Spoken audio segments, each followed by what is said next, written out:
Good morning, everyone. It's fantastic to see you all here today.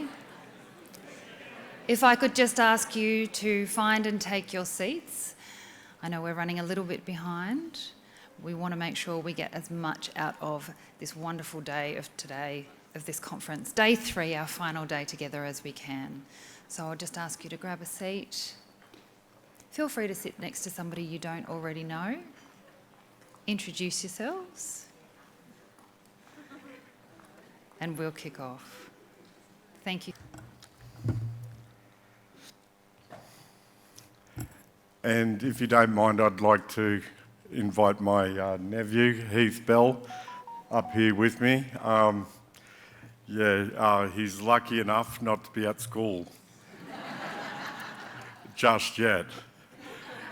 If everyone can repeat after me, Yuma. Yuma is how you say hello or g'day in the Ngunnawal language, and it's a gift from our elders to each and every one of you, and we encourage you to use it throughout the day. Burundu, Gullinga, Bradley, Jiribij, Bell. My connection to country is through the Bell, Brown and Breyer families of the Ngunnawal tribe. Jiribij is my cultural name and speaks of the relationship that I and the red-belly black snake has to country and our waterways. This is a relationship is a reciprocal arrangement which has been in place since the first sunrise. We knew. Thank you for the respect you've shown for Aboriginal people by asking me to provide the Ngunnawal Welcome to Country. It's truly an honour, and I want to wish everyone a Yardong, a deadly conference. All that we ask in return is that you treat each other with kindness. Firstly, I'd like to acknowledge all elders. Sorry.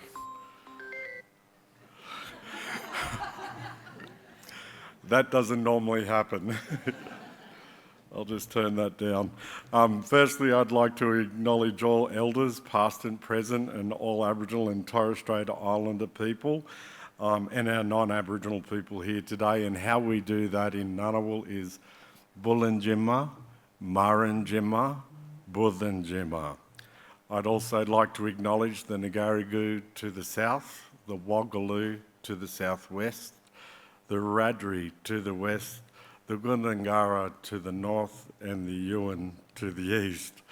I acknowledge all my First Nations people who have depended on country and our waterways, and I show them Jinjamara respect.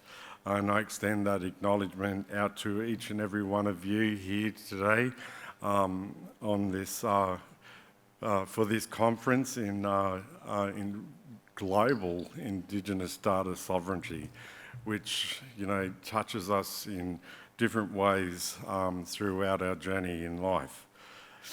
My ancestors have lived on this country for many thousands of years. Our roots run deep in this earth, from the mountains to the life-giving rivers. For thousands of years, we've had strong elders looking after us, managing their own lives and their families' lives through some tough times, but also through some times of joy in the celebration of culture. It is important that all understand the intrinsic and woven connections we as Aboriginal people have to our land and waters, and how our cultural practices, responsibilities, managing country and our waters have cared for and nurtured our environment over thousands of years. This cultural knowledge has been handed down through the generations and has supported us spiritually, socially, and culturally. I think as Aboriginal people, we all want to see healthy country, healthy waters that all Australians can enjoy and value. Healthy country, healthy water gives you healthy people. Please keep this in mind. For those of you that might not be aware, a welcome to country is provided across Australia at significant events, much like today's. Our Aboriginal tradition is that when a person or group enters the land of another, they acknowledge that and seek permission from the people of that country they're entering. This ensured spiritual, cultural safety for those seeking permission, as well as showing cultural respect for the people of that country. We maintain this for two reasons. Firstly, out of the respect of the ancient living culture of this land. Secondly, as a part of sharing the history of this land as we all move forward together, reconciliation in practice. The Ngunnawal people are the traditional owners of... Sorry. You're right, Uncle. The Ngunnawal people are the traditional owners of Canberra and region. We, the Ngunnawal, hosted gatherings for our neighbouring nations to come together to deal with important business and for ceremonial occasions. You may not be aware, but Canberra, Gambra in our language, means meeting place, and it's been a place of many wild flowers. Our Ngunnawal ancestors believed in the importance of people gathering together for the purpose of building relationships, knowledge, and to celebrate the gift of heritage and history in which we all now share as Australians. I'd like to welcome you now in Ngunnawal language.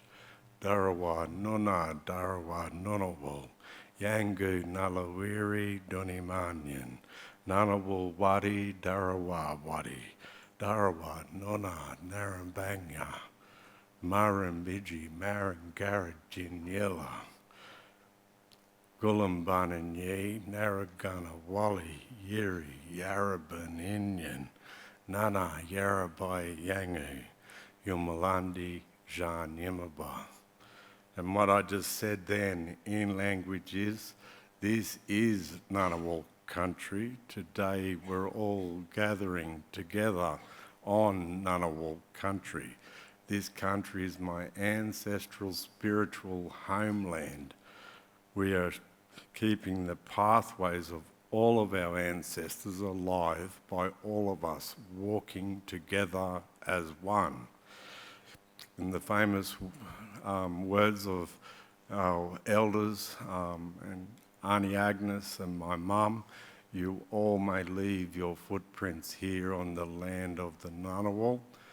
Please tread lightly, remembering someone will be walking behind. Welcome and thank you.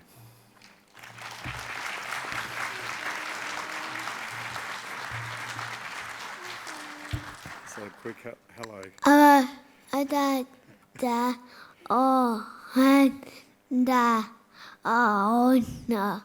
Say thank you. Thank you.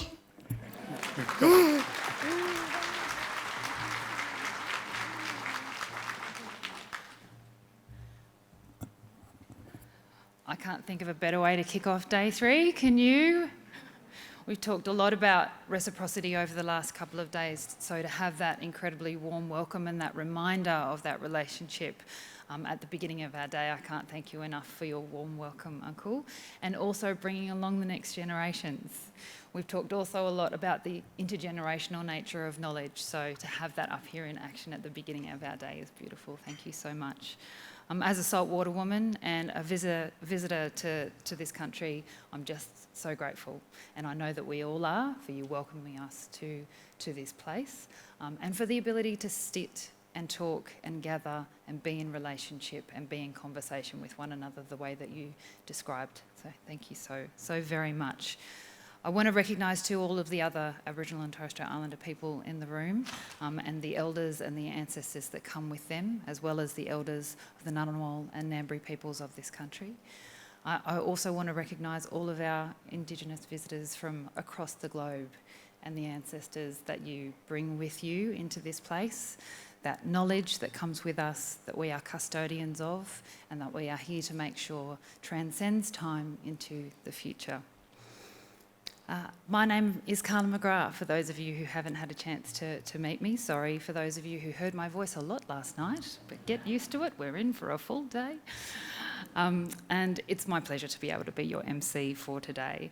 I am a proud Moalgal woman from Zenethkez, or the Torres Strait Islands, born and raised on the mainland on Camaragal country down south, and then raised on Gadigal country, now living on Quandamooka country on the island of Menjeraba, just off the coast of Meanjin. Alongside running my own black businesses, I also have the privilege of being a member of Thitutame, which is the Aboriginal and Torres Strait Islander reference group for Yidara Wulani, and it's a great privilege to have that role and be in this room with all of you amazing people today. Just a little bit of housekeeping to make sure that you are all as comfortable as possible for the course of the day.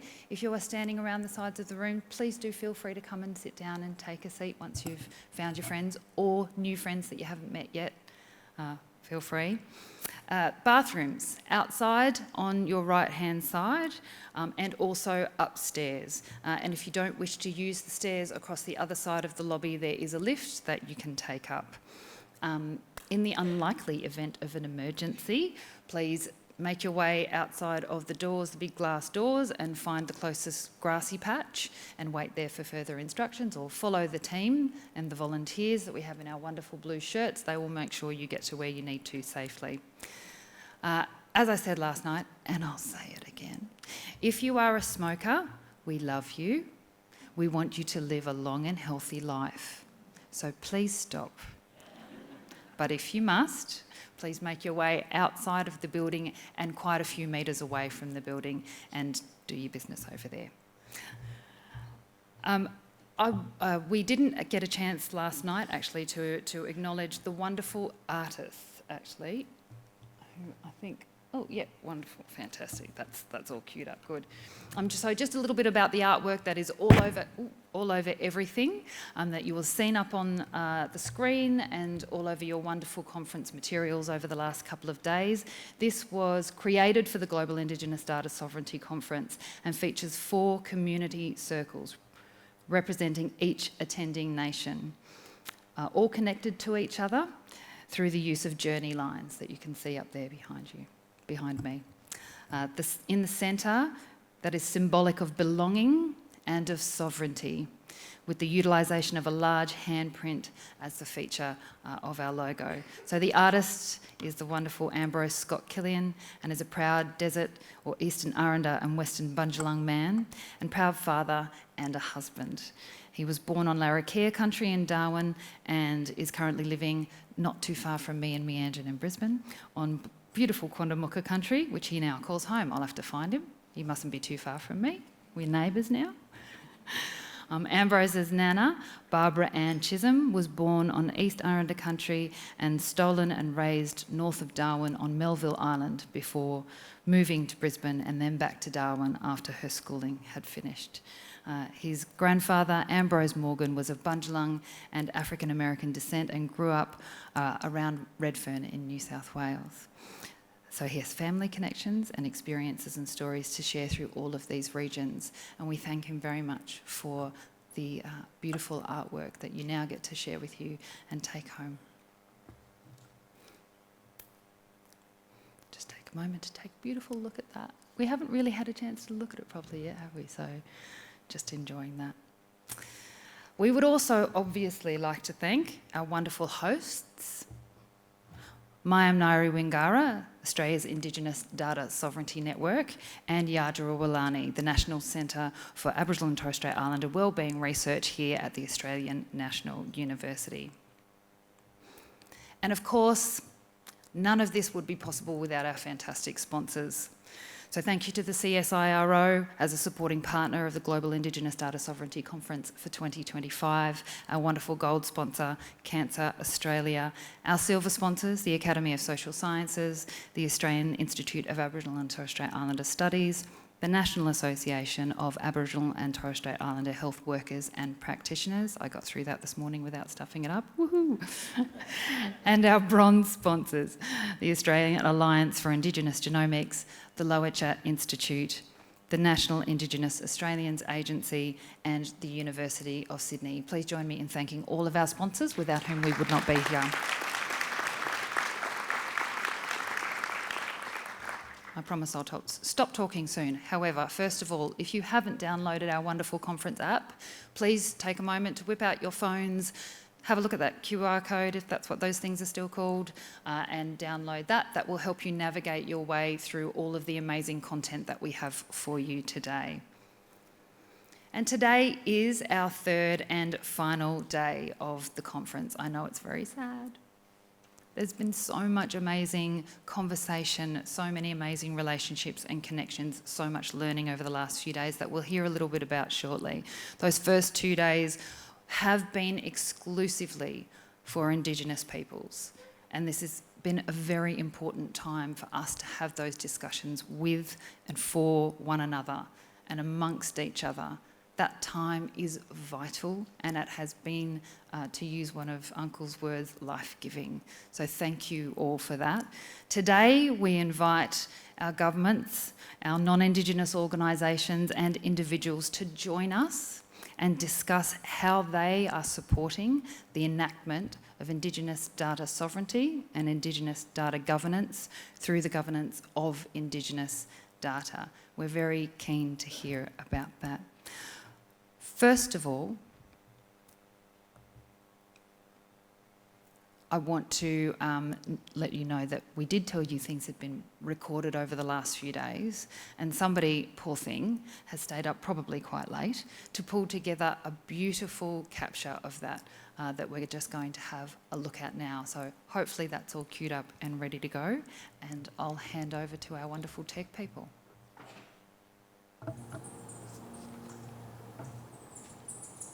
Power to us about our inherent rights and about that global collaboration are really standing out, as is the idea that this comes obviously from rooms like this, but also comes from our communities, and having that constant discussion and conversation and relationship back to what is happening on the ground within our communities is absolutely key to making sure this work has a life and an ongoing life beyond the 10 years ago meeting, beyond this meeting, and into the future.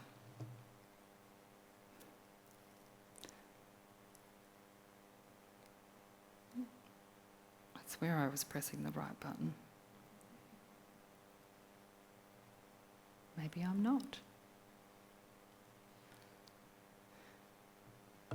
Wonderful. Again, when we talked about Indigenous governance regulations and policy and standards and tools, there was a lot about the partnerships being vitally important and centring our people at the very, very heart of that those frameworks and those tools are mechanisms to get things done, but having them picked up and used and fully implemented in the way that they were designed by us to do is really absolutely cool.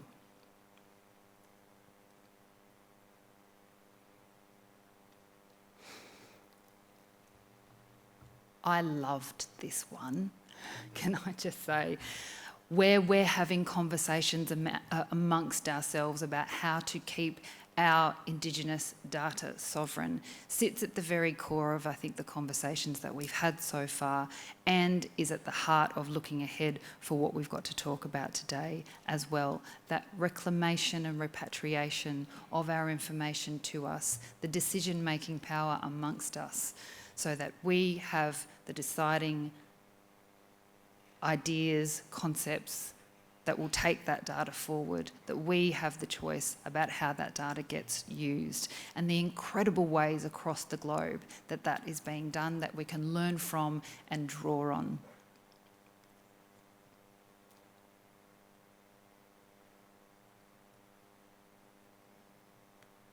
There we go.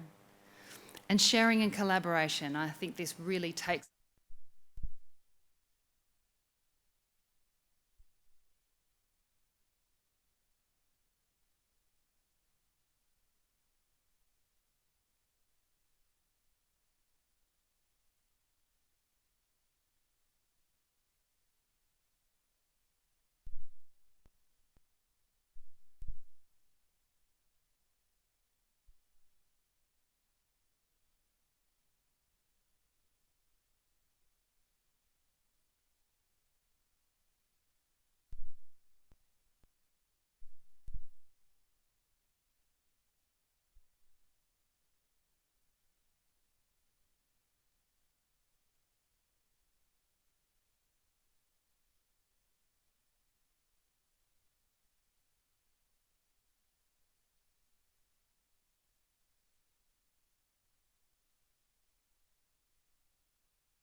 I, of course, want to acknowledge Matilda and Paul, who welcomed us at the beginning of the conference. I was able to do the culture walk with Paul, and though the ochre he put on my forehead is no longer there after a couple of days, I really feel it in my heart. And I want to acknowledge Bradley as well and his nephew, and thank them for the welcome to country that they did. And I'm really mindful that I shouldn't be up here without permission from them to speak. So grateful that there is a conference like this and an opportunity for my colleagues and I who carry this work that is some 3 decades old for us in Canada. Grateful that we can come together internationally in this way, but I certainly wouldn't be up here if the people of this land, the owners of this land, hadn't welcomed us and given us that permission. And so I hope what I share with you, is in the spirit of what we've heard from them over the last 3 days. Those folks who have welcomed us here and cared for us here, not just the traditional owners of this territory, but the organizers of this conference as well. I know I feel well fed, not entirely well rested, but the 4 a.m. wake-ups are a little taxing. I'm not as young as I once was. So I'm going to walk through some work here, focusing largely on our national data governance strategy and our work with our federal partners in Canada. I note that our federal partners are not actually here, though the invitation was sent to them. You may know that we're in an election, a federal election in Canada. That may be partly why they're not here. The other reason, likely reason, is the distance and the expense of being here. Nonetheless, because we work so collaboratively with those partners in many good ways and many challenging ways, I shared with them that I would talk about our work and the collaboration that is central to the implementation of our national data governance strategy. But because they're not here, they will be my words. But in the spirit of collaboration, I'll speak about our work with respect, with constructive criticism, and with honesty, but in a good way. Of course, we're talking about bureaucrats who carry that work in those agencies. They are not the government themselves. That's a different relationship we have. We may have more pointed things to say about governments, but certainly in the work we do collaboratively, it has been, at least in the last couple of years, it's been a real joy to advance some of the collaborative priorities that we've set. In terms of a personal introduction, because I realized I didn't give one on the first day, I'm a member of the Huron Nation, which is in the province of Quebec in Canada. I'm a member of the nation through my mother and maternal grandmother.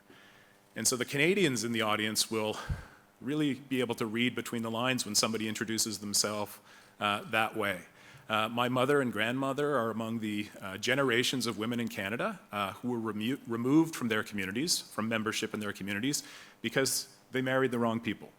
And it's only because of decades and decades of advocacy by Indigenous women that there have been movements, legal and cultural movements, to bring people back home, as many people say, in Canada. So I'm grateful for that experience.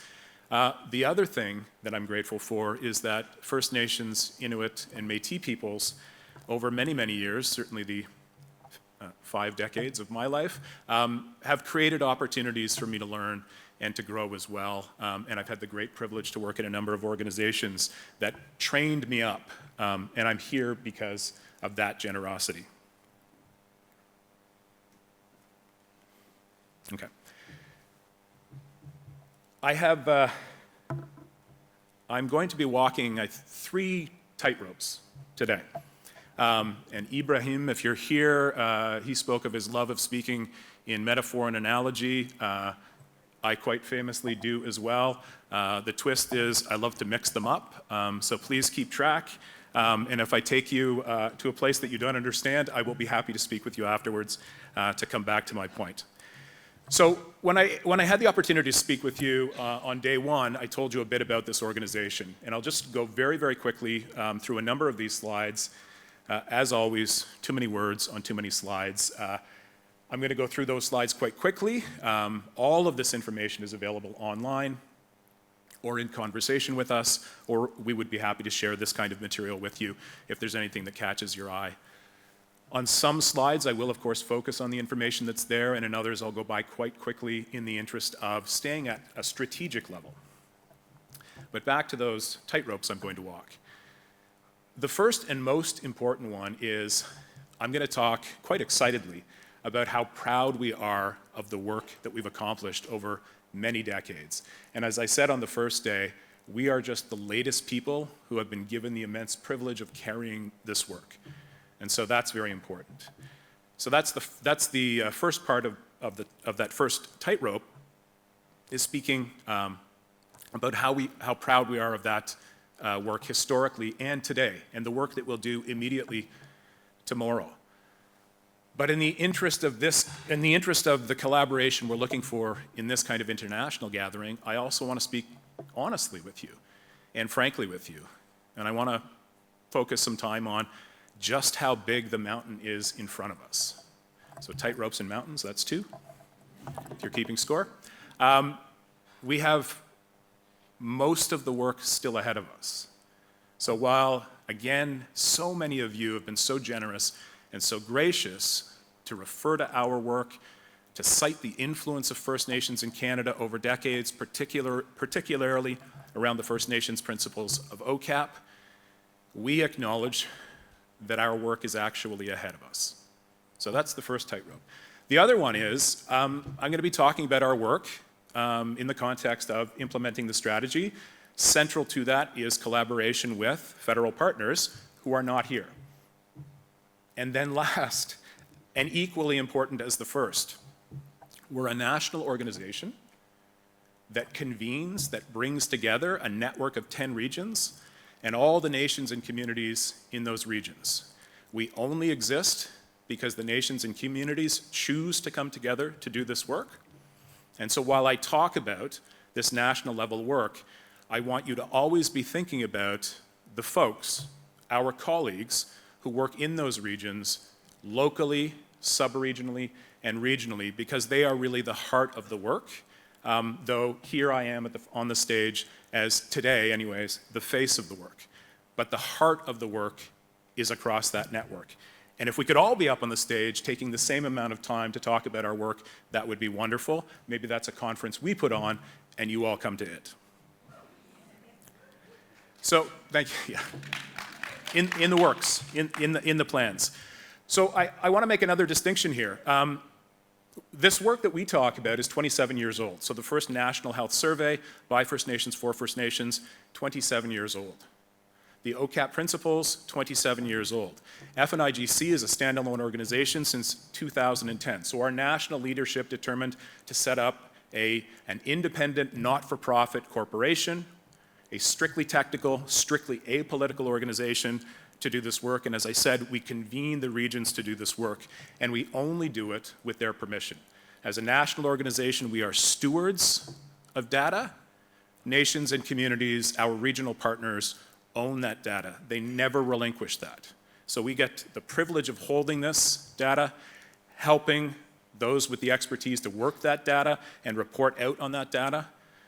It's the immense privilege of this work at the national level. Currently, our main focuses are, of course, national surveys, research and public health initiatives, communications and knowledge translation, education and training, and my colleague Christine presented on that yesterday. We have a new focus, which is called the Data Sovereignty Research Collaborative, a space to think through all the big theoretical, conceptual elements of data sovereignty and to pull down practical learning so that we can move to creating tools for First Nations across the country. And then, of course, the First Nations Data Governance Strategy. I probably don't need to remind you what the data landscape looks like in your country, in our country. The history of extractive, the history of abusive, the history of colonial practices is something we share with all of you across the country. And I'm already at the halfway point, so watch how quickly I go through these slides, if the pages turn. So the National Data Governance Strategy. We received direction from our national leadership in 2016. That led to us working with federal partners on a path towards realizing a strategy. There was funding in federal budget 2018 for FNIGC to do that work over 3 years. We did it in 2. And so we delivered the strategy in March of 2020 as the world was shutting down with COVID, but nonetheless, we delivered the strategy. And then in federal budget 2021, there was a significant investment. The amount of money you see there is for First Nations. In a moment, I'm going to break that down a bit to talk about the support for Inuit and the Métis Nation as well.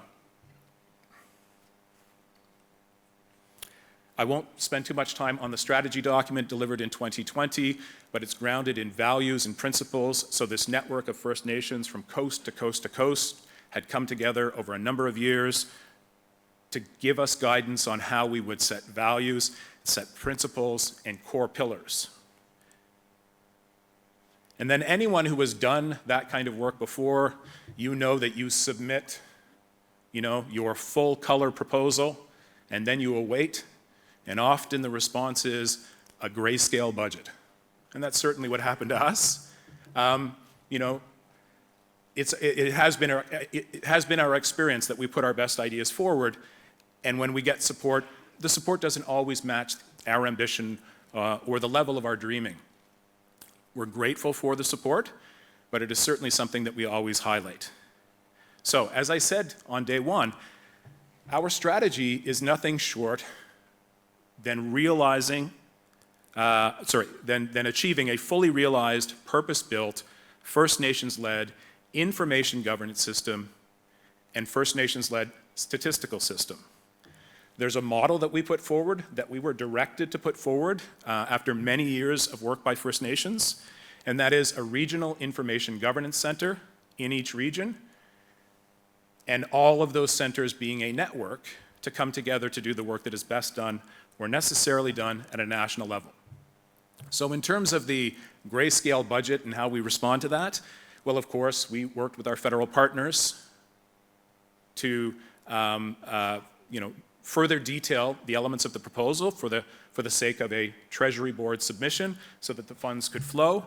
And part of that was this model here that you see on the screen, which is a generic model for the types of capacities we felt we needed to put in each of our regions.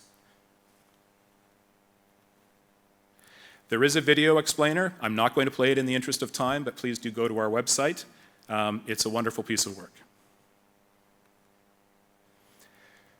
So the Federal Budget 2021, the initiative was called the Transformational Approach to Indigenous Data. And you can see here that the TAID is a long-term federal umbrella initiative stemming from Budget 2021 with historic investments and support to support Indigenous data sovereignty and data governance. It's my left on the screen here, you can see funding for Indigenous-led data strategies. So for us, First Nations, it was the opportunity to begin to implement our strategy.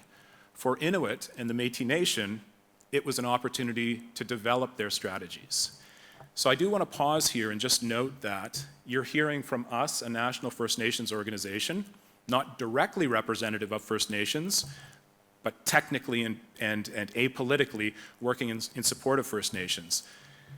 But I can't speak to Inuit and Métis Nation efforts.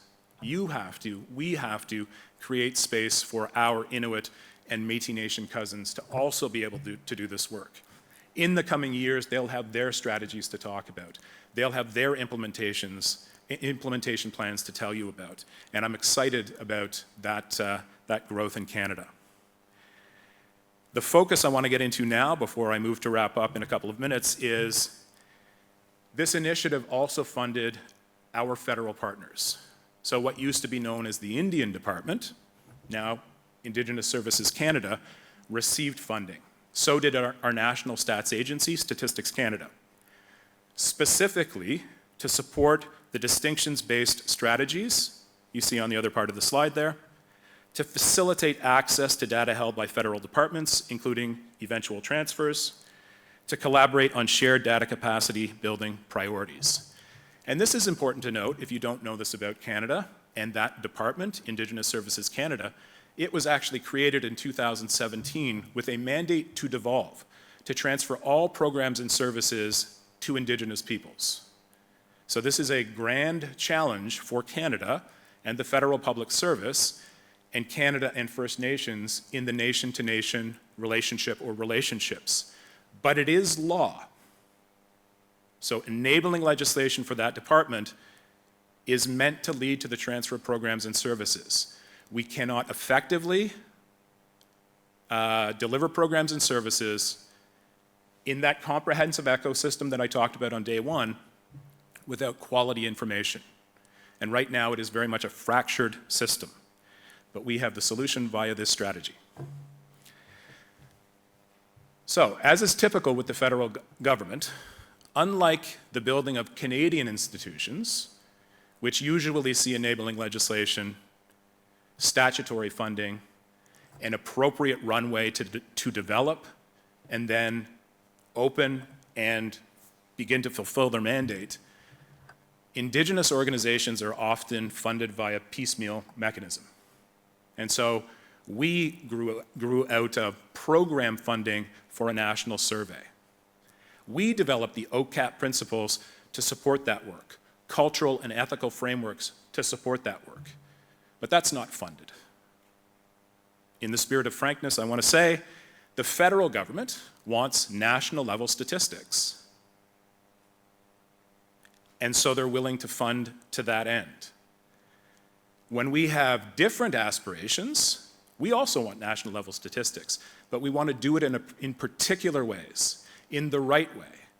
It's those elements that are rarely funded. So the strategy is a really good example of that dynamic. 3 years of funding for a first phase. Our federal partners actually ran the clock out on the first phase in terms of their funding from Budget 2021 on March 31st. Because we didn't start our clock until we actually received and were able to disperse the funds, we're about halfway through that 3-year phase. So there's now this disjointedness that exists. Our federal partners no longer have the capacity to live up to their side of that equation because the funding has run out. And we're all waiting for this election to conclude and a new government, because whether it's a liberal government or a conservative government, it will be a new government, for that new government to pick up this work and determine what phase 2 is going to look like. So we're in phase 1. I talked about the large ecosystem. Next couple of slides I'm just going to go by very quickly. Okay? 1,800 plus organizations and agencies that we need to be able to serve in the First Nations ecosystem, which is a part of the larger comprehensive Canadian ecosystem, which we intend to artfully weave our systems through in the service of First Nations aims and goals. All the different ways that we think about data, the focus on advancing First Nations rights and helping Canada meet its obligations is an important component. So of course, since 1998, the OCAP principles. I want to note some additional legal components here. UNDRIP is law in Canada, federally and in 2 provincial territorial jurisdictions as well. And there's also an action plan, and our strategy weaves through these elements. We have brought the solutions to Canada's problems, and so logically, it should all follow that the relationship continues in partnership. But we're in an economic crisis. We're in a political crisis. And what happens in these nation states when we have to turn and focus on those types of crises? Well, Indigenous folks are overlooked once again. In the action plan to implement UNDRIP law in Canada, our team, our network helped write Measure 30. It's on the screen here. Many of the tools that we are building via our regional information governance centers. And I don't want you to get hung up on the terminology here. When I talk about a First Nations-led information governance system and a First Nations-led statistical system, we have used this model of a regional information governance center. But it really means that the leadership in regions has to come together and answer the questions of what does a body or a series of bodies to govern information look like? How do we govern the organizations or institutions that we create? I'm going to go quickly through this because I'm at the end of time here. And then I want to wrap up with this. Having walked those 3 different tightropes to whatever varying degree of success, I wanted to focus a little bit on that question that we heard yesterday about what does the future look like? And I loved some of the answers that we got and then some of the hallway conversations that we had about that. And people saying, you know, the future is uncertain. There are elements of it we can reasonably imagine, but it really is uncertain. But I would say this, and I say this from experience in my own life and as a professional working with many of the folks in this room, we know we will walk tall into that future. We know with certainty some of the things that we will carry: values, teachings, worldviews, ways of being, tools from time immemorial, tools that have been more recently created or learned. We know with certainty that when we picture ourselves walking tall in the future, that we'll be carrying those things. There are other things that we will be carrying, but we can't see them yet. Even with a strategy, even with plans to get to particular places, in Canada, we have very big unresolved questions. Will our system be within Canadian law? In Canadian law and alongside Canadian law? Outside of Canadian law? Will we write legislation together? We don't currently have the means to do that in our nation-to-nation relationship with Canada, though the rhetoric is often there. So these big pieces remain unresolved. What will we carry? How will we carry them? That's the part of the future we can't see. And that's the very large mountain ahead of us, is we have not gotten to that kind of paradigm-shifting relationship with the nation-state where we can come together to resolve these outstanding issues of Canadian law alongside First Nations law, individual rights, collective rights, the threshold for when collective rights become recognized and asserted by those who can collectively assert rights, nations. So I am out of time. I'm going to wrap up now. Just by saying, though we are proud of all the work we've done, it's got us to this point today. And though we acknowledge the big mountain in front of us, we're incredibly hopeful. We're incredibly grateful for the support we get in our country, but also across the world. If there's anything that we have learned that we can share with you to help you get to where you have to go, to get over your big mountain, to ford the rivers that will be in your way, the valleys that are in your way, we are here for you. And so I'm just going to end with a note of gratefulness. Once again, though I am tired, I am very, very excited to hear from the other speakers today. So thank you.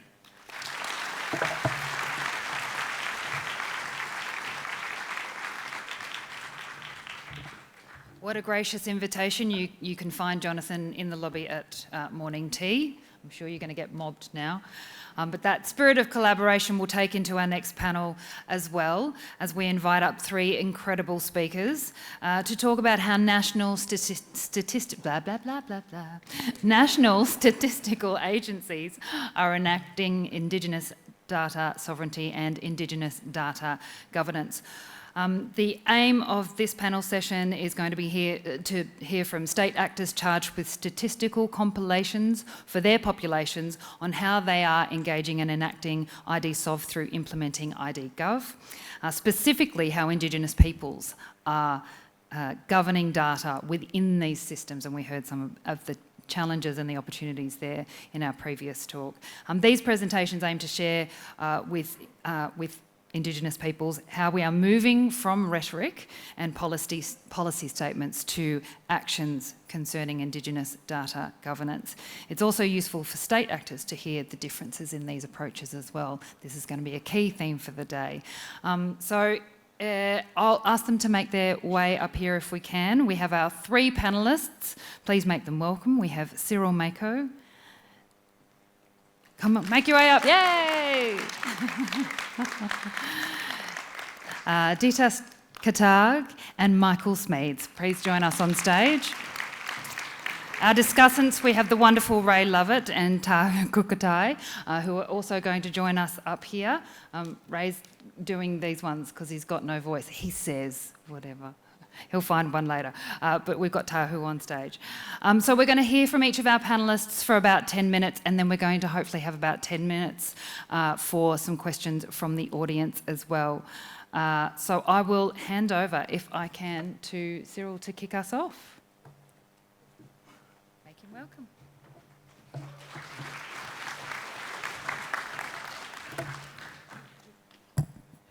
Ina mana, ina reo, ina ka rangatango te motu, tēnā koutou, tēnā koutou, tēnā koutou katoa.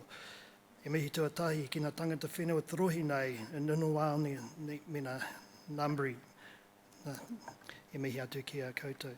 E mihi ki te karaua, e whakatuwhera tō tātou hui e te ata nei, Uncle Brad, e mihi atu ki a koe hoki. Ki ngā mati o te motu, o te whenua, haere atu rā. Ko ai au, ko soro maku tōku ingoa, no te rohi o Mokai Pātia nā te rakawa ki te tonga ahau. I tēnei wā, he kai whakahaere pai māturaranga Māori te tāhua te māturanga. Yeah. I have to be very clear today that I'm standing here speaking not on behalf of New Zealand, but it's very much about my role as the manager of the Māori Data and Insights team within the Ministry of Education in New Zealand. Unfortunately, Stats NZ couldn't be here, and so I drew the short straw to try and represent the public sector. One of the challenges I have is that I stand on both sides of the line. As part of my mihi today, I reference some of the iwi that I belong to. I'm also the data manager for. And that brings with it some really interesting challenges. And I suppose it also allows me to be able to open some doors that some of my other colleagues that are working in the data space within the public sector are not able to get to easily. I mean, they have to go and knock on other people's doors to get them for those introductions. What I'm going to talk about today is just some of the things that take place within the Ministry of Education and things that we've done over, it's actually the last 20 years, which is the time I've spent in the ministry. So firstly, just a very quick overview of the education system in New Zealand. And I suppose one of the key things that sort of comes out in this one is around our Māori learners, and particularly in the early childhood and schooling space, the high proportion of our tamariki, of our children that are within the system. And therefore, in some sense it makes it easier for us because we are a bigger proportion of the population than many of the Indigenous nations around the world. What we've tried to do is, this definition of Māori data has come through in terms of the Māori data governance model. So we've applied the 3 bullet points below. And you might think the second one seems to be a little bit unusual. Learners who are Māori and or have an iwi affiliation. The census in New Zealand uses a Māori descent question as a filter for iwi affiliation. Most government agencies don't need that Māori, ethnicity has tended to be the main descriptor for the Māori population in Aotearoa, New Zealand, and most government agencies don't need that Māori descent question, so we don't have it. And so effectively we have an ethnicity question and we have an iwi affiliation question. They're not directly linked. And so there are whānau families who choose not to identify as being Māori, but do choose to write down iwi affiliations. So that's why that's there. We've also got, in that previous table, I sort of very briefly indicated that we've got children in a separate pathway, which we're calling Māori medium or kaupapa Māori education, is becoming a much more prominent term to be used in New Zealand. That is, they're being educated within, with the Te Reo Māori language. Okay, so they are, and there are transition points where some do swap over. And for them, there are particular activities that they are participating in. So the kapaka and wakarama I've got listed down there are just examples. And obviously, like a lot of you probably, in the past, the history curriculum in your country did not include the local histories. So we've now got our iwi working with schools to try and include some of those stories within the education system. So that also forms part of some of the things that we're looking at. 1991, Stats introduced a iwi question into the census. Around about 10 years later, iwi came to the ministry and said, we want to know the iwi affiliation of, we're our tamariki within the education system because we want to be part of their journey. At the time, technology didn't really allow for the collection within the schooling space, so it was 10 years later before we were actually able to implement that. We went down a pathway of the next few years of putting out some posters, and that's okay. Posters are very static, exceptionally time-consuming and expensive to produce. So 2019 we moved to an online platform, and that was very much involving quite a few of the iwi that the ministry was working with. So they were part and parcel of the development of it, the testing of it and the like. And some of that information gets shared with Te Kāwhiriranga, that's the Data Leaders Group, in their own dashboard, Te Whata. We've got a couple of approaches that are different to what Stats NZ does in terms of their outputs of iwi affiliation information. So our process involves collecting 3 iwi on enrolment or at a point in time when a learner changes school. We keep all the affiliations. So we've got a national student number, those affiliations are linked to that, and if you change school and new affiliations appear, and it might be because your mother filled in the form in the first school, your father filled the form in at the second school, different affiliations. You might be in a different location, and so different iwi become more relevant to you at that point. The classification's also changed over time. So what we're doing is we're keeping all those affiliations and we're reporting on whatever's the full picture at the time the data's being released. The Stats NZ standards actually changed over time. Back when we started this, it was only 3 affiliations, and now it's, with the electronic collections, it's almost unlimited. Regional outputs. Now, I've heard over the last couple of days people sort of saying, the standard outputs by statistical agencies are really linked to the likes of administrative boundaries that reflect local governments. Iwi boundaries don't match those in any shape or form. And and I must admit, the ministry themselves are very unhappy that we don't publish information by ministry boundaries. But when you go back to think about the purpose of actually producing this, it's for iwi. If you look at the treaty settlement maps, and there was an example given by Ngāti Whakaue in the Whakaue research on 2 days ago, you'll see that there are lines on maps which iwi are sort of working with. We're ignoring those lines completely, primarily because when children are attending education, the lines don't mean a thing. And what we've done is we've asked iwi to identify the schools of interest to them, and they're primarily schools that sit within those boundaries. But quite often you'll find that there are schools of special character. It might be a secondary schools, it might be Māori medium kapapa Māori schools that are on the other side of that line, and the kids are going to them. So they are able to choose which schools we include within the profile. And very quickly, this is one of the old A3 posters for Ngāpuhi, just sort of national picture, the regional picture, just a couple of shots of the dashboard, and an example of some of the information that's on Te Kāwhiriranga, on Te Whata. Building iwi capability is probably the other stream that we're in at the moment.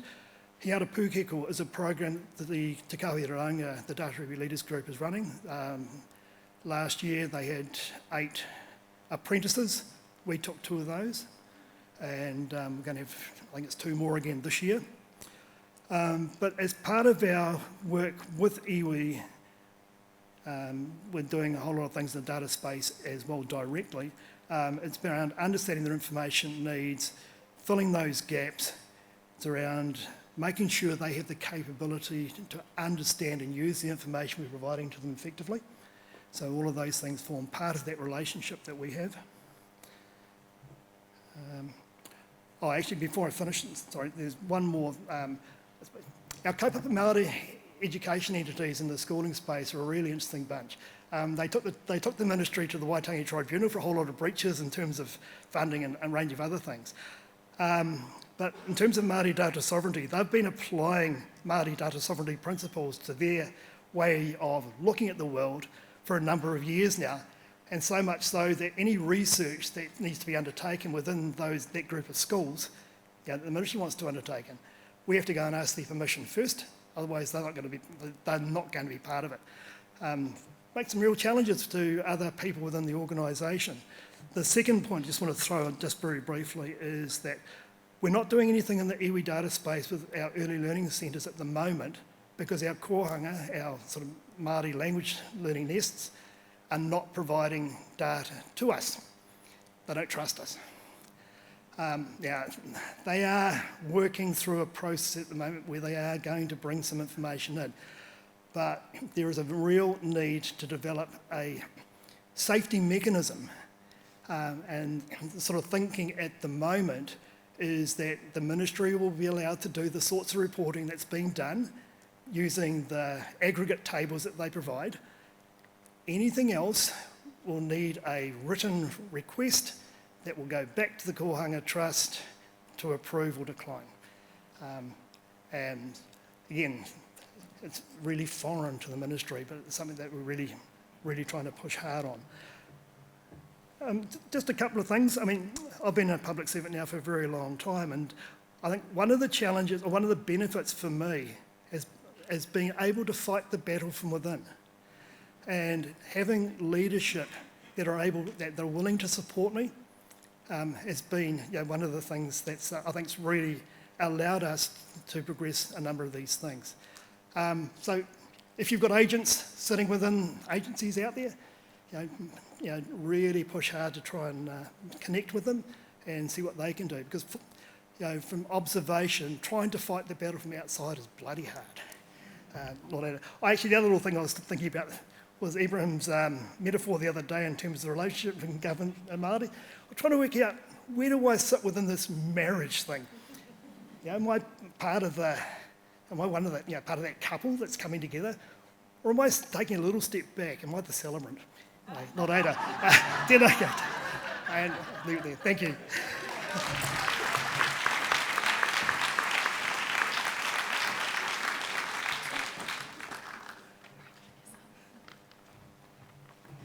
I guess it's me next. Well, good morning and mabuhay. I want to thank you all for welcoming us here today. Special note of gratitude to Desi Small-Rodriguez for inviting me to join this esteemed panel. I had a wonderful conversations last night, and I feel so connected to the work that is going on here today. So my name is Didis Katagi, and I am the former Associate Director for Communications and Engagement for the United States Census Bureau. And I bring greetings from my friend and former Census Director, Rob Santos, who sends his warmest regards. We both served under the last president, and I was the second highest ranking appointee under the Biden administration at the US Census Bureau, and again, honored to be here with all of you. Again, to clarify, as Cyril did, I am not speaking or representing the US government or the US Census Bureau at this time, but I am pleased to share progress on tribal engagement and true partnerships that were made between 2021 to 2024 at the US Census Bureau. As I'm sure you can imagine, you've seen on the news, there's quite a bit of interesting things going on in Washington, D.C. and around in the States. And I think our budget at the US Census Bureau prior to me leaving, I left on January 20th at 11:59 a.m. in 2025. Our travel budget had been zeroed out, so that kind of gives you an indication of the types of activities we were able to do and where they continue not to be able to do. So a little bit about me. Most of my work was not at the federal level. As I spent 2 decades in our most populous and diverse state of California, I served 4 governors, and my work spanned 3 decennial census operations, starting in 2000, 2010, and most recently in 2020. Now, to be clear, I was getting no federal dollars. It was the California governor and state legislature. They were so committed to multilingual and culturally sensitive outreach efforts to underserved communities that they gave me an unprecedented $187 million from state money to ensure that all communities in California were counted by the federal government during the 2020 decennial census. So when the federal government efforts don't quite meet what the communities need, there are state governments and state leaders who do want to step in. So my work has always and continues to be anchored in our diverse communities. So after I finished up the 2020 census outreach work in California, I moved to DC to serve at the federal level of government, supporting Census Director Rob Santos. If you've had the opportunity to meet him, he's wonderful. He brought his own strong commitment to engage underserved communities. So by way of background, prior to joining the Census Bureau in 2020, I was a key stakeholder, and I served as a member and chair of the US Census Bureau's National Advisory Committee on Race, Ethnicity, and Other Populations from 2012 to 2018. That's where I got to know Desi and also Dr. Randall Aki. I will note, sadly, at the current time, all census advisory committees, including the Scientific Committee and the 2030 Decennial Advisory Committees, have been discontinued as of last month, per direction of the current US Secretary of Commerce. So however, while I did serve, I noticed in preparation for the 2020 census, the US Census Bureau held several rounds of consultations in 2015, since we're sort of backing up to that time. There were 8 meetings, 1 national webinar. In 2016, the second round of formal tribal consultations included 7 meetings. So during these tribal consultations, as well as at our National Advisory Committee meetings, there was a lot of passionate discussion about the proposed tribal enrollment question. I think many of you probably remember that. It took a lot of back and forth with Census Bureau staff, a lot of just really pounding. Desi was there helping them to try to understand why this question was so problematic. But in the end, the Census Bureau made the right decision to honor tribal data sovereignty, so the tribal enrollment question was struck from the 2020 census. But again, it took a lot of voices on all levels and advocacy to be heard.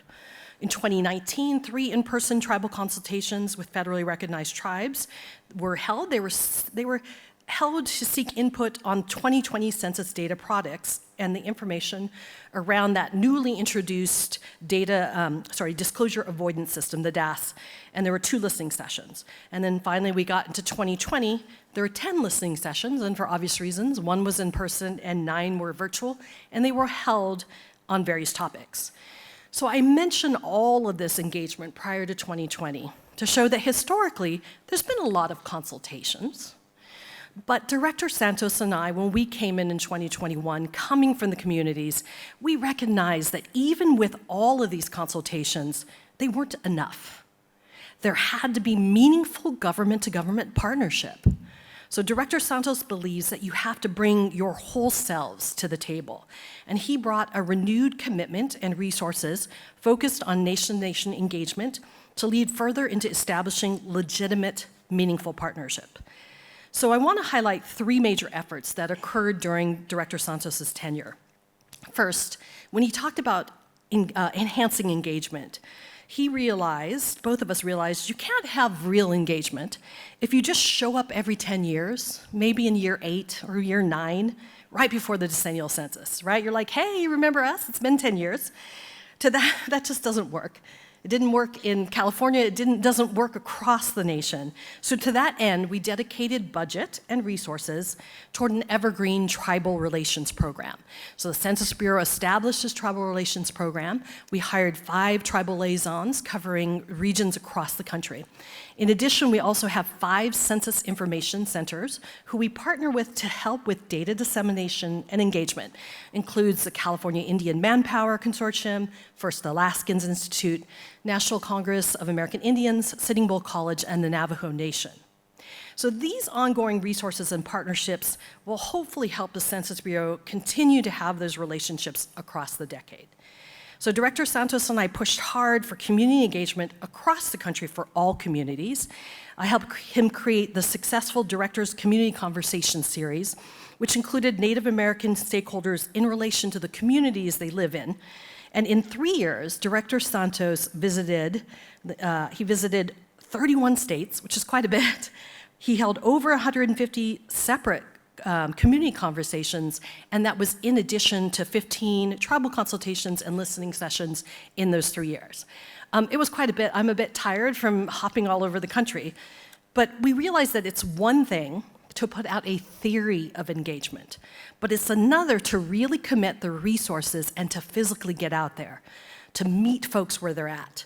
And I can say Director Santos was like no other census director in his commitment to community. Many of the places we visited, we were told no census director or even Census Bureau staff had ever showed up in person. So both Rob and I are hopeful that even though he and I have departed, that the career staff, that we've instilled in the career staff the ability and budget and resources to continue this meaningful engagement. And also on a personal note, I'm hopeful that the efforts for disaggregated data will continue so that everyone can see themselves in the data that is collected. So secondly, out of all that engagement, Director Santos sought to bring his executive team out there to listen firsthand. So resulting from all this engagement, the Bureau finally heard, the career staff finally heard that there's this disconnect between the products we were disseminating and what statistical products communities actually needed. So a new approach championed by Chief Scientist Sally Ann Keller focused on innovating with a statistical products first methodology to support data, tribal data needs. So this approach set up to flip the focus. Instead of creating and managing surveys, they wanted to move towards managing statistics. So statistical products first, SPF for short, approach to elicit stakeholder input to inform statistical product development and dissemination. We had to think first about what information stakeholders needed to reach their objectives. Because it made sense, if we start there, we won't be producing products that people are like, what does this do? There's nothing worse than showing up to a listening session or a webinar saying, ta-da, here's our new statistical product, and attendees scratching their heads saying, what does that even mean, right? Like all that work that into it, it doesn't mean anything to everybody. So SPF, what does that mean? It meant asking up front. What questions and issues do you have about people, places, economies? Now, when it came to tribal nations, the question we asked was, what are some of the key tribal data purposes and uses? Some of the things we heard, of course, were community health, tribal undercount, housing, local businesses, programming, grant applications. And so this approach allowed us to use all data assets. And the SPF approach also includes ethical data stewardship. But the efforts to really understand Indigenous communities and their data information needs was the foundation from the work. So, okay, this is a great SPF, it's a great methodology, but something that really came out of this is a really exciting project that some of you may be involved in, and that was a GDP-like, gross domestic product-like estimates for tribal regions, and that's led by Dr. Randy Akey. It's a partnership in process. The work is continuing so far, and we are hopeful the budget and resources will remain to continue. Dr. Key has worked in partnership with USET, the United South and Eastern Tribes, and many other entities, some that are present today. Just to summarize, SPF, Statistical Products First, seeks to again re-envision, make sure that the Census Bureau is responsive to end users, all users. Finally, and I'm finishing up here, we have some really great progress that happened just at the tail end of our tenure. And I mentioned that what we saw was needed was not just more consultations, more listening sessions, but we needed to see a true partnership occurring. So to that end, in fall of 2024, the Census Bureau signed 2 historic MOUs for sharing of tribal administrative records. These efforts were led by Chief Scientist Sally Ann Keller and Dr. Cass Dorius. So in September, we signed the first MOU with the Osage Tribal Nation, and the second MOU was signed in October with the St. Regis Mohawk Tribe. Both MOUs explicitly state that the Census Bureau would also work with the data partner to identify statistical products of joint benefit and to assess fitness for use and the utility of those products. So I'm also told by Dr. Dorius that phase 1, we do a check-in. If it's not working, we can, people can pull out. So there's checks along the way. People have ownership over what's being produced and at any time can stop this agreement and stop work. So in addition, we had recommended exploring the use of the Census Bureau's International Program Center to help tribal nations conduct their own censuses, because after all, it's a nation-to-nation relationship where key tribal members have almost ambassador-like relationships with the Bureau. However, again, unfortunately, I'm here to bring sad news around that. I believe that the International Center's funding may have been reduced in February, as many of you may have read that many US agencies involved in international aid were either reduced or totally eliminated. So that the work will continue, maybe under a different title. Anyways, the MOUs are great news, but as my old team at the Census Bureau told me, we are on the precipice of really making a difference here. And we're hopeful that we can continue this work, that the resources and the staff will not be eliminated. So that's what I'm hearing from inside the Census Bureau. But each week, of course, as you watch the news coverage, there's more and more cuts. So onward and looking forward, I know there are several folks here from the US Indigenous Data Sovereignty Network who I know will continue to hold space and push these efforts forward regardless of what is happening at the federal level.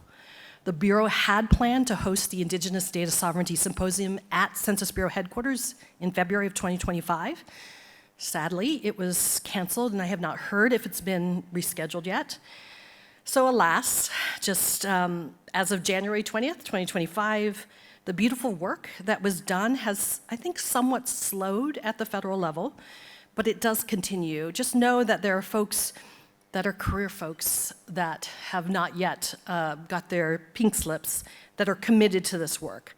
And in conversation with some state-level folks who are doing fantastic work, because that's where I come from, I would encourage folks moving forward in these next 3 years to partner on the state and provincial levels, to not let the 3 years ahead of us deter or slow the great work and progress we have made, but to realize that we can continue the work.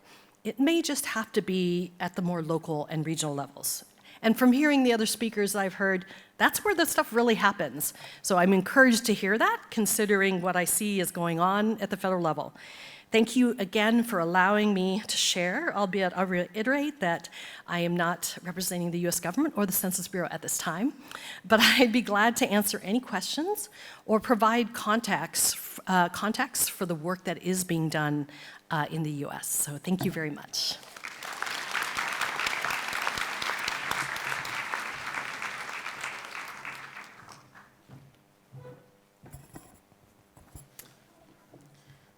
Great.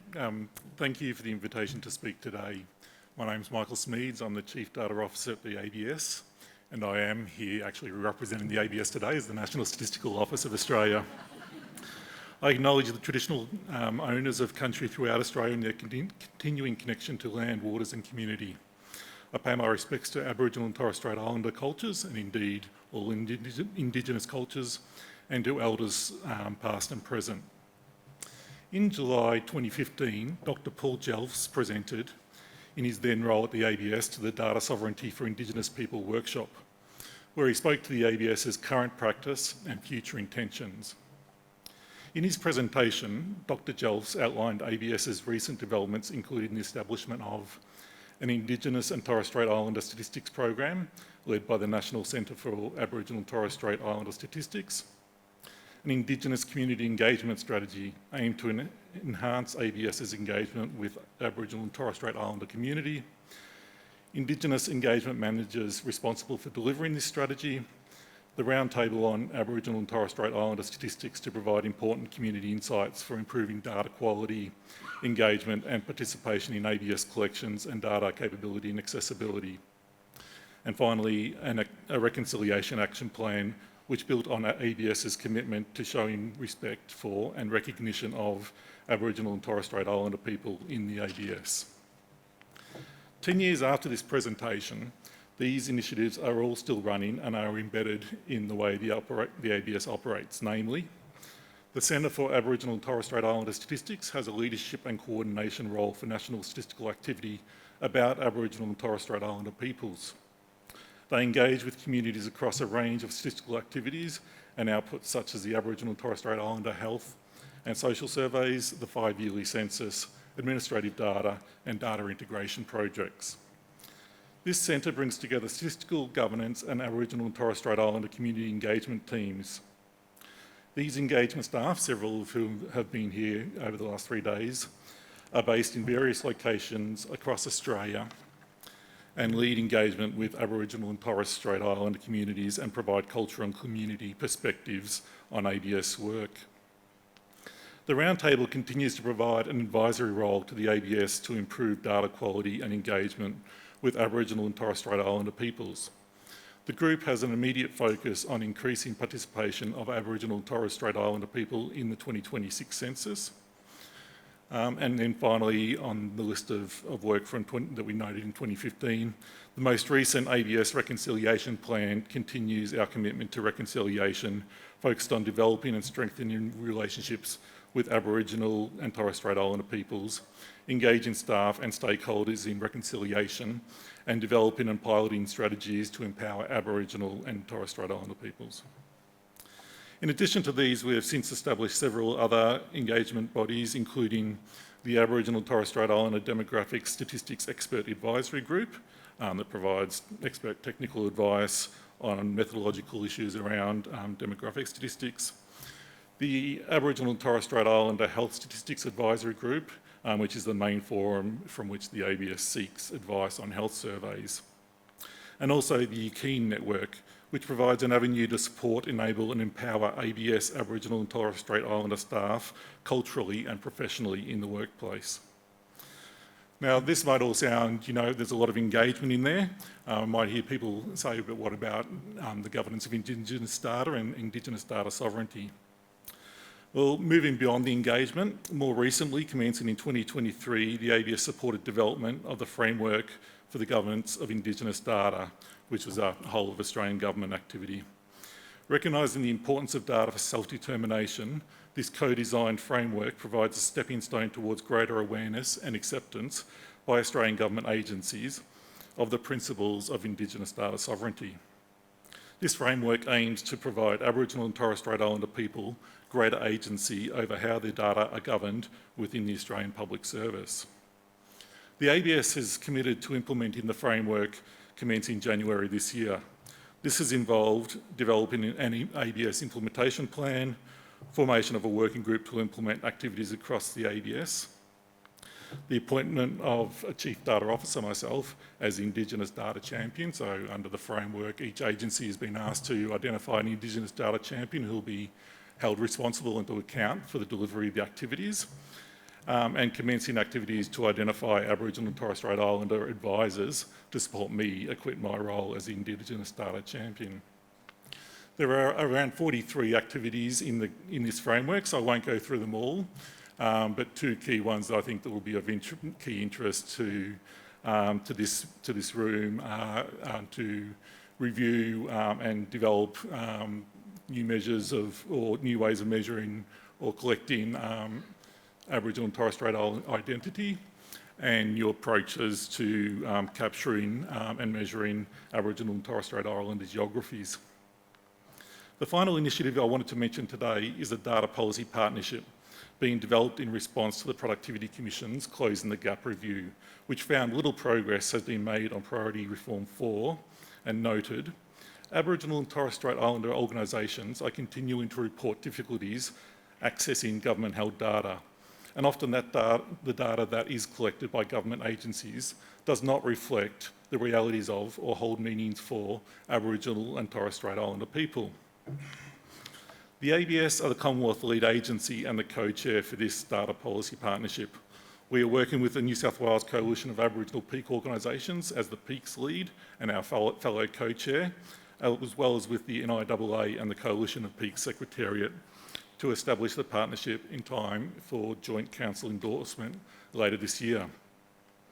The Data Policy Partnership is focused on a national approach to accelerating progress on data under Priority Reform 4 of the National Agreement, and will consider examining the Productivity Commission's recommendation to establish a First Nations-led Bureau of Indigenous Data, assist in driving community data projects under the National Agreement, addressing the recommendations of the Australian-New Zealand School of Government Closing the Gap Priority Reforms Performance Measurement Report, and supporting data initiatives, including prioritising efforts and providing accountabilities for Closing the Gap Data Development Plan. I will conclude my remarks here. I hope I've provided some perspective on the ABS's approach to engagement with Aboriginal and Torres Strait Islander people in order to improve data development, access and sharing, as well as our more recent involvement in the framework for the governance of Indigenous data and the data policy partnerships as steps towards the principles of Indigenous data sovereignty. Thank you.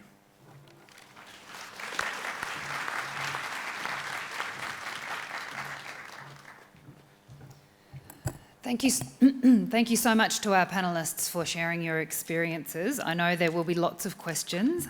Before we get to questions, or while you formulate your questions, I'm going to hand over to Tahu, who will summarise her perspectives on what we've heard now, and then we will hand some mics around. We've got some volunteers ready with microphones to take some questions from the audience. So I will hand over to Tahu.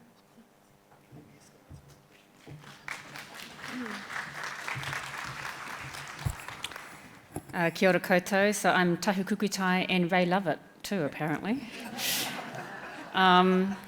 Really great to be here this morning. Thank you so much to our speakers, Cyril, Ditas and Michael. Really appreciated you coming. We're not in normal times, and this ain't business as usual. So I think it's a really important moment in time that we have Indigenous data sovereignty community, global community, in conversation with government agencies so that we can figure out how to move things forward. Ibrahim gifted us with a metaphor yesterday. The relationship between Indigenous peoples and government agencies is somewhat like a dysfunctional relationship that we can't get out of. And there was an element of truth in there that everyone had a giggle with, but at the same time, we sort of need each other. And in the context of changing geopolitics, a lot of this could disappear. And I think Dita set out very powerfully some of the challenges that are occurring in the US context, and you can take 5 great strides forward and 10 steps backwards.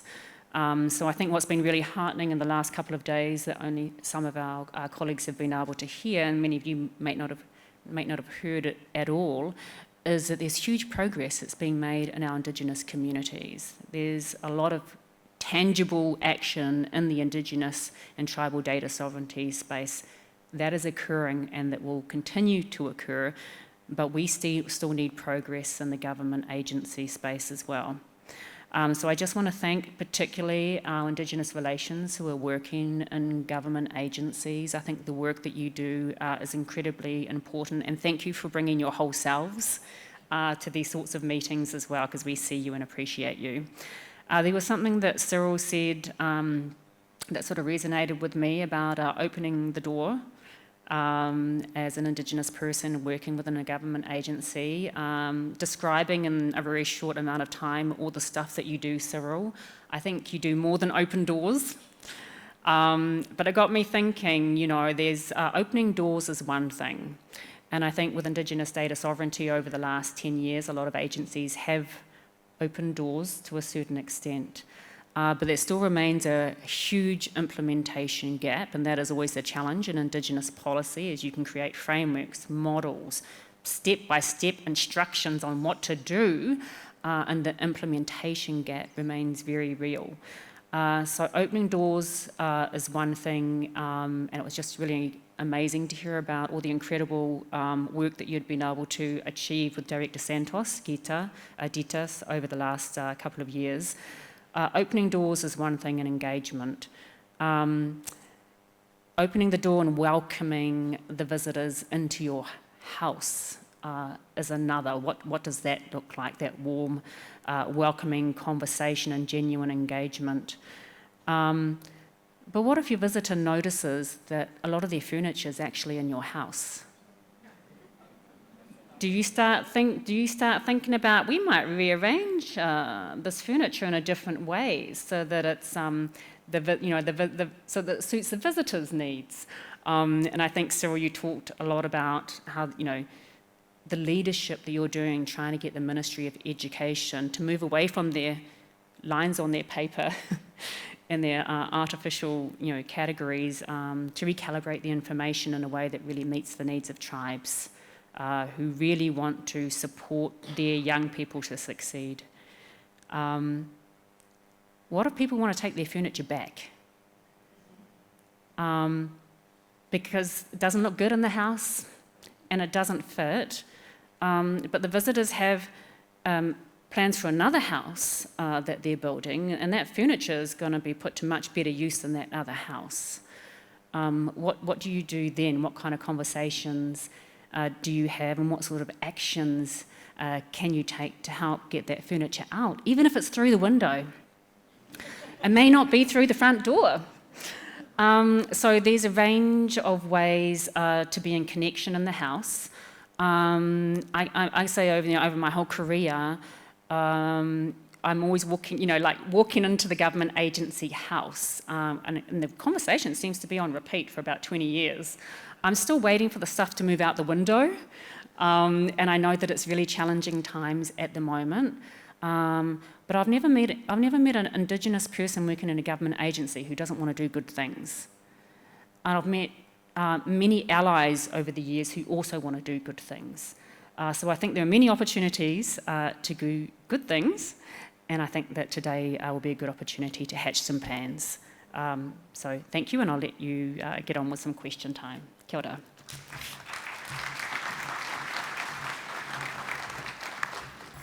Thank you so much for such a wonderful reflection and summation of a lot of information that we've heard so far. The opportunity now that we have as an audience is to ask some questions of our fantastic panellists. What we do ask that you do is take the opportunity to ask a question. There is a lot of time for conversation in and around these forums, so please take that as well. But if you could find a way to craft your thoughts into a question, please pop your hand up, and one of our fantastic volunteers, thank you so much, will hand you a microphone.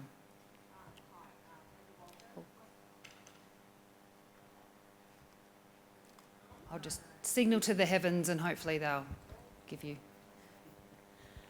Yapalingana. So Maggie Walter from the Mayamnori Wingara. I was at that meeting where Paul Jelfs spoke, and he was one of the few non-Indigenous people in the room.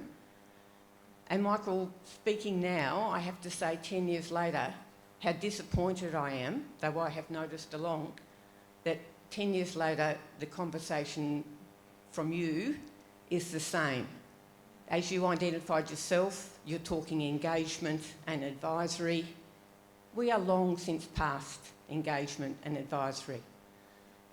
We have talked with the ABS. We've found all the conversations have been about how we can help you get more Aboriginal and Torres Strait Islander people to participate in the census. And the reason people don't, of course, is lack of trust. And that 10 years later, we still have a non-Indigenous Indigenous data champion within our National Statistics Agency just breaks my heart. So I really want to hear from you how we don't do this and back in the engagement advisory space in 10 years' time, because we're over it. Thank you.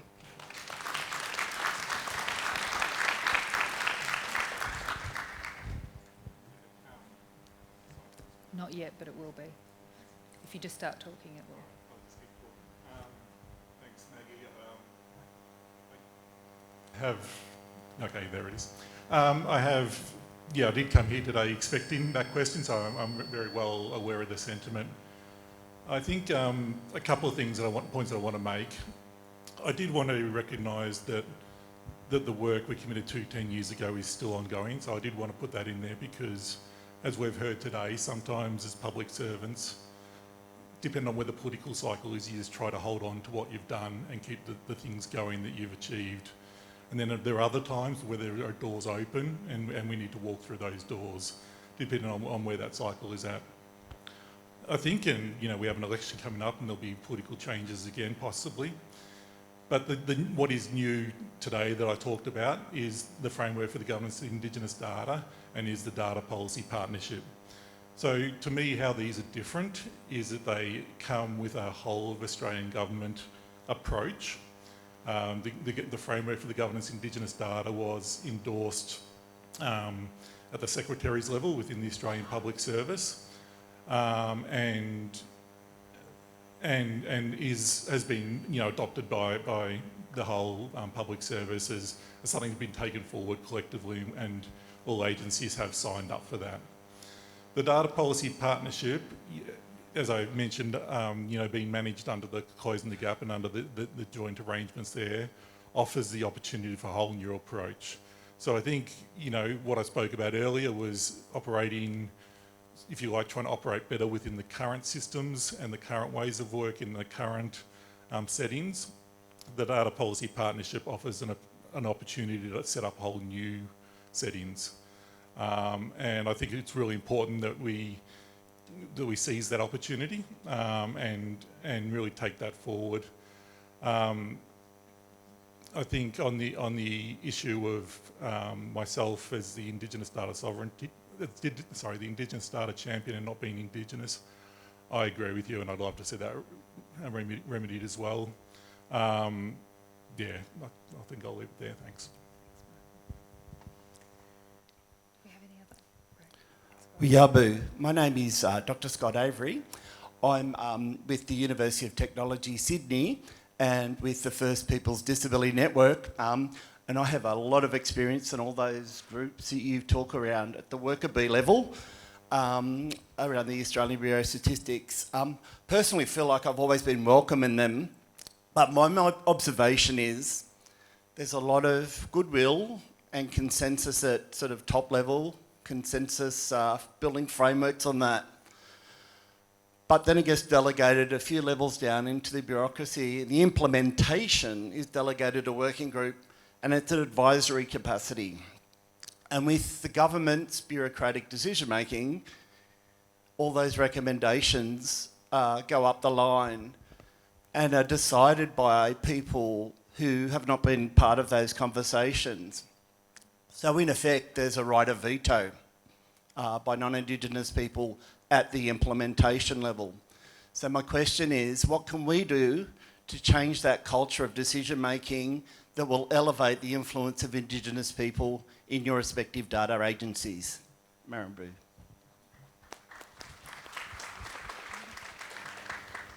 you want to kick off, Michael? Sure. We'll... Thanks, Scott. So I'm certainly prepared, as the Indigenous Data Champion to take on that role of champion that within the, the most senior executive at the ABS. And I'll also note that my boss, the Deputy Australian Statistician, Dr. Philip Gould, we're the co-chair of the Data Policy Partnership. So again, we're trying to put in place ways of working and opportunities to address those issues.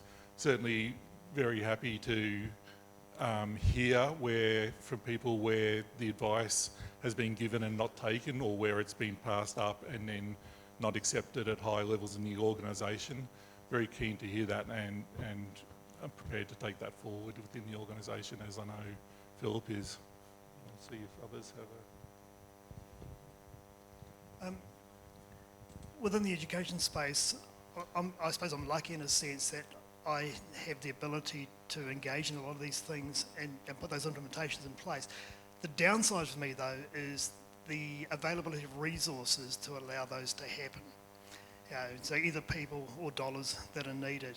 And talked earlier on around our iwi data dashboard. We'd love to grow it. We just don't have the capability at the moment to be able to do that. And so, I think there are some of those sort of challenges in there as well. So I'll take a different tact since I'm no longer with the federal government, and I'll take an advocacy hat, which we faced with our disability data, decisions that were being made with not necessarily having all the true players at the table. And so this decision was made by all these data experts, and they forgot to include the community at the table. And so they did a pretty hardcore, full public advocacy, social media, to get the attention of our data agencies to say, wait, did you really do all the engagement and listen to the folks that are out there? So just putting that out there is a way to be heard in a surround sound type of ability. Thank you. I think we have up the back, another question. Please go ahead. Hi, good morning. I'm Ken, representing the Victorian Aboriginal Community Health Organization, and just representing the colleague I have in the back here. My question is directed for Michael and to the rest of the panel as well, on perhaps asking to share some of your reflection on the challenge that you mentioned about collaborating and sharing the data and access to data that the ABS held, and by extension, perhaps extend the opportunity to other panels on how would you share your experience or some of the ideas on addressing the challenge that Michael brought up in his presentation. Thank you. Who would like to go first? Do you want to go first? Yeah, thanks, Ken. So data sharing in government and elsewhere is really, really hard. And it's not just a question of, and that doesn't just relate to, Indigenous data sharing or sharing of Indigenous data. It is incredibly time consuming, incredibly expensive, incredibly bureaucratic, and to be honest, getting harder, if anything, on the back of things like, in the Australian example, robo-debt, various privacy breaches that have happened, etc. I think we're better off talking about data access, to be honest, than data sharing. Sharing implies there's multiple copies of these things, and that's being provided around the entire environment, and that makes people really nervous. It gets them offside from day one. I think talking about data access and how do we best enable people to access the data they need to make the decisions that they need to make and want to make in an appropriate way is the way to frame that. I think, that's, as the ABS, that's the way that we've tried to move through things like our data lab and access to final level unit record data, and I'm well aware that's what's behind the recommendation for some kind of independent Bureau of Indigenous Data that will be, assessing through the Data Policy Partnership. I think if we really focus on that issue of access and meeting need rather than sharing, I think it's a lot more helpful. Did our other panellists want to respond at all? No. I see nods. Move on, lovely. Next question we have up the back. So just further to Ken's question, this is a comment, not a question to the panel. There are solutions for this, and we've been able to do it in Victoria with the State Department of Health. So Ken's a data analyst, and he sits in as a secondee position within that department. So we do have access and accessibility to the data that is held by the department, and there is a specific agreement in place in relation to that. So if there is a willingness from government departments, wherever they are, there are solutions to get around this. Thank you. I think that's a great example of what I was trying to talk about with if we turn around to data access, whether it's a secondment arrangement or something else, that if we focus on what the need is and providing access to meet that need, as opposed to talking about data sharing. Thank you. I've got one question over here, and then we may have time for one more. Or no, we will have to wrap up after that. Okay. So my question is actually to the people that aren't here from the Canadian government. So I'll just say Tansy and good morning. Janet Smiley Nitsikas, and I'm a citizen of the Métis Nation. My people were recently recognized by the Premier of Manitoba as the founders of the province of Manitoba. So we have this relational analogy. So I guess I'm still wondering, because I've just been left without a date. You haven't shown up here, and we do have technologies. You could have sent a letter or a little video. So I'm just have 3 roles. I'm an auntie and a citizen of the Métis Nation, and then I've worked really hard in my 3-decade career as a family doc and research scientist just to advance Indigenous health data, starting with just counting proper counts of birth outcomes.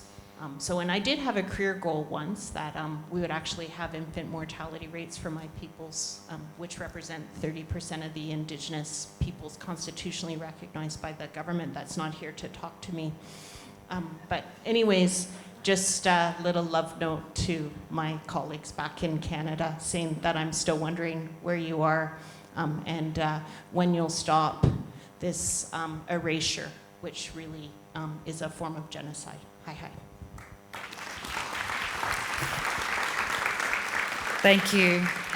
Could you also now join with me in thanking those panellists that did show up? Cyril, Dita, and Michael, thank you for sharing your thoughts.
Thank you.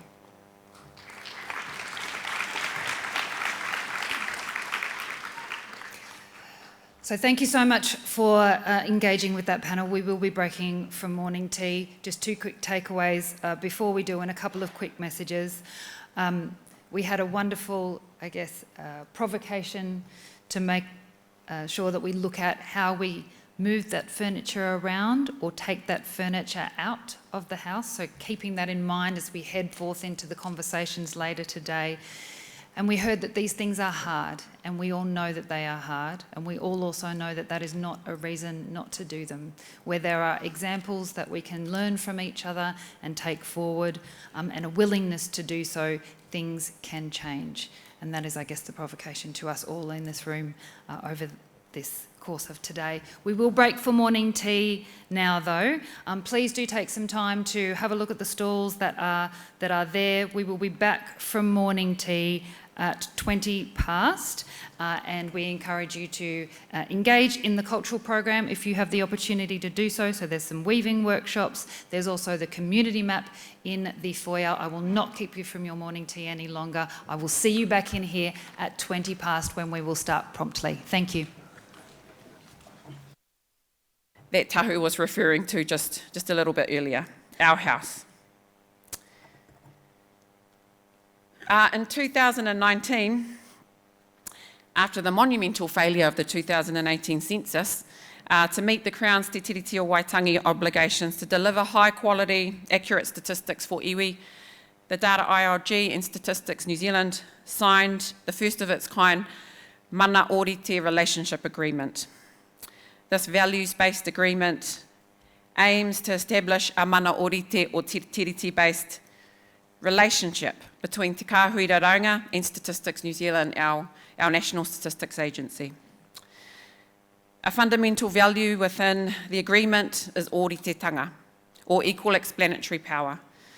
This value ensures that there is a privileging of the iwi perspectives, of the iwi knowledge systems, and of the iwi worldviews that we bring to the table, and a mutual acknowledgement of each other's power and mandate to make decisions.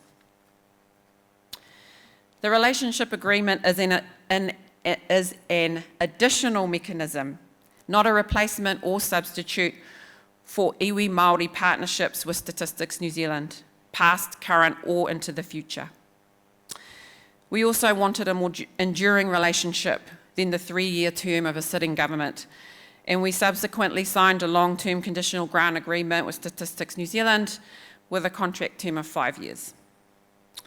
The mana orite support what we call, and what has been mentioned by others, as mana ki te mana kōrero, or authority to authority. So our leadership, our chairs, our trustees of our tribes, who have the mandated authority to talk on data issues on behalf of the forum, have discussions directly, not with the CEO of Statistics New Zealand or the Chief Government Data Steward, even though they like to call themselves chiefs, but with the government ministers, or the Minister of Statistics. Because it's the Minister of Statistics who has the mandated authority to talk on data issues on behalf of the Crown. And that's the reflection and the legacy that Te Tiriti o Waitangi itself affords us. They then direct their respective officials, or us, if it's our chair, to proceed and do the do, mahi ki te mahi. This wakahaurua, or traditional Māori double-hulled canoe, illustrates the process, discussions and key ideas captured in a series of co-design consultation workshops held in 2020 to explore Māori data governance. The workshops were controlled and managed by Te Kāhui-Raraunga. We chose the facilitators, we chose the place, we confirmed the participants and approved the design approach and the outputs. There were 16 government officials, tier 2 or higher, so we were confident that representatives had some kind of mandate to make decisions. And there were 20 te ao Māori participants, on purpose because we wanted to outnumber them, consisting of iwi leaders, decision makers, data experts from iwi and Māori organisations, including Te Manararanga. Insights from our Māori participants reminded and reinforced our knowing that we have always been data collectors, data analysts, data protectors, data coders and data translators.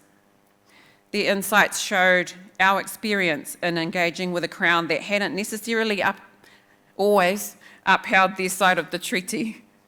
They talk to what they know and understand, the legacy of Te Tiriti that was signed by our ancestors to be, and wanted to set the expectation of partnership and engagement going forward with the Crown at that same high level. My favourite quote from here is, Te Tiriti does not have an article for advice.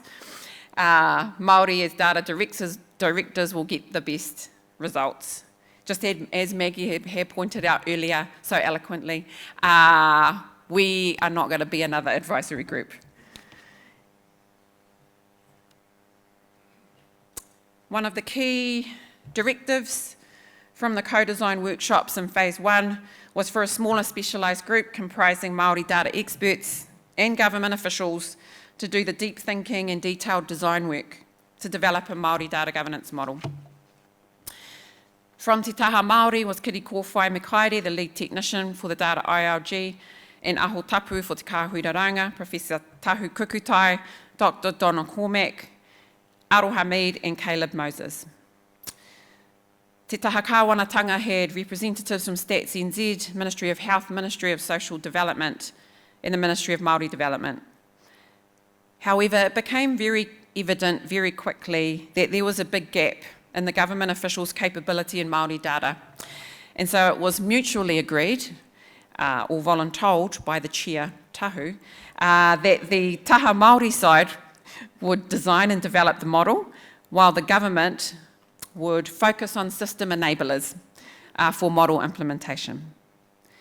Te taha Māori went about the task ahead using the deep knowledge, expertise and relationships they held from across a diverse range of disciplines. They met virtually, usually at night, because this is always an extra gig, right? Everyone's got their day job, including meetings with the FNIGC, who provided advice and learnings from their experience with the development of the First Nations data governance strategy. I extend my gratitude to the FNIGC for sharing and supporting our kaupapa. In 2023, the model was launched. This one-page graphic of the model is supported by an easy-read 100-page report that provides the background to its development and the practical guidance on how to implement it. As I said before, the primary audience is government agencies, our government agencies. Why? Because they hold so much of our data and they need to be told what our expectations are when it comes to the treatment and use of it. Te ao Māori, our own tribal and Māori organisations, can also use the model for their own purposes, whether that be in the governance of their data they hold, or whether that be as a resource for them to hold public and private agencies they are engaging with to account. Kei a rātou tō rātou ake tikanga, it's up to them. The model describes the intended outcomes, and if this talk wasn't going very well, I put a picture of my daughter, just in case. So the intended outcomes, what do we want to get? What do we want to see at the end of the model, the implementation of the model? The right services at the right time in the right way, delivered by the right people. Better shared and autonomous decision making. Decisions are made with us or by us, not for us. A trusted and safe data ecosystem. The system should be trustworthy. The burden often falls on us to be trusting, but the system needs to be trustworthy, so they need to do some work in that space. Data to drive iwi Māori economies. So just last week, the Māori economy was estimated at 32 billion, which smashed the forecast that was intended for that time. That's with a data system that doesn't actually currently serve us well. So imagine what we can achieve with a fit-for-purpose Māori economic data. Supporting whānau to flourish, data to improve the settings and environments that enable healthy, flourishing whānau. Reaffirming and strengthening connections to identity, place, te reo Māori, because knowing where you're from and your language are the cornerstones of our identity. Critical to the continuity of our consciousness. The foundation of the model are these uaratanga, or values, or principles. They guide what we do and how we do it. Again, as mentioned before, we need to nurture our data as a taonga. While we define Māori data as that which comes from us, fundamentally we are referring to the land. That's because of our connection with, because we are both from and of the land. Any data that comes from us essentially comes from the land. So while they need to give back the data that belongs to us, they should also give the land back. That was a bit of a shaky one, whānau. We'll put that in the last minute. Use data for good. I mean, it's pretty crappy that we need to actually state this as a value, but our histories of being victims of data harm tell us that we need to. Be accountable. So just do what you say and say what you do. From our experience with Te Tiriti, it's going to be a stretch objective for some, but again, we need to make accountability explicit.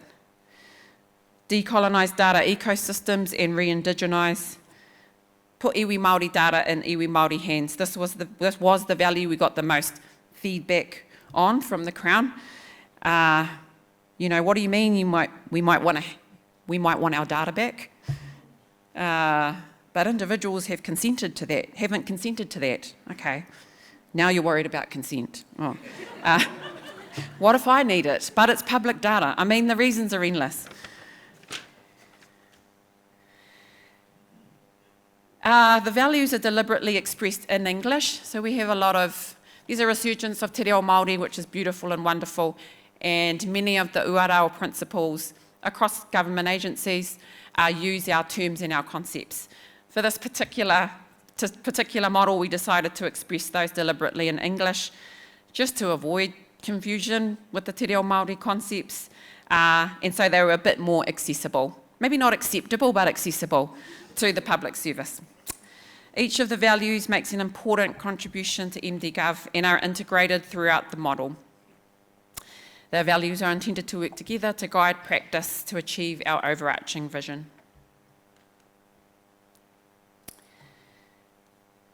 We have 8 PO, or focus areas. Each PO describes a critical area of data governance and specifies actions that should be undertaken to realise our desirable outcomes. PO 8, or the data classification, is cross-cutting as it is a critical enabler of the work of all the other data PO, enabling Māori data governance to be operationalised in a consistent and integrated way. The absence of a data ethics PO is deliberate. From our view, ethics is integrated throughout the model, with our principles. So ethics must be and is considered and woven throughout each of the PO. The structure of each PO is consistent for ease of use. We really wanted to make it really easy for the government to pick up. So despite the fact it's 100 pages, it's actually pretty easy, pretty simple. You just need to know how to read English. So it's not a detailed driver's manual. Neither is it a high-level conceptual model. It is a practical guide, and for it to be useful, it must be contextualised by the users. The final component that came together was the vision. I've got a little bit of a story about this, so where's my time? Oh, do I have 0? Oh.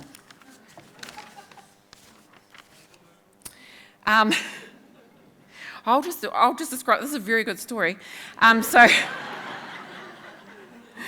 Tuia te korowai o hene raraunga. I actually had the privilege of witnessing the inception of this vision. We know that the mana motuhake data system is actually in existence. It's just about timing, it's about the right time for that knowledge, as was mentioned this morning by Ray, I think, to actually emerge and come to us, however it's going to come to us, in the articulation of the mana motuhake data system. So Tahu had requested some guidance from the board around the vision, and after a very quick briefing of the draft model, I'm talking about Che Wilson, Rahui Papa, and Akirangi Gage, our trustees at the time, immediately delved into what we call a wānanga. This is a space where discussions, rituals, active listening, deep thinking occur, and where we find our maramatanga, or enlightenment. They often occur in our traditional meeting houses, in our taiao, but can actually occur anytime, any place, with anybody, or indeed with no one else but yourself. It's that time when you see mum in the car, like sitting in the car after she's gotten home, she's having a wānanga.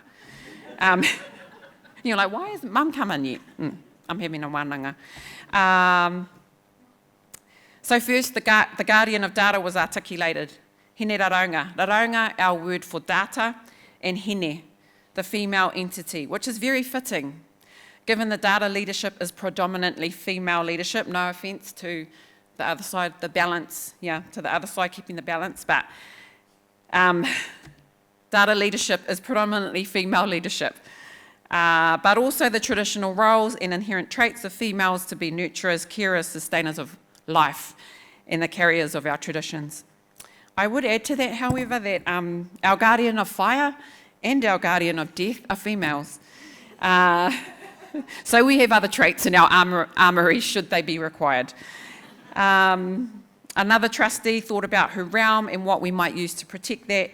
She would be covered in a cloak or korowai, but that cloak is not complete. It needs to be woven. And so the vision emerged.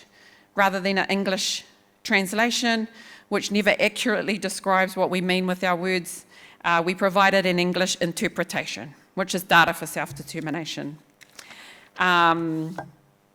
Hei whakakapi aku kōrero. To conclude my kōrero, I do return to the vision and values of the model. Tuia te korowai o Hene Raraunga. Let us weave the precious cloak of Hene Raraunga, guardian of our data.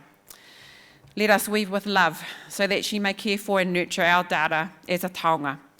Let the weave be strong and resilient so that she may protect our data and ensure it is used for good. Let our hands do the weaving so that with our traditional ways of knowing and being, she may decolonise data ecosystems. Let us weave through the essence of humility so that she may foster accountability in others. Let our people and our environment be embraced by her cloak so that our data may be returned to the original data owners. Mā te raraunga, mō te mana motu hake.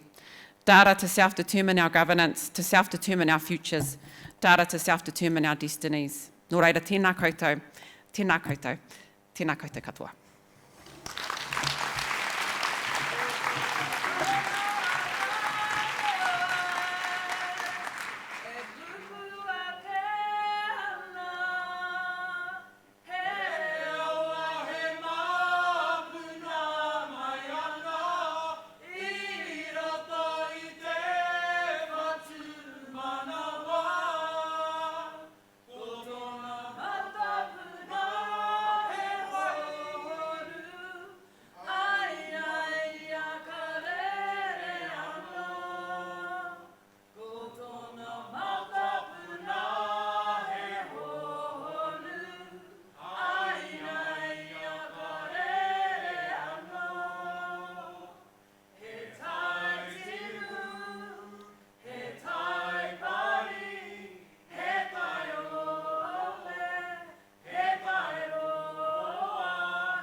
A really hard act to follow, so I won't even try, just to say thank you so much for that, both in bringing some beautiful imagery as well as some humour to us and to our day. So many lessons to take away, and I'm sure you are all taking note of those. We will move on now to the next part of our program where we have a wonderful panel who will be joining us. Firstly, to the stage, I'm going to just invite Byami Williamson and Rose Barrowcliffe, who will be our chair and discussant for this panel. So please make them very welcome. Thank you very much, Carla. Wonderful to be with you all again.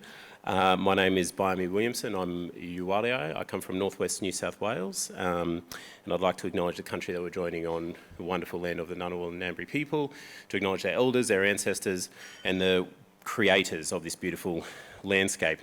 Like Roimata and our Māori brothers and sisters, I also have a wonderful singing voice. However, I'll stick to words unwoven by song for fear of turning the conference into karaoke. I have the pleasure of chairing the next panel. The next panel is called Policy, Models, Frameworks, and Indigenous Data Governance Implementation. So we've got 4 different speakers for this next panel. One is pre-recorded, so we'll begin with that one. But I'd like to invite up to the stage the other panellists are Carmela Roybal, who is the Executive Director of the Native American Budget and Policy Institute at the University of New Mexico. I'd like to invite Dinesh Devaraj, the Assistant Director, Governance of Indigenous Data at the National Indigenous Australians Agency, Dr. Jacob Pren from the University of Tasmania, and then I also believe Susanna Siri from the Centre for Sami Health Research at the University of Tromsø is also joining us. May I ask you all please come up to the stage.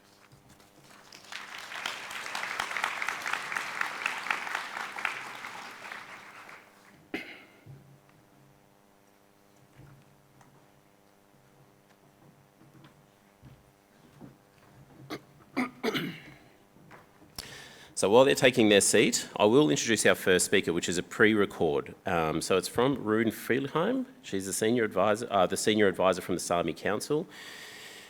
With deep roots in a Sami community where his engagement with Sami, Arctic and Indigenous peoples issues began early and continued through his student years. Rune holds a Master of Science in Economics, which has complemented his extensive career in policy development and strategic planning. Rune has served in a number of leadership and advisory roles, including positions within the Sami Parliament of Norway, as an independent consultant with Jaruma AS, head of the Arctic and Environmental Unit in the Sami Council, and Executive Secretary of the Arctic Council Indigenous Peoples Secretariat. For 12 years, he was Director General of the Sami Parliament in Norway. Today, Rune runs his own consultancy and serves as a senior advisor to the Sami Council. His broad experience offers a comprehensive understanding of Arctic issues from multiple perspectives. So I will ask our technicians to play it and we'll have a listen. Step forward. But from the Sami Council's perspective, something crucial was missing, an explicit recognition of ownership. The Sami Council has therefore introduced the SODA principles, Sami ownership and data access. These build directly upon care, but emphasize a critical new principle, Sami ownership. This explicit addition clarifies that the Sami society have a fundamental right to own their data, placing ownership firmly at the center of Sami data sovereignty. Why ownership, you might ask? Well, ownership provides clear recognition that data about Sami lives, lands, culture and communities belong primarily and permanently to the Sami people.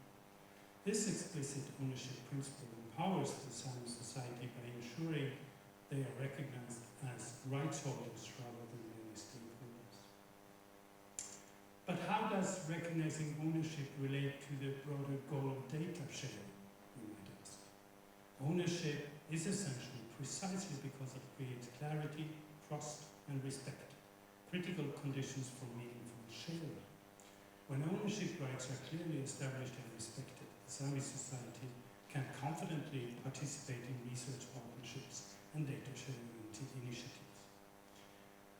Establishing clear ownership removes ambiguity and anxiety around the use of indigenous data. It enables the Sami society to participate in data sharing according to internationally recognized standards, particularly the FAIR principles.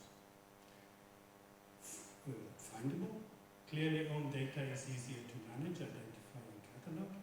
Accessible, respecting ownership establishes clear and ethical guidelines for data access, eliminating confusion around who can grant access. Interoperable, ownership provides the confidence required for data to be openly discussed and integrated, knowing the foundational rights of indigenous peoples are respected. And reusable. Clear ownership conditions foster trust, enabling the Sami society to share data for broader scientific, cultural, or social purposes, knowing that their rights will be safeguarded. Without recognized ownership, fair sharing becomes difficult or impossible. Ambiguity and mistrust prevent genuine productive cooperation. Ownership, therefore, is not a barrier to data sharing. It is precisely what makes ethical, fair, and sustainable sharing possible. To make Sami ownership meaningful, concrete actions are necessary, and we are not there yet. It needs education and awareness, researchers. Much, Rune, for that address and providing it to us here. The next speaker is Carmela Roybal. Carmela is the Executive Director of the Native American Budget and Policy Institute at the University of New Mexico. Welcome, Carmela.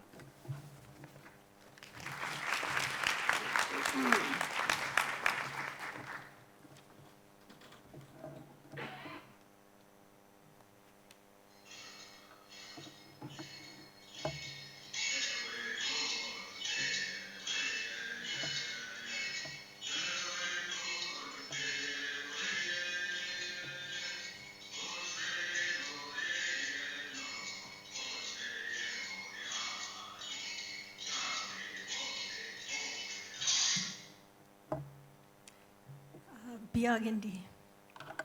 Navi Hawa Tampovi Anamu. My name is Carmela Roybal.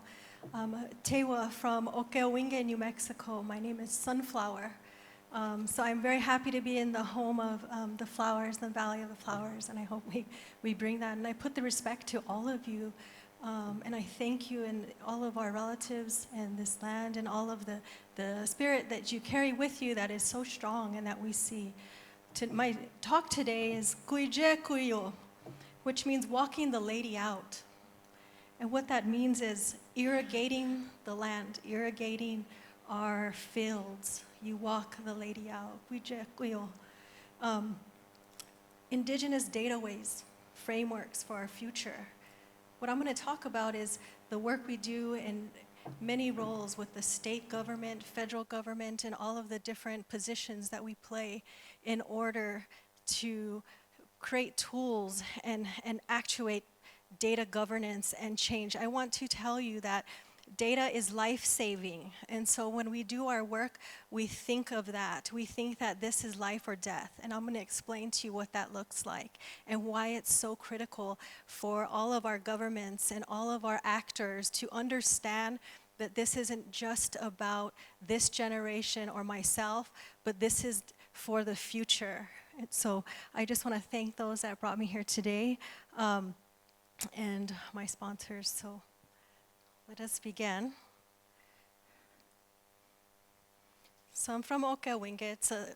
We're called the strong people, land of the strong. In this image, you see our past. You see Pope, our fearless leader who led the Pueblo Revolt, the original American Revolution of 1680, to expel colonizers from our land and to save lives. And what was critical to this piece was that it was the transference of information that led this to be a successful revolt in our land. This is my family, and of course, my daughter and other relatives. This is where we are today, and on the right, that is our future. So all of the work that we do, regardless if funding comes or if projects fail or if management or governments fall or changes happen, we will still be here, and it is for them. So our mission has nothing to do with the posts that we hold, but it carries the power of our future. So just a little bit of background real quick, and these slides will be shared, is that what's very unique in the United States is the federal trust responsibility. So that's something very unique. And that's put together with here over 368 treaties, but there's much more. So many decades of work have gone in to build what the federal trust responsibility. So American Indians and Alaska Natives in the United States are a political group. They are a political group. This changes things. So, and we know that close to 90 million acres, over more than 90 million acres, were removed from tribes. And I just put a couple data points just to give you an idea of what this process looks like. 1920, Native Americans in the US were granted citizenship. So we were not citizens of the United States, right, until 1920. Voting went into effect, but not everybody was able to vote. It wasn't until 1962 where Native Americans across the board gained voting rights, and even those are still challenged today. On the right here is a picture of a delegation that we sent to the federal government. This took place in 1877 in Washington, D.C., and my grandfather is on the right-hand side, Antonio Archuleta. This is one of our great grandparents. And of course, Indian land. So this is history. So we have been setting up and trying to build our future and protect our land and our sovereignty for a very long time, and it's a very long and arduous process.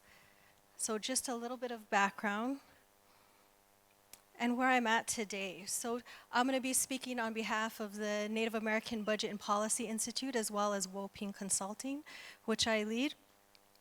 On the left here, right, yeah, my left, we have the All Pueblo Council of Governors, and I'm going to reference a lot of the work that we do in New Mexico, but I'm going to show how that ties into the work that we do federally. So we have to work across and with governments at all points in time,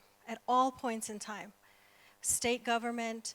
So right here we have a photograph of our 19 governors. So we have 19 Pueblo tribes. So out of these, the All Pueblo Council of Governors it's a council that decided they needed additional support and policy analysis and data support, and conceived with a lot of other elders about that they needed an institute that did that. So sort of like the office of the OMB or the Management Bureau that kind of analyzes all the data and all the funding and all the programs that come in. So our governors and our tribes within the state of New Mexico needed that same kind of support. So this is where the Native American budget and policy came to fruition. So we're situated in the University of New Mexico, but we serve our tribal nations throughout the state. And so this is a kind of a carrying forward of the legacy of our Popé. This is another survival mechanism put together, right? It's a very young organization, and on the right you'll see some of our partners, and we'll talk about some of the work that we've done and participated in and what that relationship looks like. So data. Oh, I got 5 minutes. This is good. So data ways. I think of data as water, and our ways, our ethics, and our protections. And during the revolt, our warrior runners took forward yucca tied into knots, and that's how they relayed the information as a relay to set themselves up for a successful revolt and to push out those that were causing harm. So information or data that is not relayed is not useful.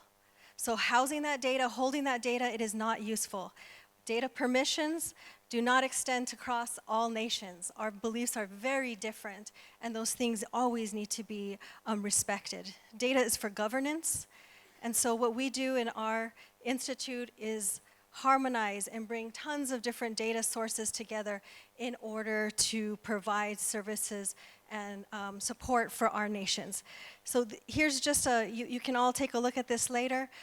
We work in so many different spaces, legal, youth, law, global, national. Our institute has expanded, but we have very intrinsic relationship with the state of New Mexico, where we've supported the launching of an early childhood and care department, and we continue to support and supply tribal liaisons within that department. We've done the data collection in order to enact that, but I want to give some other very interesting examples. So one of the tools we created was our data books. We collected all census data, community survey data, New Mexico data, any data that is available, and we consolidated the data into a data book that our tribal leaders can use. And it's critically important because there were so many different pieces that the stories that we weren't telling. And we can't wait for tomorrow to tell that story to take action. We need it now. We need it yesterday. We need it 10 years ago. And so one of our data books, and I have a couple little data points just to give you an idea. On the right-hand side, of course, we have education, economic well-being, and a variety. This shows a population decline. This shows a population collapse across our people. These are things we need to know about. Our tribal leadership, to make sound decisions and create programs or protections, need to understand this very clearly. We have education outcomes, and then down here, very importantly, we have our kind of our death rates. Our life expectancy decreased in New Mexico by 8.5 years post-COVID. These are a couple just random data points just to hit it home why data is so critical, right? 45 years of age is a very common life expectancy for tribes across the nation in different pockets.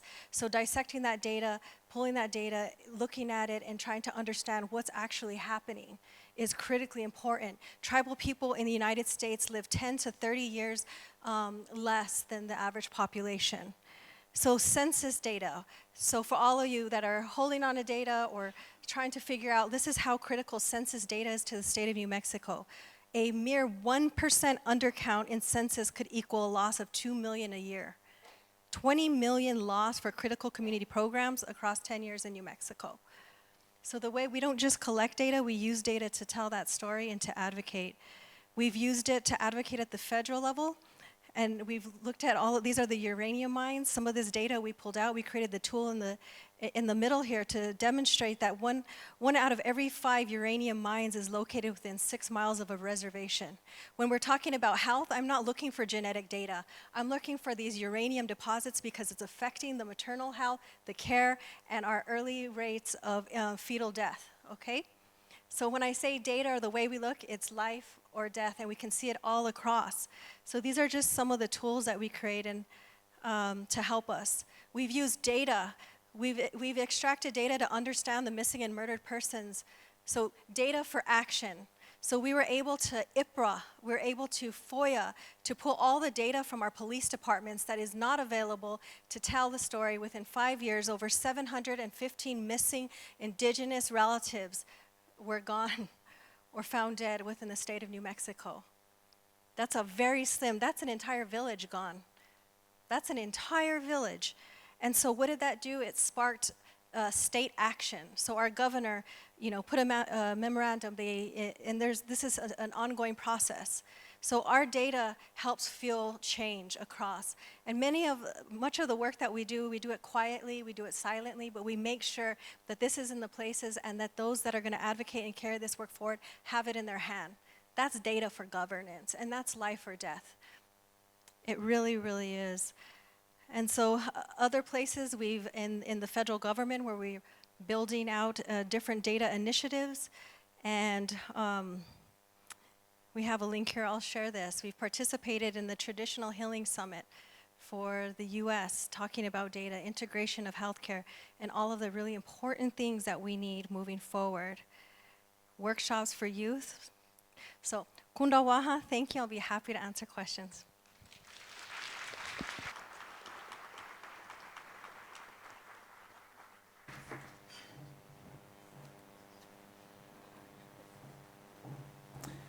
Thank you very much, Carmela. We will have some time for questions at the end, so if you do have questions, please hold on to them or write them down and we'll get the mic out to you afterwards. Now, next speaker is Dinesh Devaraj. He is the Assistant Director, Governance of Indigenous Data at the National Indigenous Australians Agency. Welcome.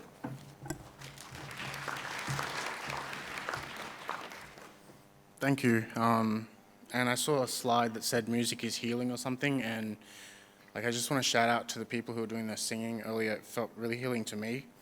I just want to say this is probably one of the greatest honours of my life to be speaking here. And I mean that from the bottom of my heart. I'm not Indigenous. I grew up in this country as a second-generation immigrant, Sri Lankan Tamil. My mum got a lot of racism at the workplace and stuff. It was really bad. And then I went through the same stuff. It was up in Queensland. But it actually inspired me to study colonial racism and figure out what we could do. Somehow I got involved in data because that just meant I could get a job. But at the end of the day, what I really care about is social justice and philosophy and truth. Want to acknowledge, the Ngunnawal and the Ngambri peoples and anyone who's connected to these lands who I'm not aware of. I've been living here for 4 years now, drinking the water, eating the food. And it's been what I've been using as energy to fight. Okay, so I'm a government employee, so that's really annoying as well, because I can't actually say the truth and I feel like the tomatoes are waiting. But I want to open my speech with a simple but sometimes complicated question. What is government's role in supporting the exercise of Indigenous data governance? This can be hard to answer because government has often been the cause of much pain and suffering for Indigenous people. There's a lot of rightly placed mistrust in governments, and in this sense, I do understand why people are skeptical of governments being involved, because in history, they often sought to eliminate self-determination. On the other hand, governments are most definitely responsible for correcting past injustices that were perpetrated upon Indigenous peoples. So, governments have the responsibility to figure out what they can do to do better on Indigenous data for Indigenous peoples. The question recurs, what is government's role in supporting the exercise of Indigenous data governance? I think Australia has started to ask and answer this question for itself, and it appears to have occurred in a way that was respectful to Aboriginal and Torres Strait Islander peoples, at least from my viewpoint and in my own eyes. As Jacob on the panel and all our other non-government and Indigenous partners know, shout out to Isaac I saw earlier, but there's a bunch of people.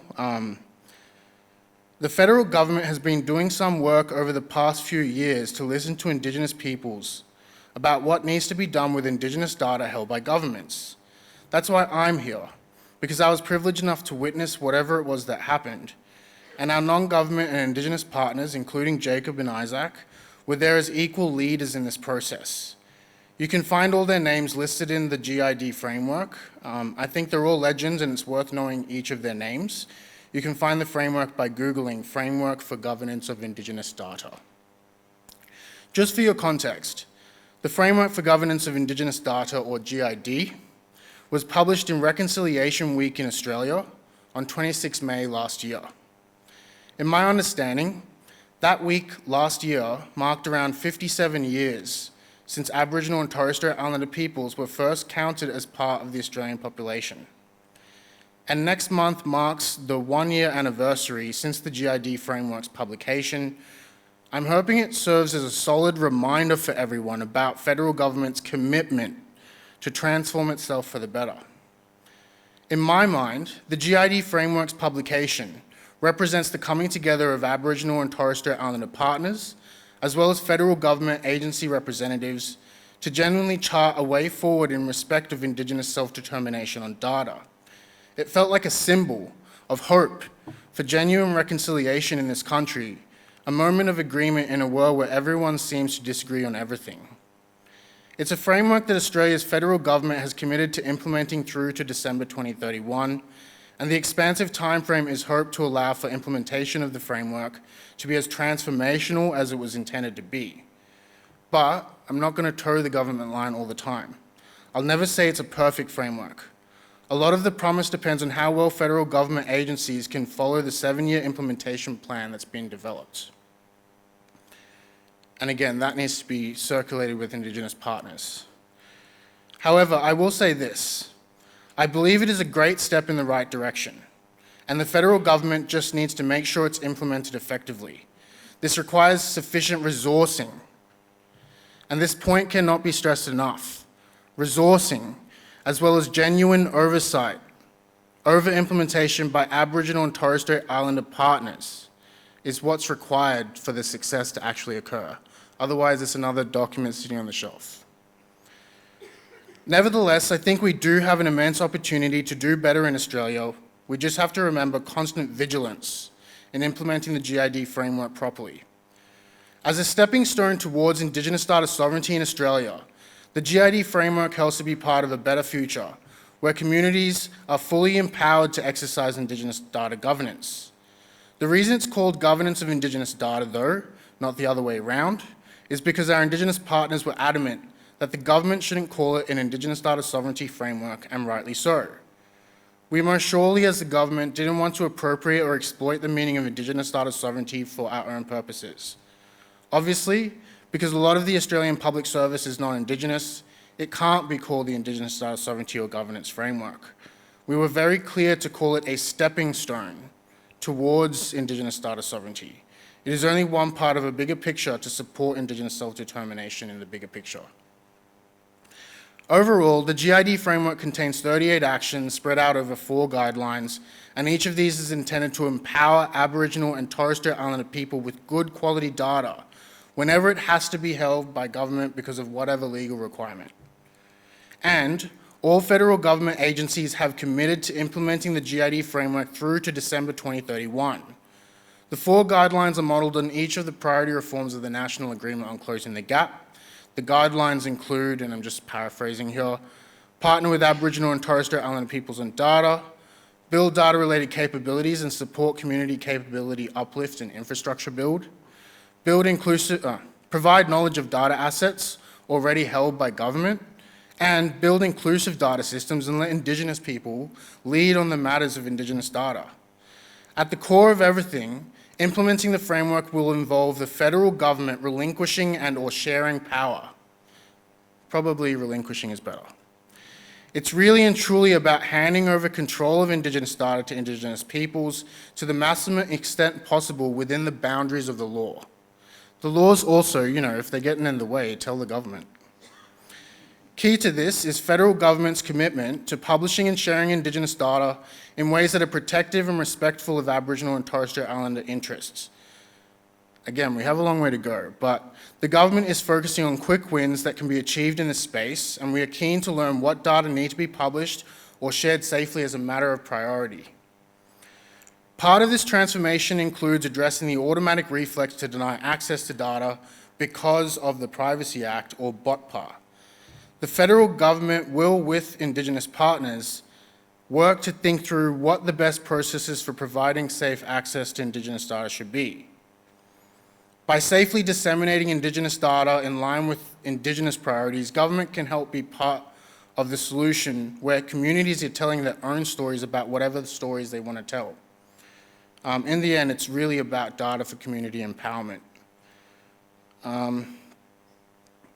Part of this, I'm just going to wing it here, part of this is also about addressing all the deficit data. So if there are data sets that are not great quality and need to be improved before being published or shared, 100% that's within the remit of the Framework for Governance of Indigenous Data.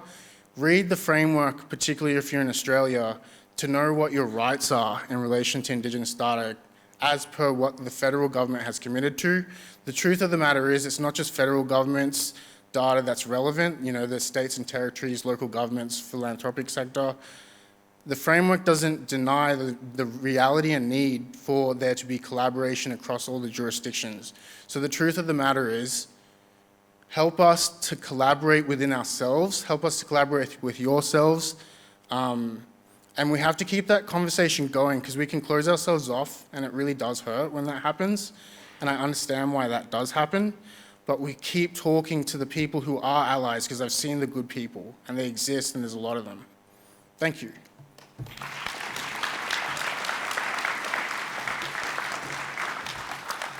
Thank you very much, Dinesh. Our final speaker for this session is Dr. Jacob Pren from the University of Tasmania. Welcome, Jacob.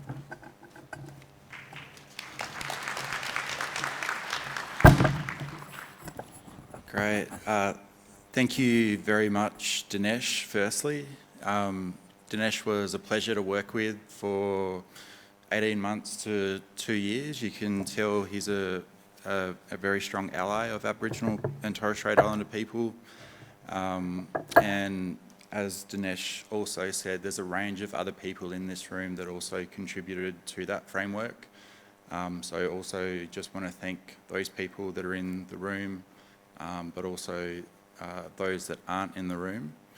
I'm going to take a step back from the framework itself. I think Dinesh has talked more about that.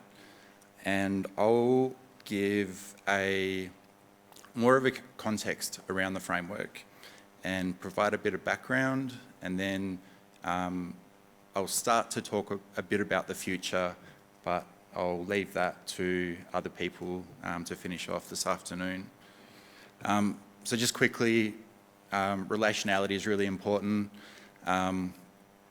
My Aboriginal family are Roimata people from Port Stephens in New South Wales, and my little nan down the bottom, I don't take after her in the height department. She's about 5'2", and I went overseas in December, and I spent 3 days with Nan before I went overseas, and on the first day she says, "Jacob, can you get me a present?" I said, "Yeah, no worries." And we talked some more. On the second day, she goes, "I'd like some jewellery for that present." I said, "Yeah, all right, Nan, no worries." And then on the third day, as I was getting ready to leave, she said, "Jacob, only gold looks good on my skin." I said, "Oh, is that right?" So I came back with some gold jewellery from overseas for Nan. And as you can tell, she is a bit of a character.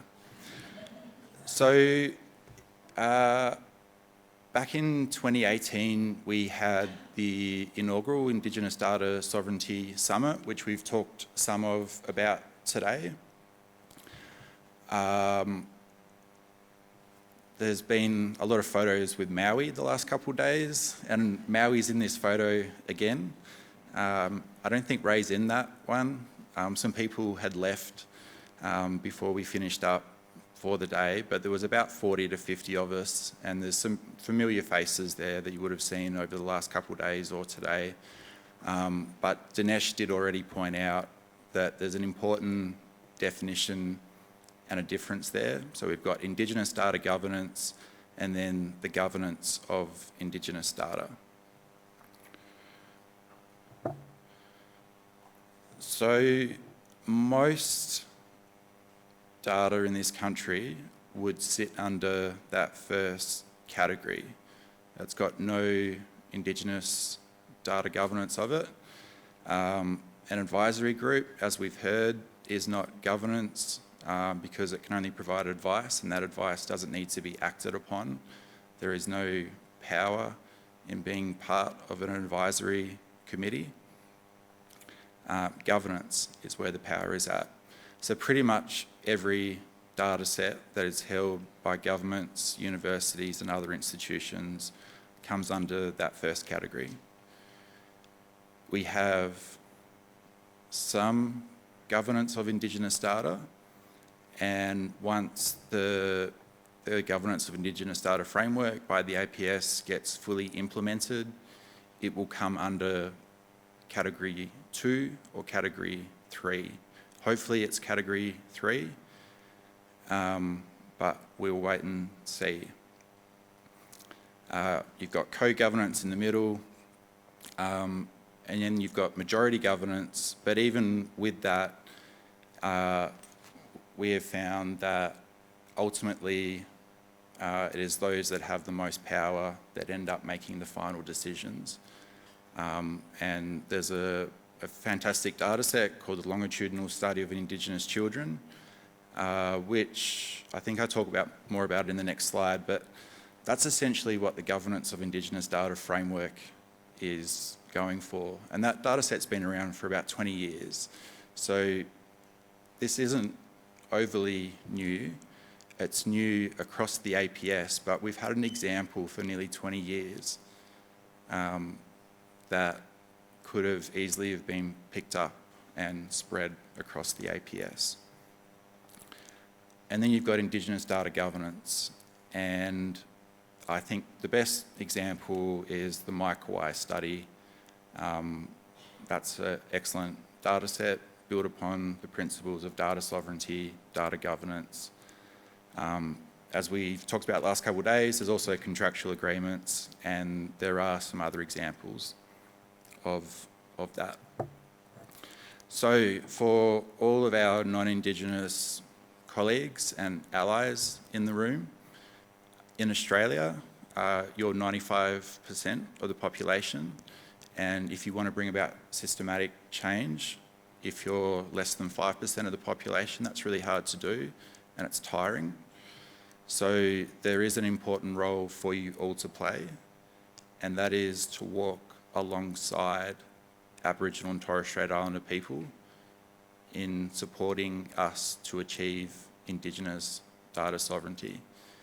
And so there's 4 ways, there's other ways as well, but 4 ways that you can do that. So education, really important.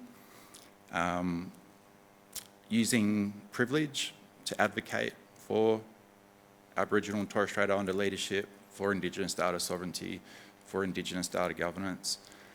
The Academy of Social Sciences have done an excellent job in the decadal plan of research infrastructure.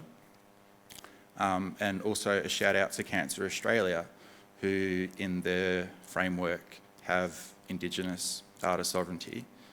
So thank you.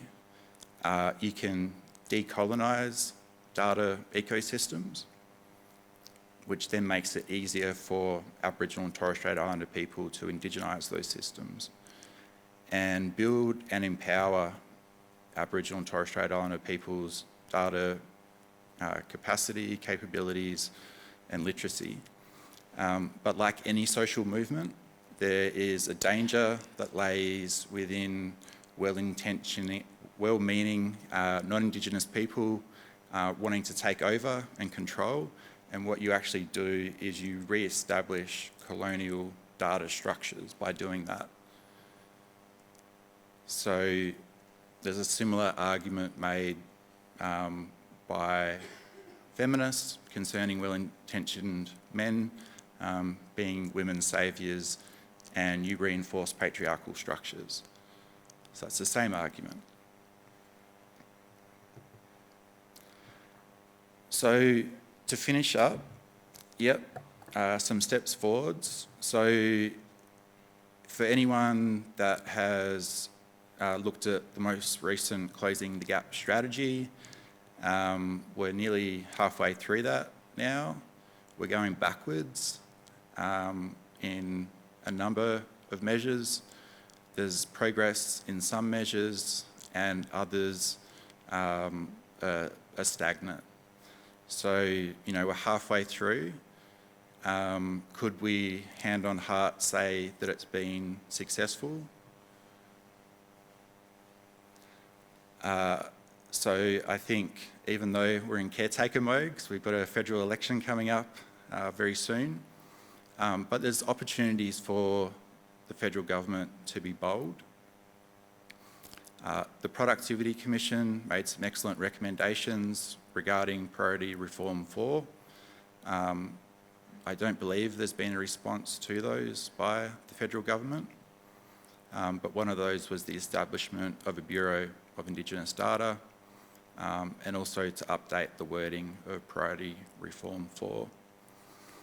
In the Governance of Indigenous Data framework that Dinesh talked about, we called for the appointment of an Indigenous Data Commissioner that could head up that bureau.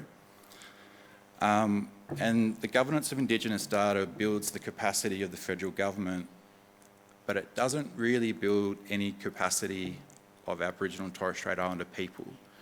So there's a capacity building issue going on here, and there may be, but I haven't heard of any big moves to support Aboriginal and Torres Strait Islander people around their data needs, whether it be infrastructure, capacity building, and so on. As I mentioned, the longitudinal study, have a look at it. It's a beautiful data set, but it's been around for 2 decades. And if you look at the action items within the framework, a lot of those will lead you to what the LSEC has been doing. And then also for APS staff to undertake training. There's some really good training courses around. There was a poster presentation about one yesterday in particular. So there's some possible steps forwards, but others will talk more about that this afternoon. So thank you.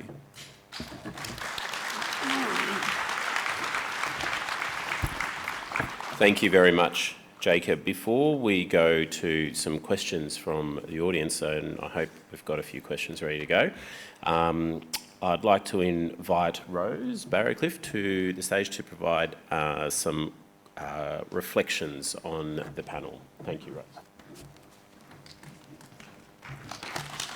Thanks, Bayami.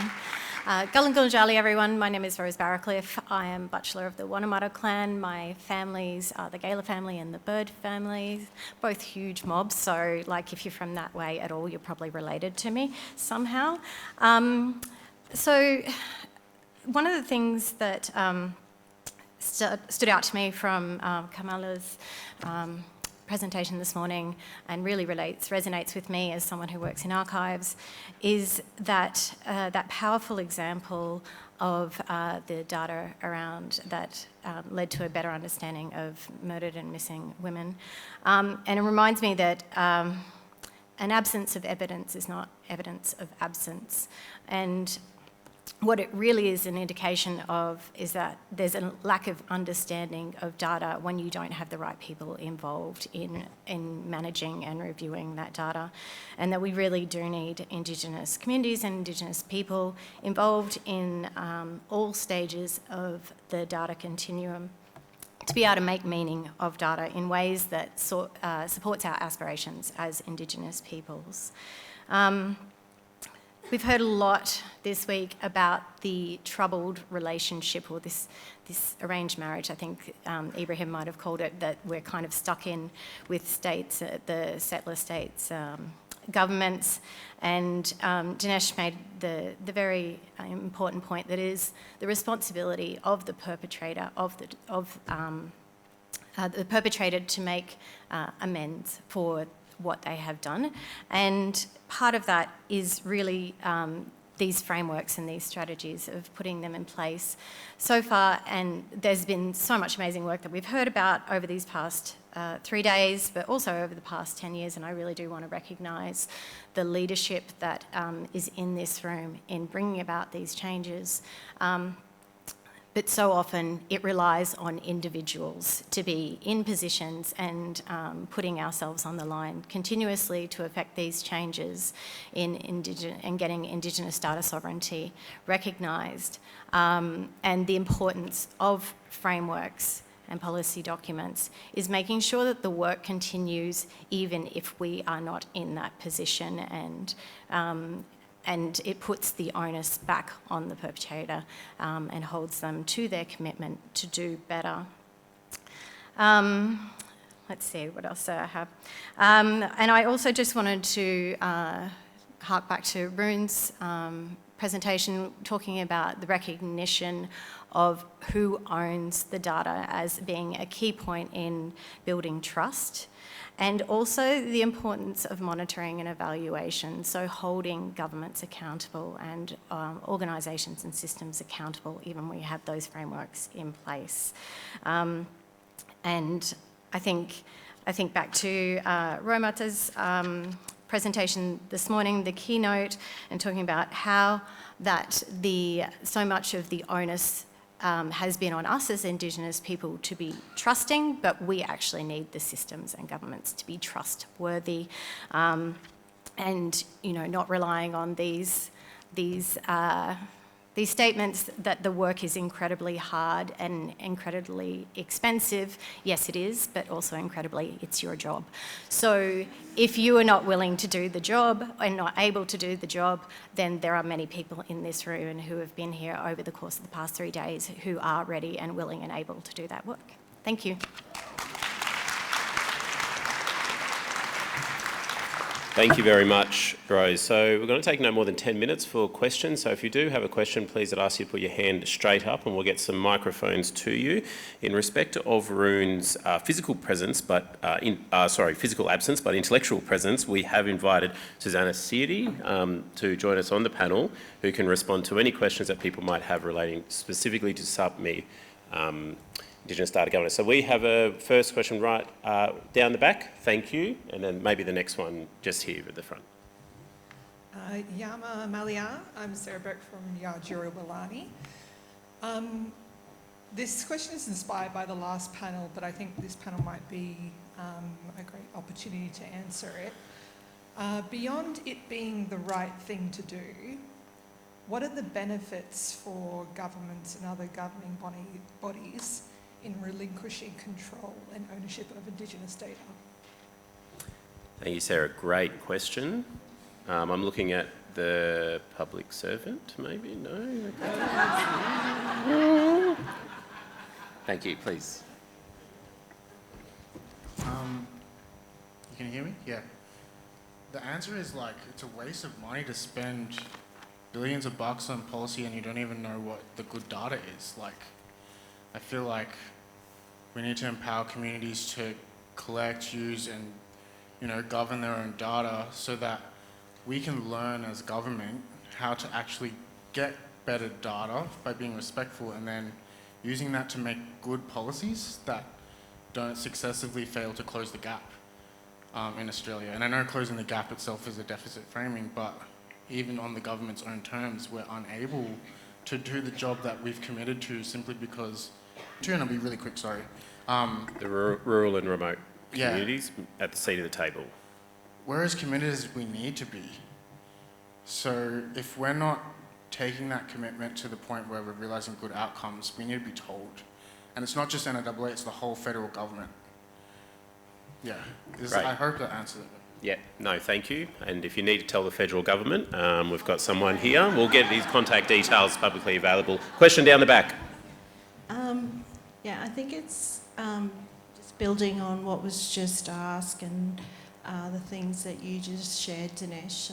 Thanks to the panel for the conversation today. I guess just emphasis, given that there are allies in the room today, that there's been a lot of rich conversations about solutions and work that is actually underway and mobilised in First Nations communities across the world, including Australia.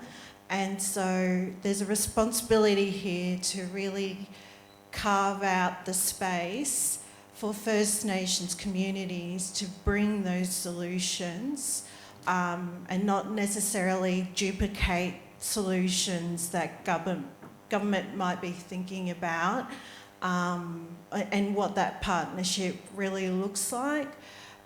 In the Australian context, when we think about data and trust, which is something that's been a common theme in some of the presentations today, just for allies to really make space to understand First Nations context and the reason for distrust, and how you actually map out your strategies in the entire data life cycle and what that looks like, because even the most benign government process will have some implication for First Nations data. And I guess in the Australian context, you know, we're still recovering from the referendum. Yeah. And there's a bit of healing still happening that, you know, Australia as a whole needs to reconcile with as we go through the data journey. But yeah, please take the opportunity to really connect with people here and hear about those solutions and where there are opportunities to really partner. Some of the things that we're talking about in terms of the strategies going forward, data is holistic for First Nations, and that doesn't necessarily work within the government setting. And so, you know, these are just some things I just wanted to call out. Indeed. Thank you very much for those thoughts, and it connects, I think, very strongly with Sarah's first question around, you know, non-duplication and where communities are leading and demonstrating that innovation. You know, simply support communities and maybe the best outcomes for government and for communities. A question here, please. Wiyabu. I'm a deaf black fella from Warramai, so all power to you, my brother on panel. There are groups within the Indigenous population who have different experiences of being marginalised within the data sets, and that gets carried into policy. I think of my community, the disability community, there's people who've been removed from families, intersectionality being the word of the moment. So my question is, do the principles and frameworks that you spoke of, do they hold the further you move out into the margins of our communities, or they need to be adapted to be made more inclusive? Thank you. Was there anyone who you wanted to answer that in particular? I mean, we can throw to Jason out of respect for the Warramai connection, maybe. I know, Jason, what do you reckon? Hey? Sorry, Jacob, not Jason. I've known Jacob forever, too.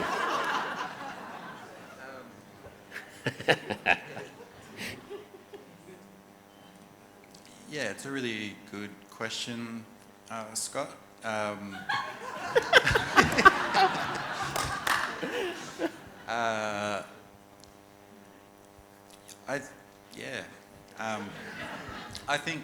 think they do,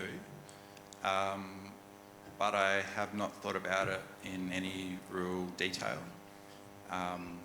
And I would probably actually ask you for some guidance around that, because it is your area of expertise. But yeah, I think you have particular population cohorts that are even more marginalised in terms of having meaningful data.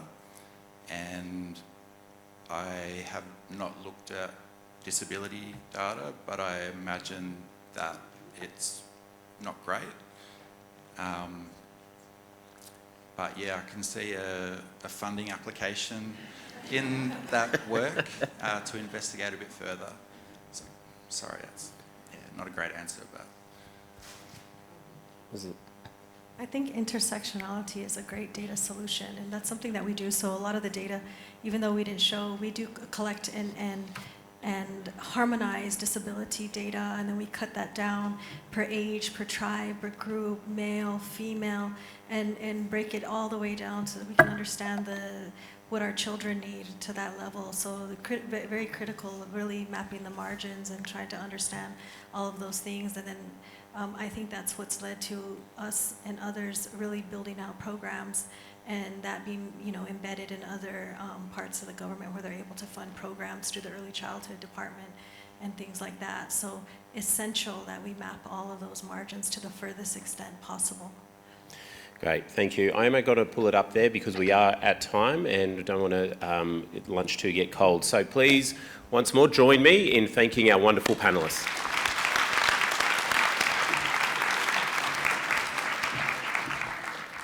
Thank you so much, Dinesh, Carmela, our new friend Jason, and Rune, as well as Susanna.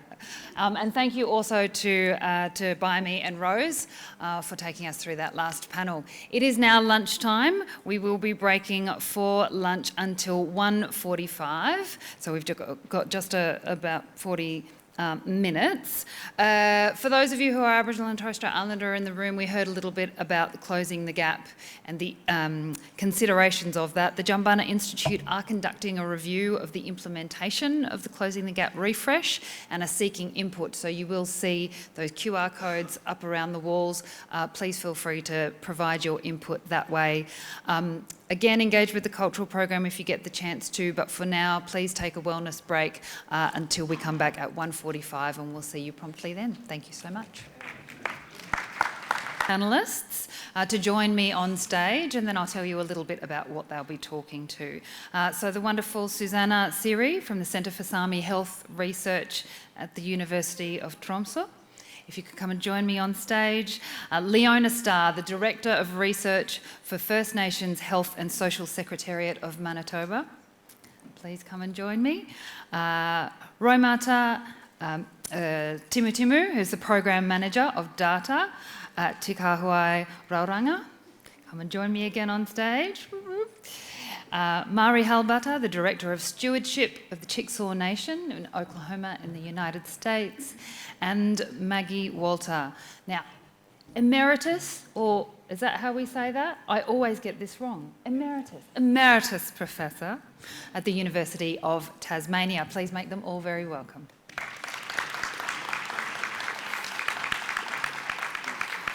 So the aim of this panel session is to hear from all of our panellists, to share insights about what they've heard over the last couple of days and what those things mean for Indigenous groups and nation states about the Indigenous perspectives that have been shared, including what these groups should do and how we strive together over the next 10 years.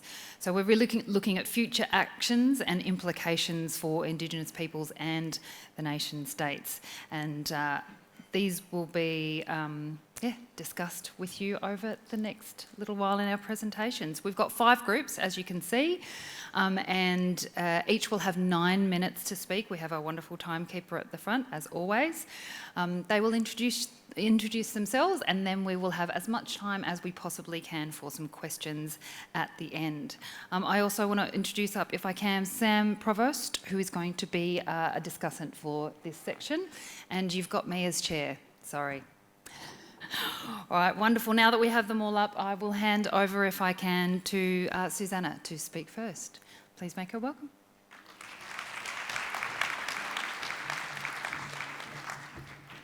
Thank you. I am Garendils Mahteristna Susanna. Ja, Fimbenailo Ante Susanna. So I am Susanna Siri. I work at the Center for Sami Health Research in Tromsø. And I also am the founding member of GIDA Sápmi, which is our network connected to the GIDA network, the Global Indigenous Data Alliance. So I would pay my respect and gratitudes to organizing committee for this brilliant, beautiful conference. And I acknowledge the Ngunnawal and Ngambri country people as the traditional custodians of the lands we have been meeting on. I acknowledge their connection to land and their presence here in the past, for coming generations and for the present people. I'm thankful for being able to come here and learn from you, and many Gihtu to Paul for the walk on the campus the first day, and Gihtu to Paul and Matilda for the beautiful smoking ceremony, and for allowing us to speak on your land. And that really resonated with me. And thanks for Bradley Bell and his nephew for the warm welcoming today.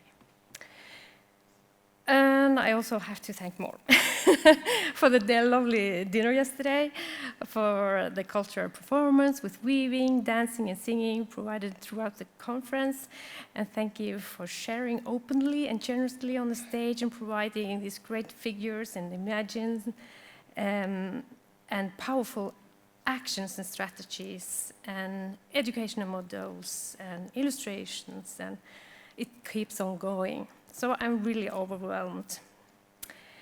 And not the least, I will thank all the participants for sharing good and insightful conversations during coffee breaks.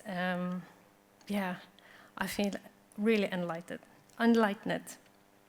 and regrounded on my own in the indigeneity and in the global indigeneity. So Gihtu, Gihtu, Gihtu.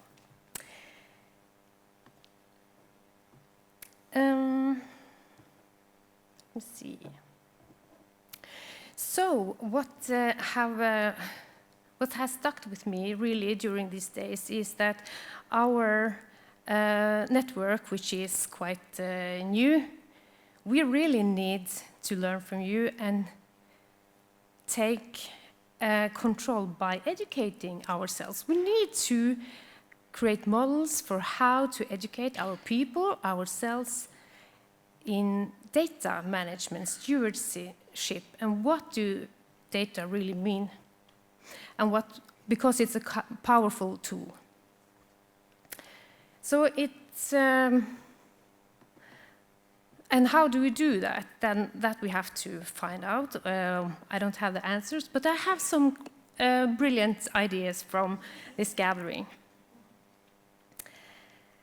But I have to acknowledge there will be a long and steep way through woods, valleys and rivers and climb some mountains on our way, but it is possible to cross and navigate through them by relying on our cultural knowledge and our ways of doing and practicing self-determination.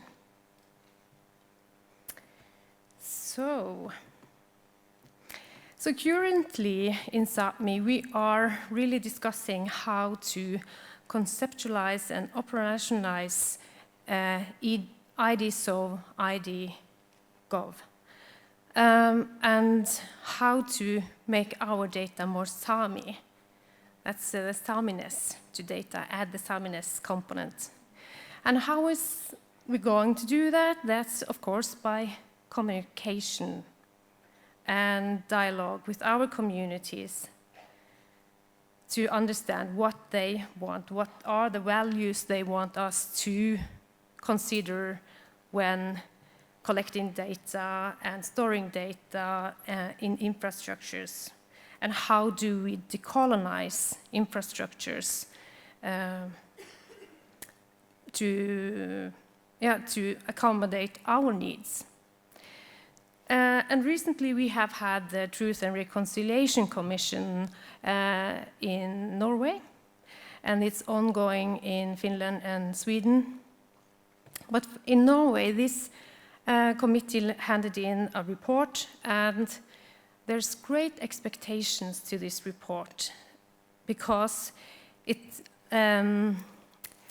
lays some foundations for how to reconcile with the majority population. How do we build new relationships? And by that, it also is an expectation that we get the ownership to our data. We get the right to determine our data. So there's, if we can use the leverage that this report gives and push our government to fund us, we have great opportunities to really develop a good educational program for how to make our data more Sami and what data really means. So we have, of course, in the Gida Sápmi also a strategy, and this is our actually first strategy. So there's some deliverables and actions for how to do it. We need to map the existing data practices, and we have started barely on that work, mainly related to health data and research data, because this is the way it's allowed to collect data on ethnicity. We don't have other sources. And we need to co-develop with our communities Sami-specific guidelines. Already the presentation by Rune Fjellheim and Sami Council today about the SODA principles gives some ways and strategies forward, but we really need to work with these principles. And of course, engage in community consultations. We have the Sami Parliament, which we rely very strongly on. However, we have, these are politicians, and it's always a popularity battle amongst the politicians. So the community voices, the voices of the society, in a way, disappear. So we need to engage in larger extent with the communities. And these defined consent governance mechanisms, we have in place these to some extent for health research. Again, this is something that has been really important as this is the sources for ethnicity information. So we have for that kind of research, however, lacking for other. How should we do research in other areas? For instance, coming to traditional knowledge and reindeer herding regions. And we need to pilot and evaluate the implementation system we plan. So now we are applying for funds for doing a PhD on this. And also, and that is forthcoming.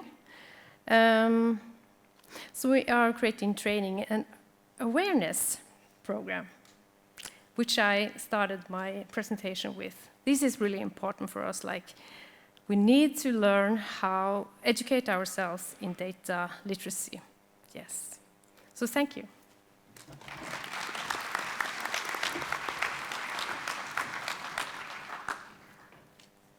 I work as the Director of Research for the First Nations Health and Social Secretariat of Manitoba. Originally, I come from Thornchild First Nation in Treaty 6 territory.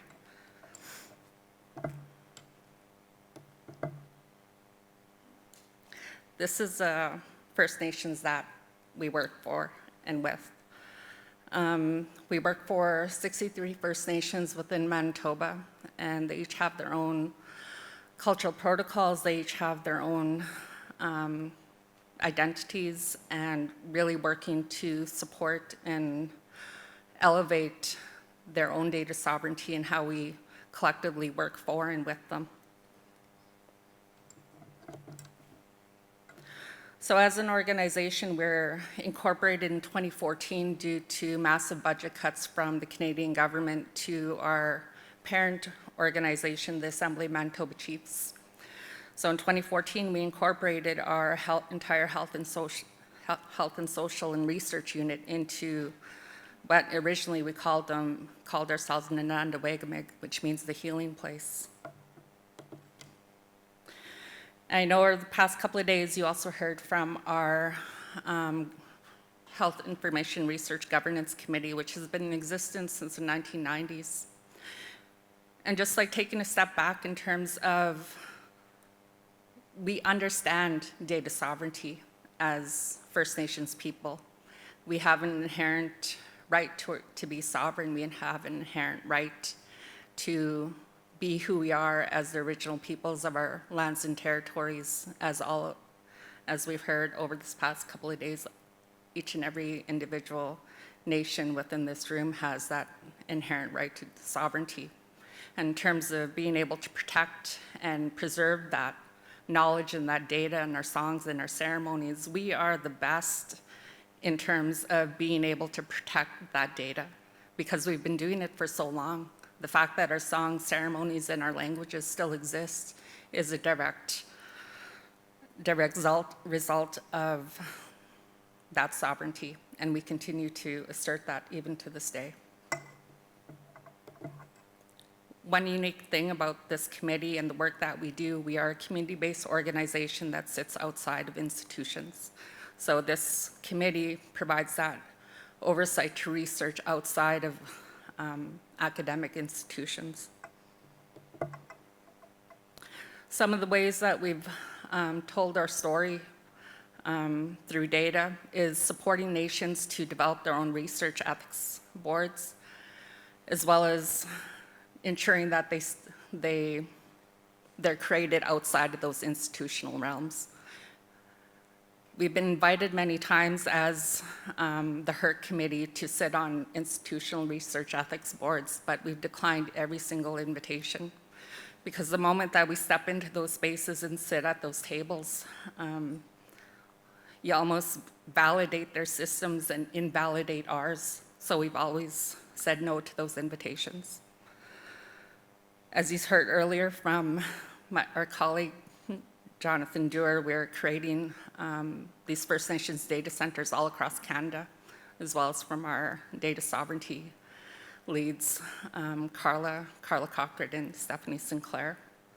One of the important things about these data centers is that they will too, based on their own priorities, they will also sit outside institutions and they will carry out their own research priorities. One of the other things that we've also developed is developing our own training initiatives to ensure that those who are working with our data, those who are working with our stories, and have that strong foundational understanding and that worldview of who they are. Because as long as we have non-Indigenous people handling our data, analyzing our data, that story still isn't ours. We also work to create our own surveys that are based on strengths and resiliency and the beauty of our people. Because oftentimes when we utilize or develop survey tools and instruments, we tend to look at Western instruments that have been developed outside of our communities. And those are effectively, they're not our ways, they don't have no understanding of who we are. So being able to develop our own tools, one of the main teachings that I received from one of our late knowledge keepers, where we brought them together to look at some of the questionnaires, and those questionnaires were, the questions were derived from existing validated surveys. and the late Henry Skywater of Bertel Sioux. He asked us point blank, he's like, because we're utilizing a Likert scale, and he asked the question, and this always stuck with me. He's like, why do you give people the opportunity to lie? And that was like, and that's always stuck with me. So it's like rethinking how we ask these questions. One of the biggest shifts, I guess, for us was repatriating our data. So initially back in 2010, when we were with the Assembly of Manitoba Chiefs, we repatriated our data sets from the institution, which wasn't an easy feat. It wasn't quick. It took about 2 years. So if your data is held outside of your community, outside of your nations, it's very difficult to get back.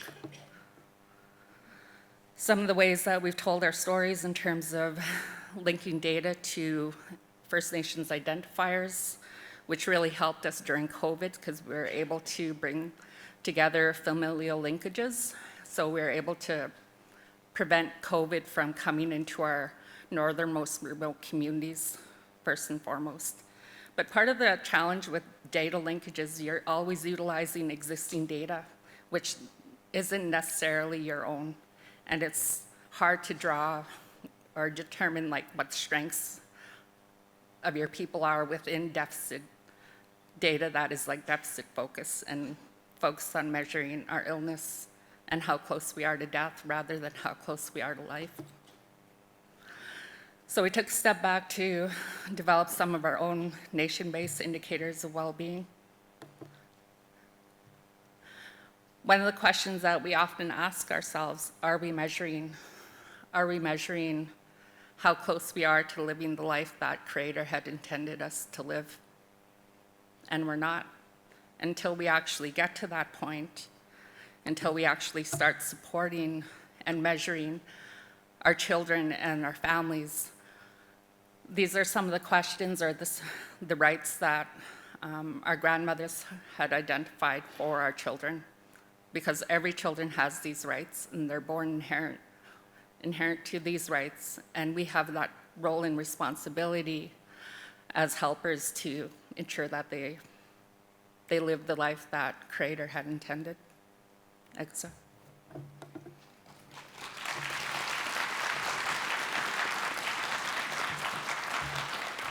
Thank you so much, Leona. Next we have Roimata Timutimu.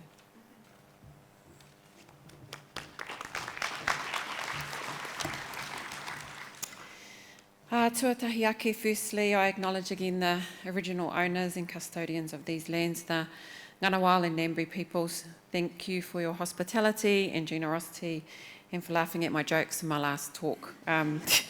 For those of you who may have missed those jokes, I hail from the Bay of Plenty, which is on the east coast, of the North Island of New Zealand.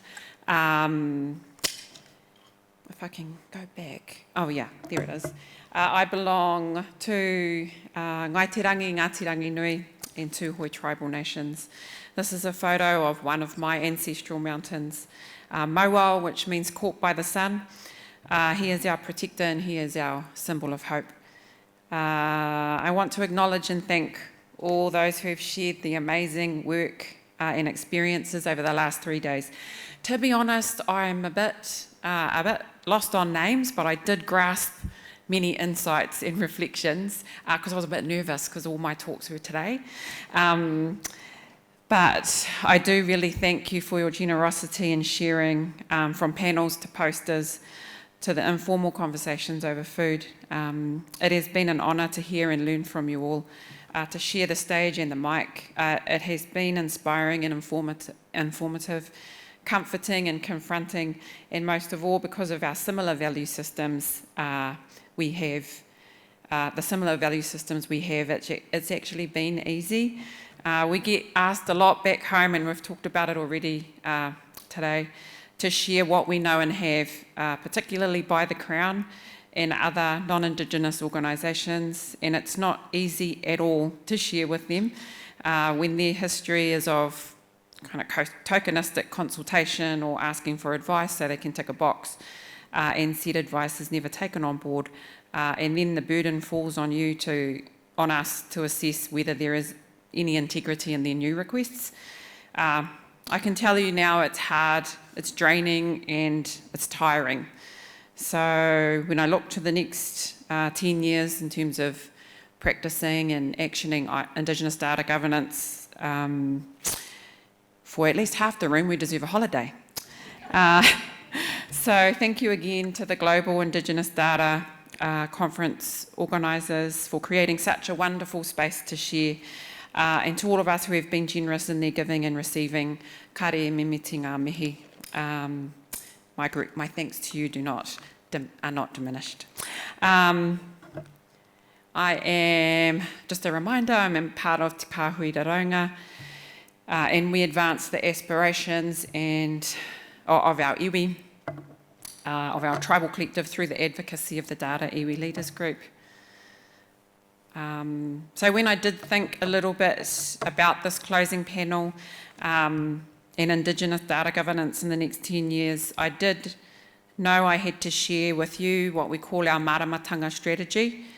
I will caution that we do not share this with our Crown partners back home or any other government organisations. It's for us, it's by us. So it will only be a very small glimpse. When we developed this strategy through wānanga, which I talked about earlier, we actually prophesied how our world was going to be, not 10 years into the future, but 7 generations into the future. That prophecy showed us that we were not just surviving, in fact, we were thriving. So setting our pai tawhiti or our horizon in that timescape means that we can be very deliberate in prioritising our actions over the next 10 years. They must be transformational, they must be system level, and they must have enduring benefits. It also helps us kind of triage some of the some of the requests we get given by other government agencies. If it's not going to have an impact 210 years into the future, then we're probably not going to engage. Our whakatauki or mantra talks to our mission. He kura kāhuna, he kura ka whākina, e koro pupu ana te waiora. And this raised kōrero that you talked about at the end of your keynote this morning, the insights that you shared about this really reminded me of this whakatauki. So infinite knowledge held within our environments waits for us to unlock the ancient wisdom that it holds, a wisdom that illuminates the path to the enduring well-being of life. The 2 principles, or urara, that guide our practice ensure that how we do things, and I heard from this from a few speakers as well, one of the aunties on the first panel, how we do things over the next 10 years and through those 7 generations will protect the continuity of our consciousness. So survival alone is not the prophecy. Thriving and flourishing as Māori is the prophecy. So when we move from Indigenous data sovereignty principle to Indigenous data governance and practice, the practice itself has to be principled. So our 2 principles that guide what we are doing at the moment and into the next 10 years. The first is mana motu hake, you've heard about it, self-determination. Puritia kia mau, puritia kia au, our autonomy holds steadfast and true. Aroha, you've heard a little bit about that in the marriage analogy. There wasn't that much aroha in that particular marriage, but aroha is an imperative value for us, and I'm sure for all of you. Whakaaro nui ki te tangata, whakaaro nui ki te taiao, whakaaro nui ki ngā mea katoa. It acknowledges the relationships with each other, our relationships with the environment, and our relationships with all things. So over the last 10 years or so, maybe 9-10 years, we've laid foundations for us, Te Kāhui Raronga, mandated by our iwi forum to ignite 4 distinct but related programs to help us transform the current data system to a te tiriti-led data system, and to take some critical steps towards our mana motuhake data system. We have a data program. Within that sits a range of projects and initiatives. We influence the census, the last census, the next census. We hold governance positions to influence that mahi. We are designing a data measurement framework for our language. We influence data standards and policies that are mandated by the government for government agencies to undertake. That all sits underneath the mana oriti relationship agreement that we hold with Statistics New Zealand. We have Te Mana Whakatipu, which our lovely Brittany talked about yesterday. That's our tribal data capacity and capability build program. As we've already shared today, capability and capacity is very integral to any of our plights to advance ourselves to Indigenous data sovereignty. Te Whata is our iwi-owned, governed and managed iwi data visualisation platform.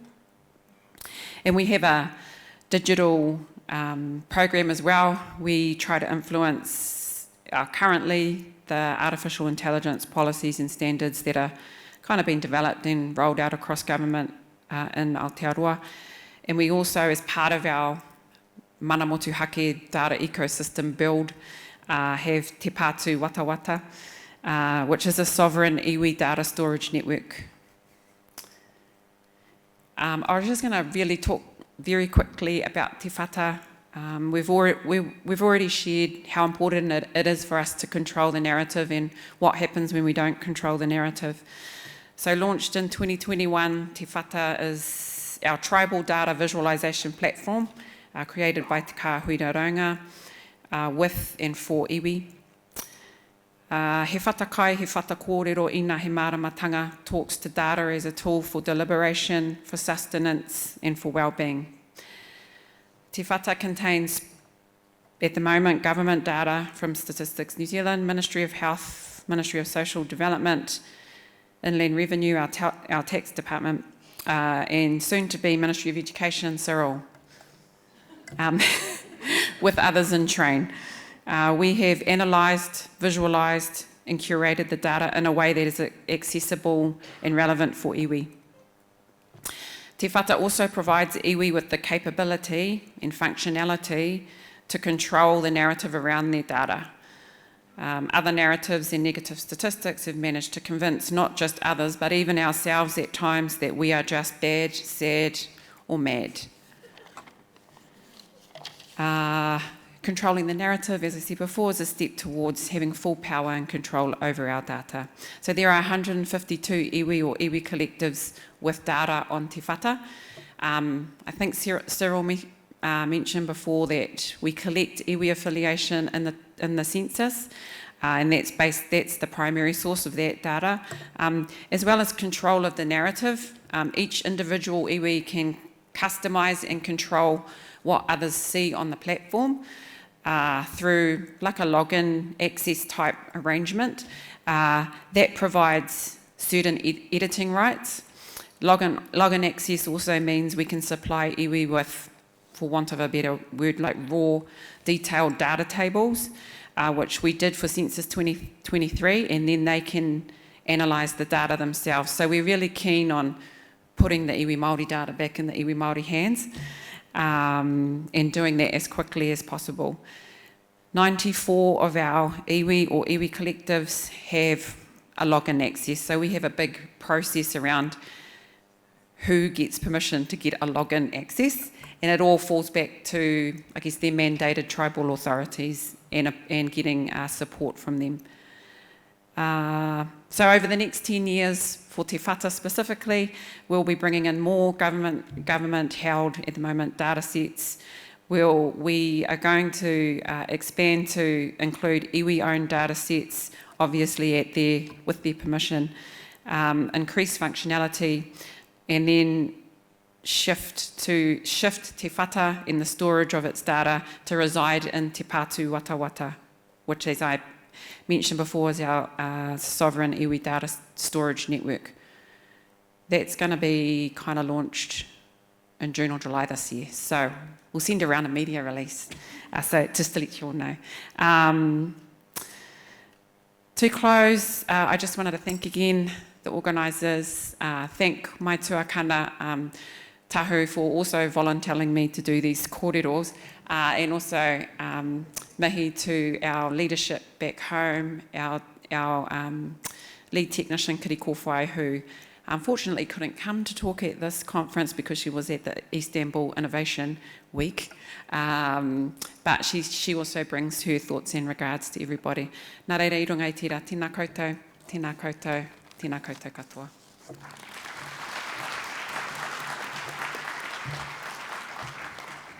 Eso very much, Roimata.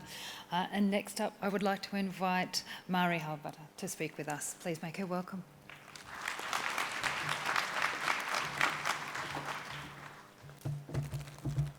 Thank you. I think I'll need that. All right. Chukma, my name is Mary Halbata, and I serve as the inaugural Director of Data Stewardship for my own nation, the Chickasaw Nation, located in Oklahoma in the United States. Before I delve into the presentation, I'd like to first acknowledge the Indigenous peoples whose lands I'm occupying space on today, and I'd also like to thank Stephanie Carroll, along with the other conference organizers, for making my trip here possible and for being such tremendously hospitable hosts. So, let's see if I can get this to work. Okay, so in my presentation, I'd like to cover two primary objectives. The first being sharing a little bit about my own nation and my role there, and then I'd like to share my perspective on things that are happening nationally ever since the November 2024 election in the United States and what that potentially means for tribes trying to improve their data governance structures within the US. And so just a little bit about me quickly. I'm trained formally in law. I obtained my Juris Doctor from Columbia University in 2020 and have since focused my career on intellectual property issues, research ethics, and data sovereignty resolutions for tribes throughout the United States. So this slide has a few graphics about my own nation. So if you'll see on the okay, so if you can see the blue here, this was our homelands. We were forcibly removed from what is now Mississippi and Tennessee to Oklahoma in the 1830s. And this darkened area shows our present day treaty territory and reservation. But the removal all happened before Oklahoma formally became a state. So since then, there have been a number of localities, including state offices, cities, and counties that overlay our presence within our own lands. So that kind of forces us to interact with them, and it creates a number of jurisdictional issues and a checkerboarded type of operation within our own lands. But presently we have over 80,000 enrolled Chickasaw citizens located all over the world, and we also employ over 14,000 people. Our current governor has been in office for 37 years, and we are very fortunate that he has a high business acumen. He's an accountant by trade, and he just has innate leadership qualities that I think a lot of tribes would benefit from, and just he's an ideal leader. And so essentially everything we have today is a result of his foresight and his policy-making decisions. As you can see here on the slide, we own over 100 different businesses and LLCs spanning all different types of economic industries, including a chocolate shop, including a film and television production company. We also just recently opened the resort pictured here near downtown Oklahoma City, a water park and a hotel and resort with various shops. And so we are one of the nations in the US that are fortunate enough to have started our way in gaming with casinos and bingo halls, and have since diversified diversified our economic portfolio to move away from gaming and actually be in the position to help other tribes make their endeavors into the gaming space. And our leadership has always stuck by the decision to not issue per cap payments or dividends to individual citizens. Rather, all of the profits that we receive from all of our business ventures actually get reinvested into the tribe for programs and services, which is why we're able to benefit from the robust healthcare system that we have today, along with the other services that we have. So, pictured on the right is our governor, Bill Anatubby, and he's the chief executive officer for our executive branch. And next to him is the lieutenant governor, who's my direct boss. But I work very closely with him and Governor Anatubby. And so our tribal constitution dictates a 3-branch government, very similar to the federal government in the United States. We have an executive department, and we also have a judiciary and legislative branch. So you can read a little bit more about that. But irrespective of which branch we might be talking about or where an employee might be situated, there's one unifying message and one unifying mission and one unifying vision that applies to all employees. And that's to ensure that in all of their daily activities that they're working to improve and enhance the daily lives of the Chickasaw people. I accepted my appointment, it'll be a year in May. And so I'm the first, for the Chickasaw Nation, the first ever Director of Data Stewardship. And really that culminated as a result of discussions that I had with Governor Anatubby, who took note of the work that I was doing for other communities and realized a need for someone within the Chickasaw Nation to be leading those same initiatives in an institutionalized role. So not something that we could outsource or consult for, but actually create room within the existing organization to build out that infrastructure. So we, in addition to the mission and vision statement, we have a set of 11 core values that drive our operational activities that all of our employees adhere to on a daily basis. One of them happens to be stewardship, and that informed our decision to create the role of Director of Data Stewardship rather than data sovereignty, because we don't want it to ever be misconstrued that our Chickasaw sovereignty can ever be diminished or watered down into various facets of housing sovereignty, food sovereignty, data sovereignty, and so on and so forth. And we, given the complexity of our organization, we take a broad definition of data. So whether that's climate data, protected health information, genomic information, financial data, our cultural intangible properties like our language and our cultural practices and sacred site locations.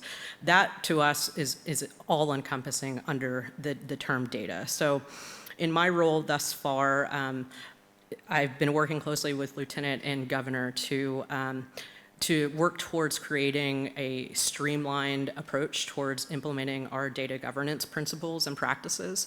So when I came on board, there were a handful of individual teams that had proposed their own data use and policy practices. And rather than start to approve those on an ad hoc basis, we found that it would be more prudent to have an overarching policy that would outline the guideposts for all of executive. And eventually we'd like to expand that to the other 2 branches within the Chickasaw Nation so that it becomes codified in our tribal code, perhaps a Chickasaw Data Privacy and Protection Code or Data Protection Enforcement Authority. So those are some of the things that we're working on. We're certainly in the nascent stages, but it is something that we have strong leaders supporting our initiatives. And so I'll turn to nationally. How does the result of the election impact the work that I'm doing and things that other nations are doing in terms of data sovereignty in the United States? there have been a number of executive orders issued specifically pertaining to diversity, equity, and inclusion. A number of those are tied up in litigation. A number have already been rescinded. So really the state of the impact of those orders is unclear.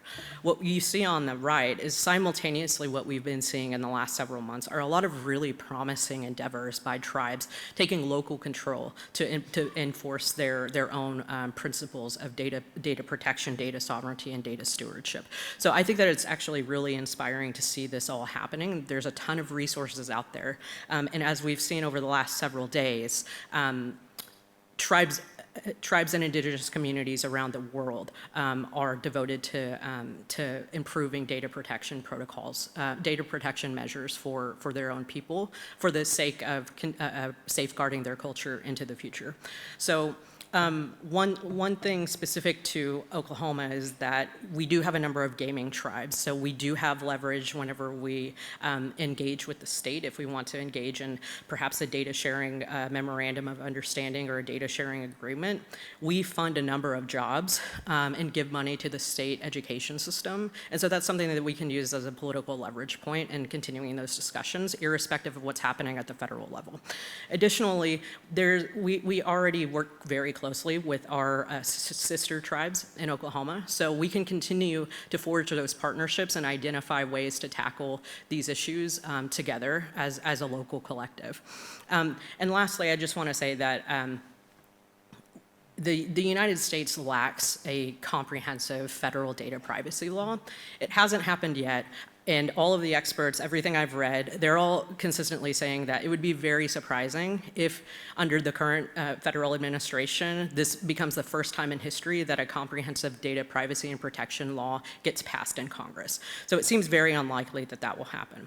However, in the very off chance that it does happen, we can't disregard everything that the states have been doing in recent years to create their own local data protection regimes, some of which are actually very comprehensive and actually do implicate tribal citizens. So there's already a localized effort happening.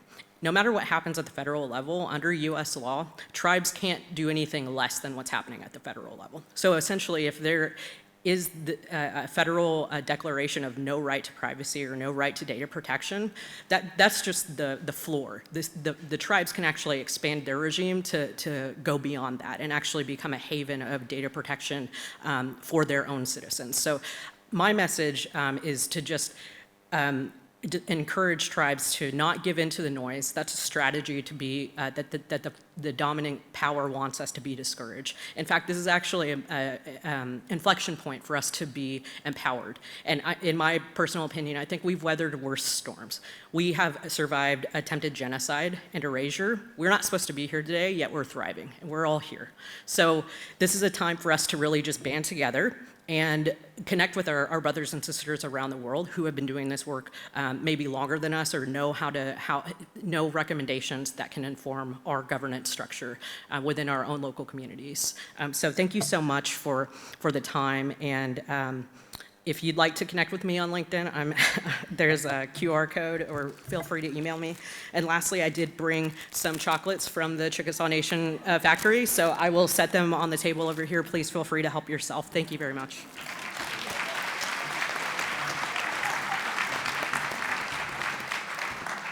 Thank you so much, Mari. I was sort of hoping she'd leave the chocolates up here and I could take them away, but no.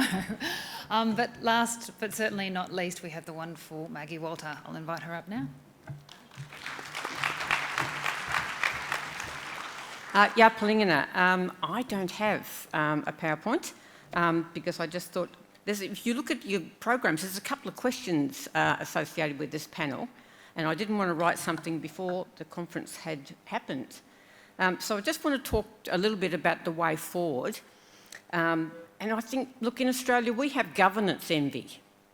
You know, we do not have established tribal governance centre systems. We do not have iwi chiefs. We do not have the chiefs of Ontario. The things that we did have, so we had the NACC, that got rolled into ATSIC at the start of the 90s. ATSIC was unceremoniously shut down in 2005. in which after that we had nothing. We had Uluru, where we, in 2017, where we attempted again to come together, but then the referendum in 2023 again denied us our peoplehood and denied us to have a voice. That doesn't mean we are helpless or that we can't do lots, and I just want to talk to some of that stuff now and some of the opportunities that we have for actually moving IDSolve and IDGov ahead in Australia. So, digress a little bit, when Myra Wingara got going after the 2015 workshop, we had 2017, and we decided our role was to socialise the concept amongst First Peoples, Indigenous data sovereignty, and in the wider, the government, different agencies, bureaucracies. And we, met with lots of people. Mostly we were met with, with the bureaucracy, we were met with blank stares, and as if, like I said, we had two heads, and I'm from Tasmania, so I can recognise that look from a long way away. So we critiqued, we wrote, we tried to put in some infrastructure. For when we talked with First Peoples, I never met a first person that didn't get IDSolve and IDGov straight away. It was just an old concept that we had been able to put into language that was accessible. So it wasn't we were coming up with anything new, we were coming to what First Peoples had been asking for in Australia and elsewhere for 100, 200 years. And we were pretty successful. We've been writing up a sort of a history. We realised that up until 2018 and our summit, we were the ones initiating contact. After that, the state kept coming to us. Now, Myra Wingara would like to take some credit, but in actual fact we can't. We're going to get a little bit of credit. But mostly it was because First Peoples, peak organisations, communities, groups, individuals, people in departments all around Australia started demanding Indigenous data sovereignty every time government came to them about data. And they said, what about Indigenous data sovereignty? It got to the point where governments felt that they had, or bureaucracies felt they had no choice but to actually do something, or more often, look like they were doing something. And even in the psychology of that, when people are pretending, some of it still rubs off. So it's still got a positive effect. So I think that's where we are now. We know, we've heard so many things in this seminar, the conference, I'm tired, and of what is happening, and we just need to go with that. We have the momentum, we have the initiative, and we have the leadership, and we just need to keep pushing through and demand our rights for data sovereignty and our rights for data governance. And at the other end, we've got our idea now for the Bureau of Indigenous Data. Now, you've heard it mentioned a few times. It is now being discussed in the halls of power and the different bureaucracies, but it is our idea. In fact, it's Ray Lovett's idea. So Ray came up with this because we don't have that central governance that we can use. We have to come up with something national where we can bring all that together. So Ray and I wrote I'll try and get this up here, a submission, and fortunately the Productivity Commission took that up. But again, we have to be very, very careful because it is at risk of being co-opted, where others will say, oh, that's a really good idea, I think we'll have that. So what we want the Bureau of Indigenous Data to do is to establish a Commissioner of Indigenous Data, a National Commissioner, possibly with a spokes and hub model in the States. But some of the roles, and this is some of them, would be socialising Indigenous data sovereignty and within government departments and agencies, would be receiving and repatriating data sets. There is no safekeeping place for all these data sets that are sitting on laptops and all sorts of things all over the place. We would establish an Indigenous data collection, including the management of data and also the sort of data that we need and we want. We would be setting up, and the Bureau would be responsible for designing new measurements, new measures. It would have a really big remit but it would be the centre of it. It is Aboriginal and Torres Strait Islander controlled, Aboriginal and Torres Strait Islander led, and it is for Aboriginal and Torres Strait Islander peoples. So when you hear it, if they start talking about where it will be placed, say no, it is ours. The other question on there that I wanted to address briefly was how we navigate political and social upheaval, which all our nations, we are in also an electoral period. And I think that's about structural change. Now, you know how Ibrahim is the king of the metaphor? Well, I claim to be the queen of the alliteration, or an acronym on a bad day. So my 5D data, BADA data, and my alliteration that I come up with is for structural change, is the 3 M's.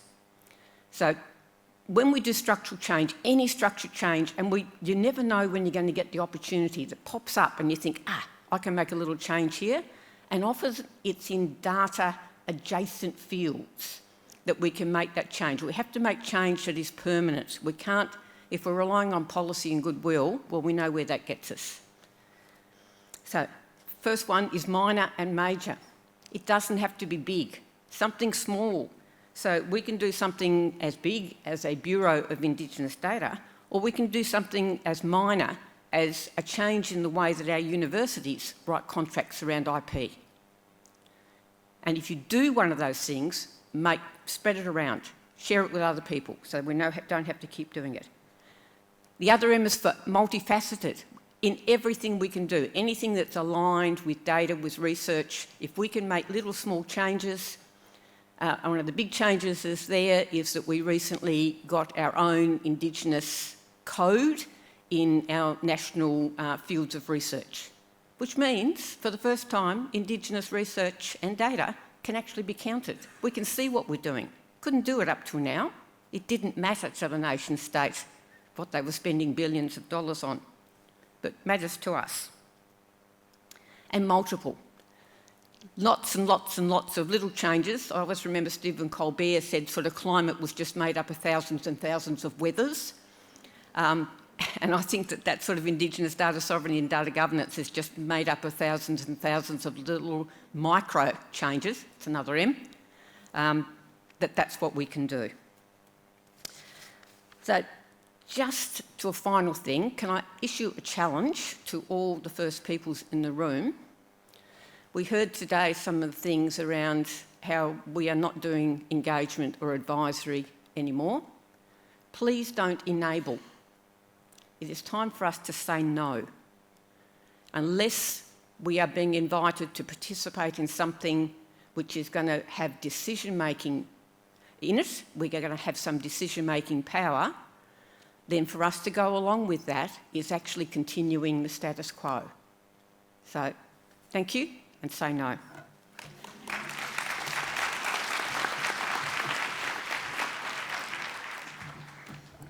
Thank you so much, Maggie, and thank you to all of our panellists for sharing their thoughts about the last couple of days, as well as their immense plans for the next 10 plus and on and on and on for many generations for their work. So to share a few reflections, I'm going to invite Sam Provost up to speak to us now. Thank you. Thank you. What everyone, my name's Sam Provost. I'm a UN fellow from the far south coast of New South Wales. I've got Irish settler heritage as well that I'm very proud of, and I'm a member of Maimnari Wingara. And I just want to firstly say thank you all for your insight and the way that you're looking toward the future. I want to acknowledge country, this beautiful Ngunnawal Ngambri country. I've been living here for 20 years now, and it keeps me sane and safe. I'm a big mapping nerd, really quickly, so I think a lot of people in the room today, we're nerds. That's cool now, I guess. I'm hearing that. But we might all be here because we're interested in data. That's why we're drawn into this room. But I just want to remind everyone that we're here beyond mere interest, right? We're here because data is a life-giving resource. It can shift paradigms, it can heal relationships, and it can save lives, as we've heard today. So Susanna reminded us we need to build capability at home, and this will require investments in time, energy, and money. It will take a long time, and we need to be patient and clear-headed. And this data can facilitate reconciliation, right? And this kind of makes me think about the provocation from Sarah Burke earlier this afternoon. She asked us, how can we stop thinking about enacting Indigenous data governance as a difficult problem to solve? How can we reorient and start to think about the many benefits that it can bring?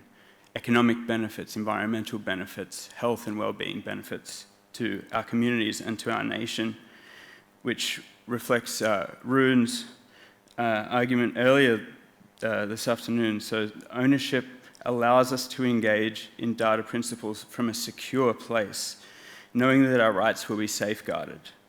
Ownership is not a barrier, it actually makes sharing possible.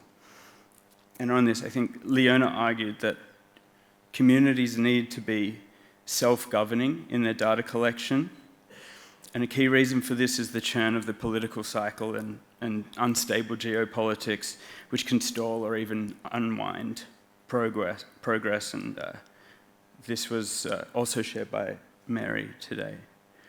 So, Indigenous peoples understand data sovereignty inherently. Maggie spoke to this. We're best placed to protect, nurture, and grow our data. Our data systems need to be decolonised, because the systems and tools developed outside Indigenous frameworks don't produce the types of data that we need for governance, the data that we need to ensure that future generations can live the life that we want for them. Roimata highlighted that the importance of international collaboration, that Indigenous networks globally are at different points along the data governance continuum, but coming together and learning from each other helps us build this vital transnational support network. And reminded us that if it's not going to have an impact in 210 years, then it may not actually be a good investment, which I think is important to remember. So this comes together to remind me of a overarching theme for the last few days, that Indigenous data sovereignty, Indigenous data governance fundamentally represents a fight for power and liberation. And while governments are often eager to adopt the language of Indigenous data sovereignty, they become reluctant when it comes time to hand over the reins. And so today, with so many government employers here, I'd just like to remind everyone that it's up to all of us to hold these systems and institutions to account. Murray demonstrated the value of embedding data stewardship into tribal policies so that they can care for their data and for their culture into the future. And this work, coupled with internation and international collaboration, is particularly important when political landscapes become inhospitable. And finally, I agree with Maggie when she says that we have governance envy. It's been wild sitting here for the last few days and seeing the amazing work and progress that's coming out of Aotearoa, Turtle Island. Just really exciting, and it shows, I think, a bit of a pathway for us here. And while we may not have the governance structures that we need currently, I think what we do have, and what I see in Maggie, is we have strong and fearless leadership. And the incredible attendance at this conference shows that we also have momentum, and we can push Aboriginal and Torres Strait Islander control and governance of data. We can audit and save orphan data. We can invest in local data literacy. We can continue to leverage our strong international networks, and we can walk together into the future. And just finally, I'd like to echo Jonathan Dewar's keynote earlier today, when he said that despite the decades of work that have come, the major work is ahead of us. And despite the future being uncertain, we know that we will walk into that future and we will carry our values, we will carry our teaching, our worldviews, our ways of being, tools from time immemorial, as well as newer technologies that we develop or pick up along the way. And we are certain that we'll be carrying these things into the future. Thank you.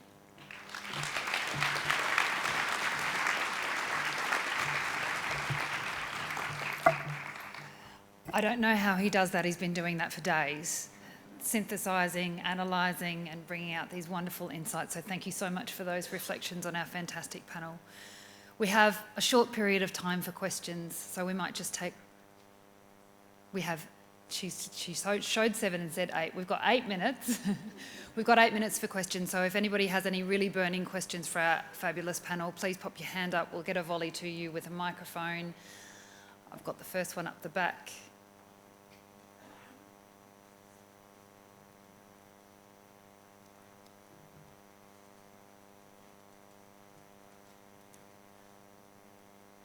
Can we get some sound at the mic at the back?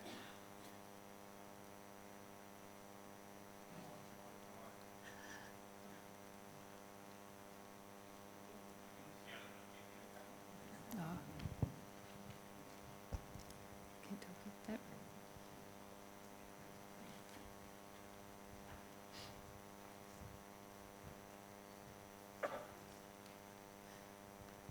Hello. Thanks. It's quite intimidating standing up. I can't imagine how you folks do it on stage for a whole presentation. I'm Ben. I'm a non-Indigenous data nerd at Yadurrawalani, and I'm just wondering what reflections there are on how we can hold governments accountable for the promises they make when it feels like they can just change the rules at the drop of a coin. Just thinking about last year when the Queensland government repealed the Pathways to Treaty Act. Maybe from some of our international friends here, what are some ways in which we can keep governments accountable as we progress towards true Indigenous data governance and Indigenous data sovereignty? Anybody want to jump in and take that first? Or Maggie, did you want to have a response while our international guests gather their thoughts? Yes, look, it's really hard to hold governments accountable to promises that they make. Sorry, your microphone's not working. Can we have a microphone down here? Try it again? Yeah, that's better. Thanks. It is very, very difficult. We don't have any mechanisms to hold government to account. It's one of the reasons we want the Bureau of Indigenous Data, because while that can't force governments to do what they've told us that they will do, it can at least be a voice that makes it very clear that we know they haven't done it and that we will not forget that they haven't done it, and we will not... But that is all that we can do. And, you know, it's one of the things about... It's that powerlessness that really resonates with our need to control data, because, I mean, data is power, and if we give away our data, we have given away our power. We would like to say governments don't promise unless you're going to deliver, but, you know, this is we dispossess marginalised Indigenous people in colonised first world nation states. Promises, we've had a lot, none that have been actually, you know, that's our history, broken promises. I saw you nodding a lot there, Murray. Did you have something to add? Yeah, I mean, I think it certainly varies depending on where the specific tribal nation is located and the legal structure.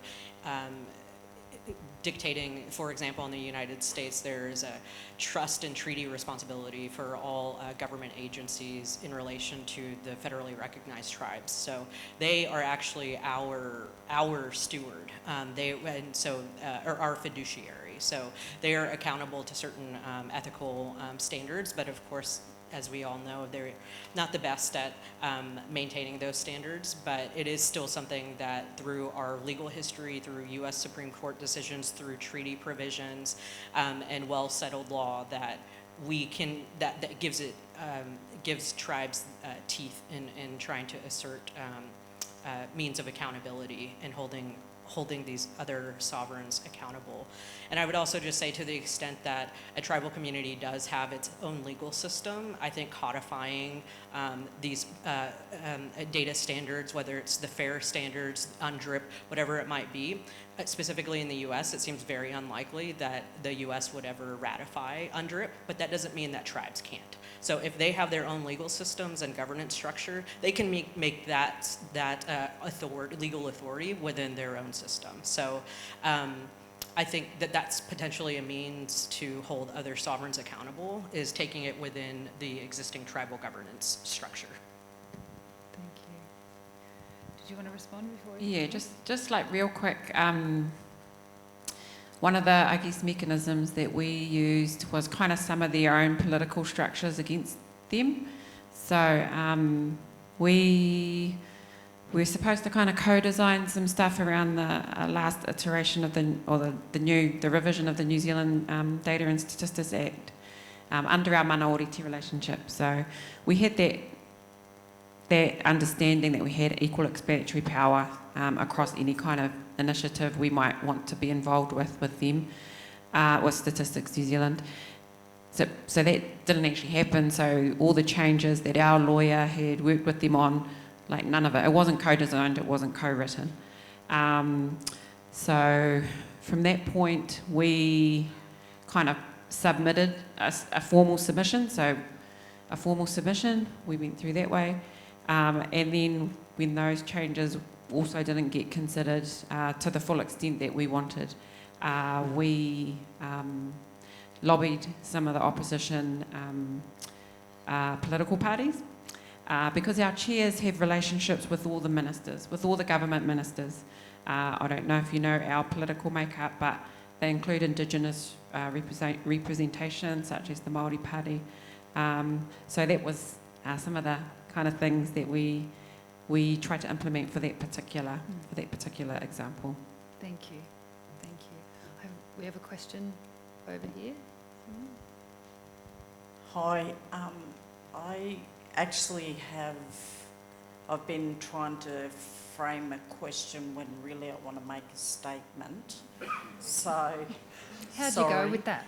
I haven't been successful. I wanted to say my name is Stephanie Gilbert. I'm Tabaga Wiradjuri, and as a Tabaga person, we date back to apical elders around the mid-1800s, and through that lineage, we are traditional owners of that country out there, which is northwest from here, for those international people. And I'm not sure that Tabaga have governance envy, because one of the things that I've heard very strongly from both our international partners and our Australian relatives is that actually land gives us the governance. And so I haven't been able to find a question, but I wanted to remind people that I think we have heard time and time again across the 3 days that our country, where we come from, which sits now in our body, gives us that guidance. We have governance. Look to our land. I think that's a wonderful reminder. Thank you for sharing. And with that, we have run out of time for questions for now. I am going to release them into afternoon tea with all of you, so please feel free to pose your questions over a muffin or whatever kind of healthy snack there is out there, and we will reconvene back here at 3:30. See you soon.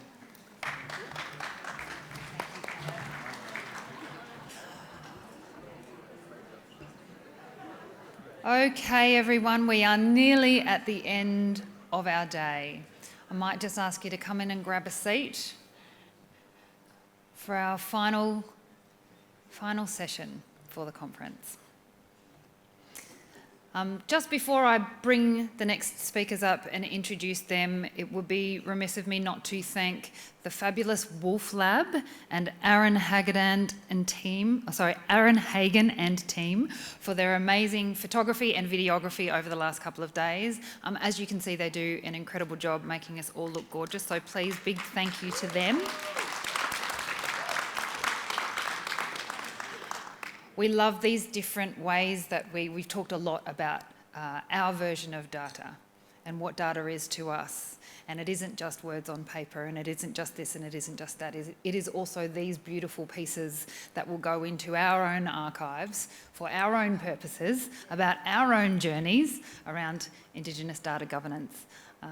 So with that in mind, I also want to thank the fantastic Zara. We've seen her work over the last couple of days. You will all also get sent versions of her fantastic capture of our few days. They will be zooming to you somehow over the coming weeks. So please join me in thanking Zara as well.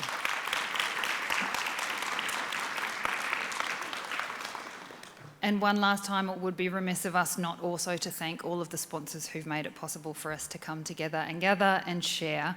The CSIRO, as a supporting partner of the Global Indigenous Data Sovereignty Conference 2025, our gold sponsor, Cancer Australia, our silver sponsors, the Academy of Social Sciences and the Australian Institute of Aboriginal and Torres Strait Islander Studies, the National Association of Aboriginal and Torres Strait Islander Health Workers and Practitioners, and our bronze sponsors as well, the Australian Alliance for Indigenous Genomics, the Lowitja Institute, the National Indigenous Australians Agency, and the University of Sydney. Thank you all so much for your support.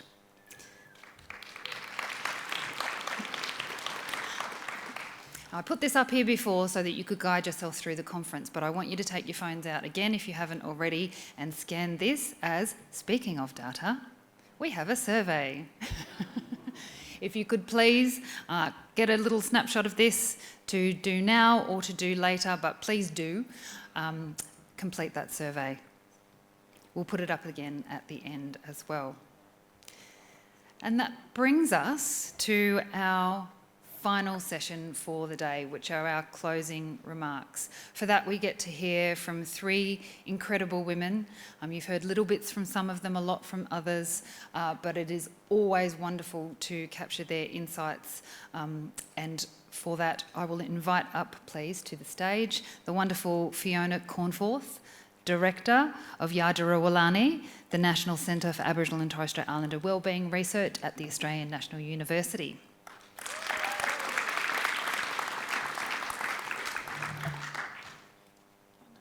No, you do want to do that.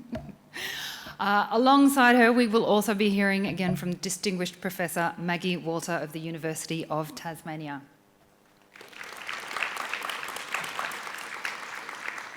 And also the fabulous Professor Stephanie Russo-Carroll of the University of Arizona.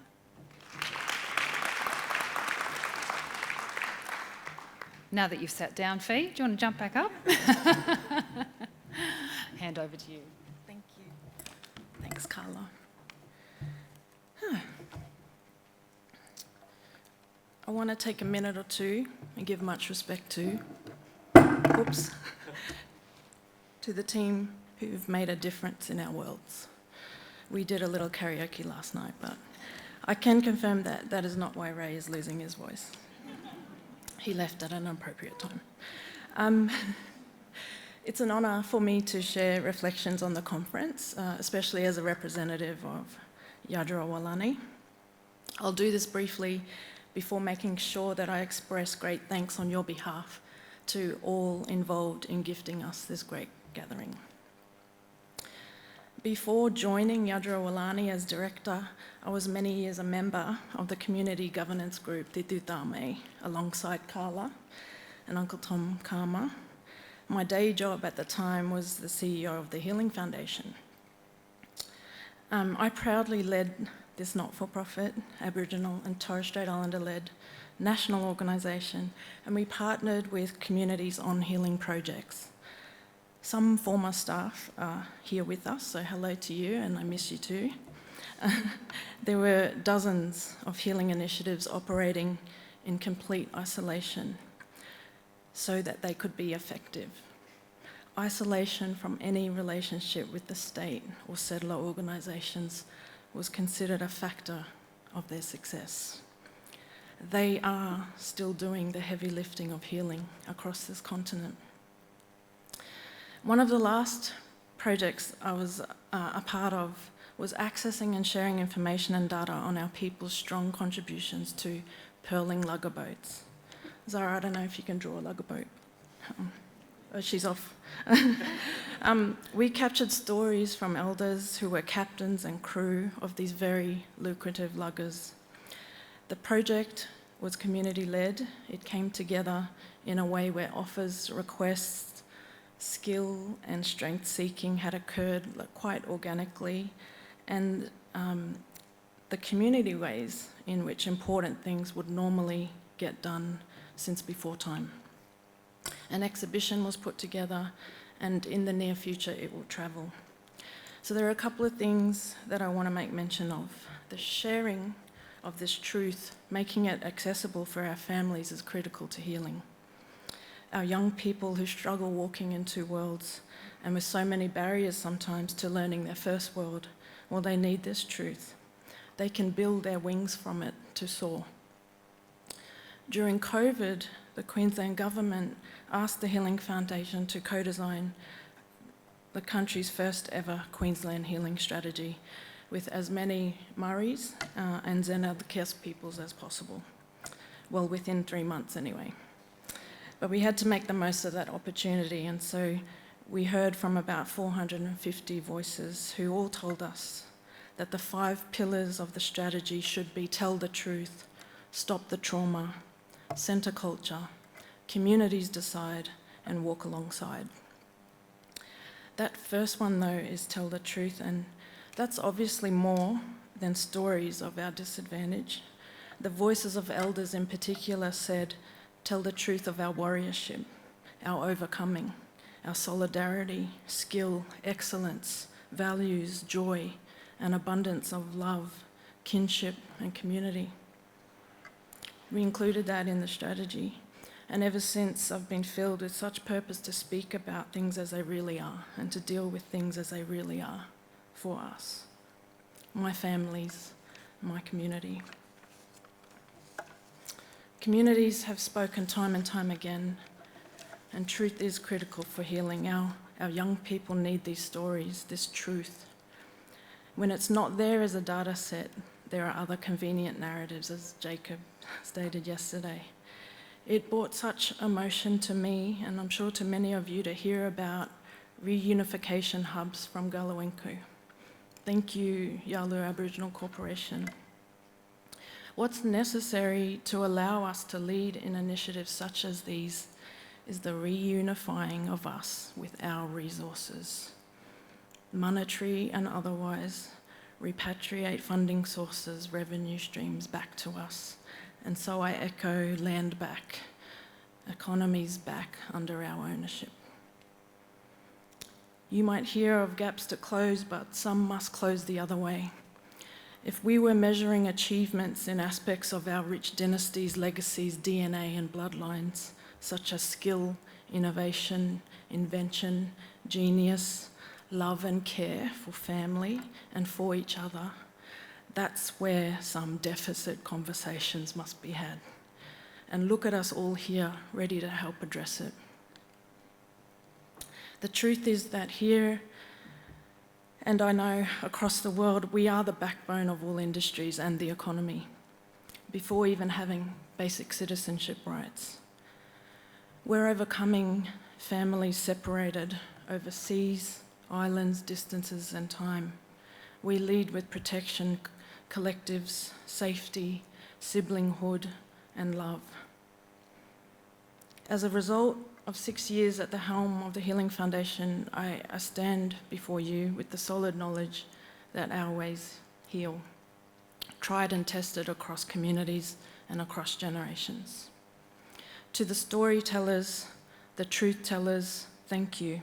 The courage to speak on what matters most to you in our interests is extraordinary. Your stories will shape and help us continue, always remembering our ancestral intelligence, our DNA, our warriorship, here, now, and continuously. And may each of us honour that.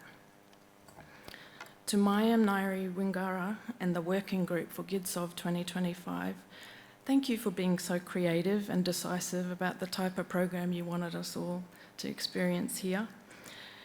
It is an honour of mine to serve as director of the centre, Yadra Walani, Ngunnawal for Strong Healthy Place, and the largest Aboriginal and Torres Strait Islander health and wellbeing research centre in our nation of many nations. Over 30 Aboriginal and Torres Strait Islander researchers make their home at the centre, with around the same number of accomplices in asserting our rights across health and wellbeing systems and settings. I thank my Aboriginal and Torres Strait Islander team members and other Indigenous team members, researchers and professional staff who carry extra loads in this institution, and our colleagues of settler ancestry who seek to always be led by Aboriginal and Torres Strait Islander leaders, who know when to walk beside us, behind us and in front of us, because they've taken up their role in doing no further harm and allowing for healing. We hope that we delivered for the working group and for the wider IDSOV and IDGov global network leaders. I thank This Is Creative also and all the volunteers who've been so energised and pumped to be here this whole time. And how could they not, being amongst all of you? Collaborating Aboriginal and Torres Strait Islander leaders here alongside us with great faith and trust in us as well, thank you. This continent is rich with many nations, and we're grateful for all the community partners and leaders in particular that work with us and guide us and lead us. I thank the sponsors. I'm sure you know off by heart who they all are now, so I'm not going to mention them again, but yeah, it's not easy to come by these days, and so we're not going to take that kind of support for granted, and you're on the journey with us now. We expect you to stay. To Professor Ray Lovett, Professor Lisa Watt, who lead two amazing programs, one on culture and wellbeing and the other on the most significant health impacts. Thank you for not just... Thank you not just for being two of the most brilliant people I've ever worked with, but to resist, refuse, stand in strength, laugh, cry, and eye roll alongside me, and to stay your most resourceful selves for all those who come to work with us at the centre. It's huge, I see it, and I thank you for it, and I think we all thank you for it. Together, we are doing wonderful things, big things. So with this event about to end, we will likely return to focus again on a centre of excellence on Indigenous peoplehood to truly facilitate our own ways of thriving. I thank our governance, the Titidame group, whose members have been in attendance and have represented our centre. It's humbling to be of service to you also. Our success is owed to truly being Aboriginal and Torres Strait Islander led. This conference's success, and I particularly note our appreciation of the beautiful feedback, our appreciation of the beautiful feedback coming our way consistently over the last few days. It is owing to the planning process and execution being Indigenous led. To Bayami and Carla and all chairs and discussants, thank you. To everyone who got an email from me asking you to speak when you didn't even know me, I didn't even go here, but you all did it, you stepped in and you stepped up. I won't take on the challenge of naming everyone, but know that we all here, we see you. And we're grateful. Not only did you make sure the conversations were for this time, but you made sure that they represented true advancement. As I did in our opening reception, I want to thank again the delegates who travelled from so far away, who have come at great sacrifice. I do hope you felt held and well hosted. You might have noticed that the dancers last night, who were of both Aboriginal and Torres Strait Islander nations, just like me, they began down on the cement floor, but soon found floorboards to rock up here. They were indeed making the vibrations that summon our old people to care for you. Speaking of carers, Ani Lowacha always loved watching our ceremonies, and please, if you are yet to be acquainted with one of the true goats of our leadership here, please go ahead and do that. Though we nominated her as a deserving and fitting leader to have a building dedicated to her here, we had no idea until a week or so ago, that it would be this one, where we'd already planned to have you all here. And therefore, we couldn't have designed it any better. If you come to know her life's work, you will see your time within these walls differently and better. And I can promise that. And so your feet hitting the dance floor last night was also a carefully curated part of the program. We must hold on to the joy of being in each other's company, in the celebration and accomplishing of coming together, to adding to the pool of knowledge to draw from with regard to the next most powerful steps, and also to shake out rather than hold in or suppress our frustrations and our rage. We celebrate, but we also seek protection. And we've been raised singing a protection song. I don't have a good singing voice, but I'm going to say it for you. Baba waya ninu maigi mari, Baba waya ninu maigi angalal. Nalmonia kaimel, inu kubulnu kurusi kaguiga. That blessing is for that mountain ahead and for your safe journeys home. Thank you.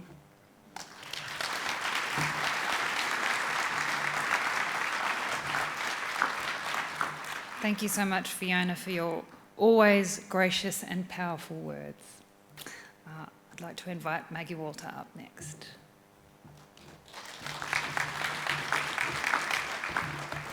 Yapalingana, and sorry you have to hear from me again. I've only got about 5 minutes of words, but I do want to thank the Ngunnawal and Ngambri people before I go.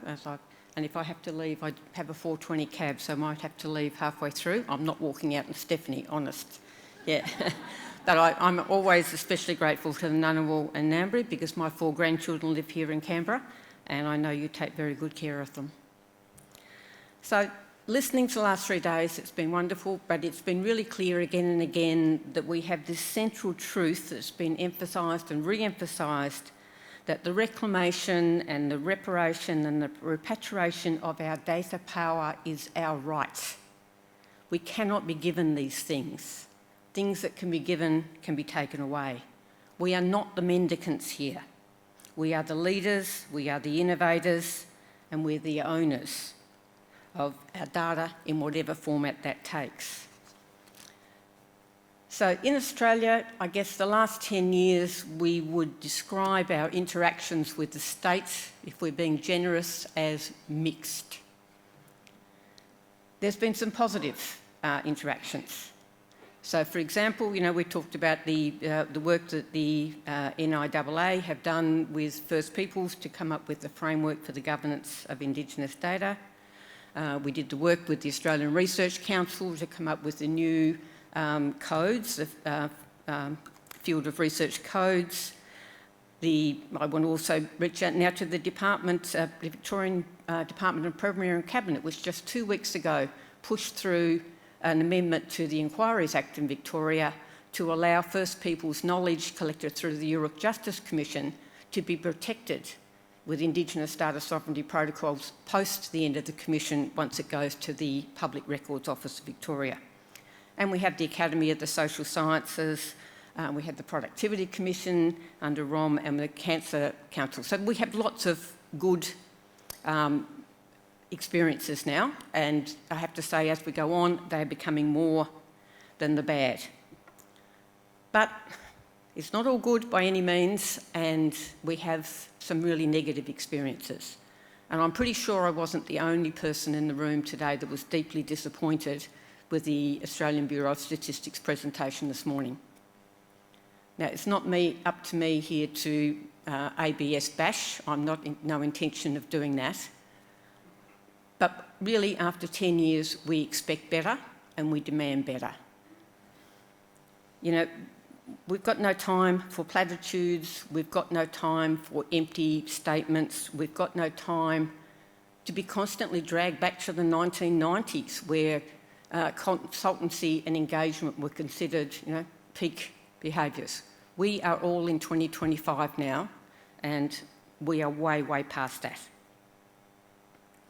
So I'm just going to finish then with a challenge to the government agencies in the room, and for those who might be listening. We want to talk about how we can embed Indigenous data sovereignty and Indigenous data governance within policies, within departments, within data holders. But please don't come to us unless you are genuinely, and I hate that word, we always use genuinely, genuine partnerships, genuine, as if all the other partnerships we haven't been genuine. Please don't come to us unless you are willing, completely willing, to create a space at the decision-making table for us. Walaka.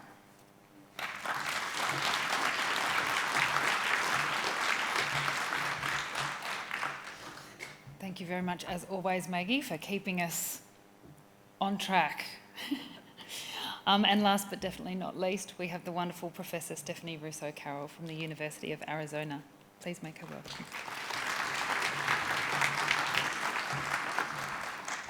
Thank you, everybody. I pay my respects to the Ngunnawal and Ngambri peoples for our time on this land. I have felt welcomed and embraced here. Also, Chanan, thank you to Mayamnari Wingara, Yadura Walani, This is Creative, Bella's Feast, who fed me, a very difficult person to feed, with many, many treats, and so I'm forever grateful for that. My fellow planning committee members, the sponsors, our elders, and you. I come to you as a proud Atna woman. In my culture, to do good work for our relations, we must tie our hair back. Closing out GIDSOV 2025 today came as a surprise, a responsibility that I do not take lightly. So I went into the bathroom, I took a restorative breath, and I braided my hair without a brush. So excuse the flyaways and the bumps. In this way, I respect your stories, your joy, your presence, and acknowledge your dedication to Indigenous data sovereignty and governance. After our US federal election in November, I cried, I feared, I tried to run hard, but I hadn't been running a lot, so it didn't go too well. And while I was doing that, amidst the chaos and uncertainty, I found that I had hope. I had a vision. This is the time for me, for us, for the IDSOV movement to go home. Amidst the continued turmoil in the US and globally, the past few days have shown me how our homes, our communities, we hold the power, the knowledges, and the indigenuity to govern our data, create the regulations, policies, and tools, develop relationships to reclaim our data, teach our children, listen to our elders. I was humbled to hear in so many ways how our data are our relations. You are the right people, right heart. To continue Ibrahim's metaphor of a dysfunctional relationship between Indigenous peoples and other governments and entities, we must recognize that to heal and move forward, we must work on ourselves first. And that every conflict offers an opportunity for deeper understanding and repair. For other governments, entities, and individuals here, examine yourself. Build a foundation, know us. Reckon with your colonialism. Sit at the table with us as equals. Apply our ways to steward our data. Give us our data back. When we created the Global Indigenous Data Alliance while on Basque Country in 2019, we wanted a good-sounding acronym that had meaning and rolled off the tongue. In Basque, Gita means guide. And thus we chose our name to represent in part the role that Gita takes at a global level to advance Indigenous people's rights, ownership, and relations with their data, and that we are also a guide, friend, and support for each other as member networks, communities, and individuals, to other governments and entities, and as a hope for the future.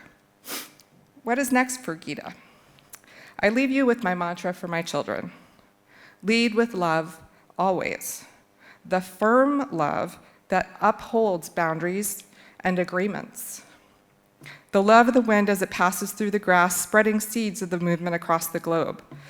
The love of the rain that releases the scent of the creosote, filling and surrounding us with medicine. The nurturing love for those that will become the caretakers of the movement into the future. I dream of each one of you, of BME, of Jacob, of Ibrahim, of Riley, of Kitty, and every single other one of you out there who we've been mentoring in this movement to step up and be here on this stage. The love of our ancestors and our ancestors' love for our babies, whose footsteps we walk in as we assume our roles. The love of our relationships that remind us that we are not alone, that we are stronger together, that we know what's best for our data. I dream of going home to hunt and fish and make salve, to immerse myself in the data that surrounds me in this real lived experience. I see this in my future. It is palpable now. I hope that you too can realize your wildest data dreams. Thank you.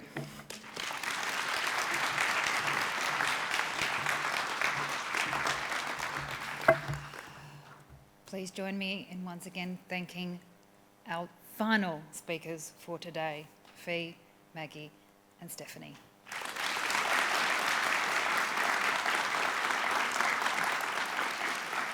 If you need to run away, you can run away. I was like, for sure chat, but also taxi.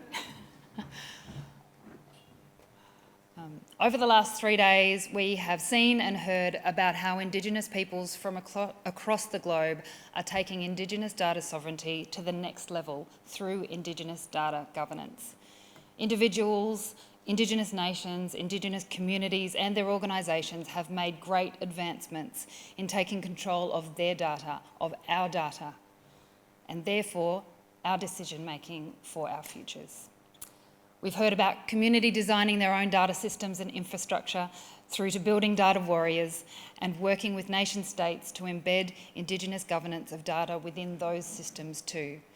It is evident, again and again, that Indigenous peoples are leading the way for all peoples when it comes to creating concepts and actions that advance society for good. Through the provision of a safe space, to generously and vulnerably share and connect, we have seen demonstrations of how Indigenous peoples across the globe are leading this change. But we all have some heavy lifting to do from here. I look forward to coming together in 10 years' time, we're all going to look just as fabulous as we do now, to see what further advancements Indigenous people have led in this space and how the nation states have honoured their commitments to advancing Indigenous data sovereignty and Indigenous data governance within their systems and processes. To all our international guests, thank you for your friendship, your knowledge, your wisdom.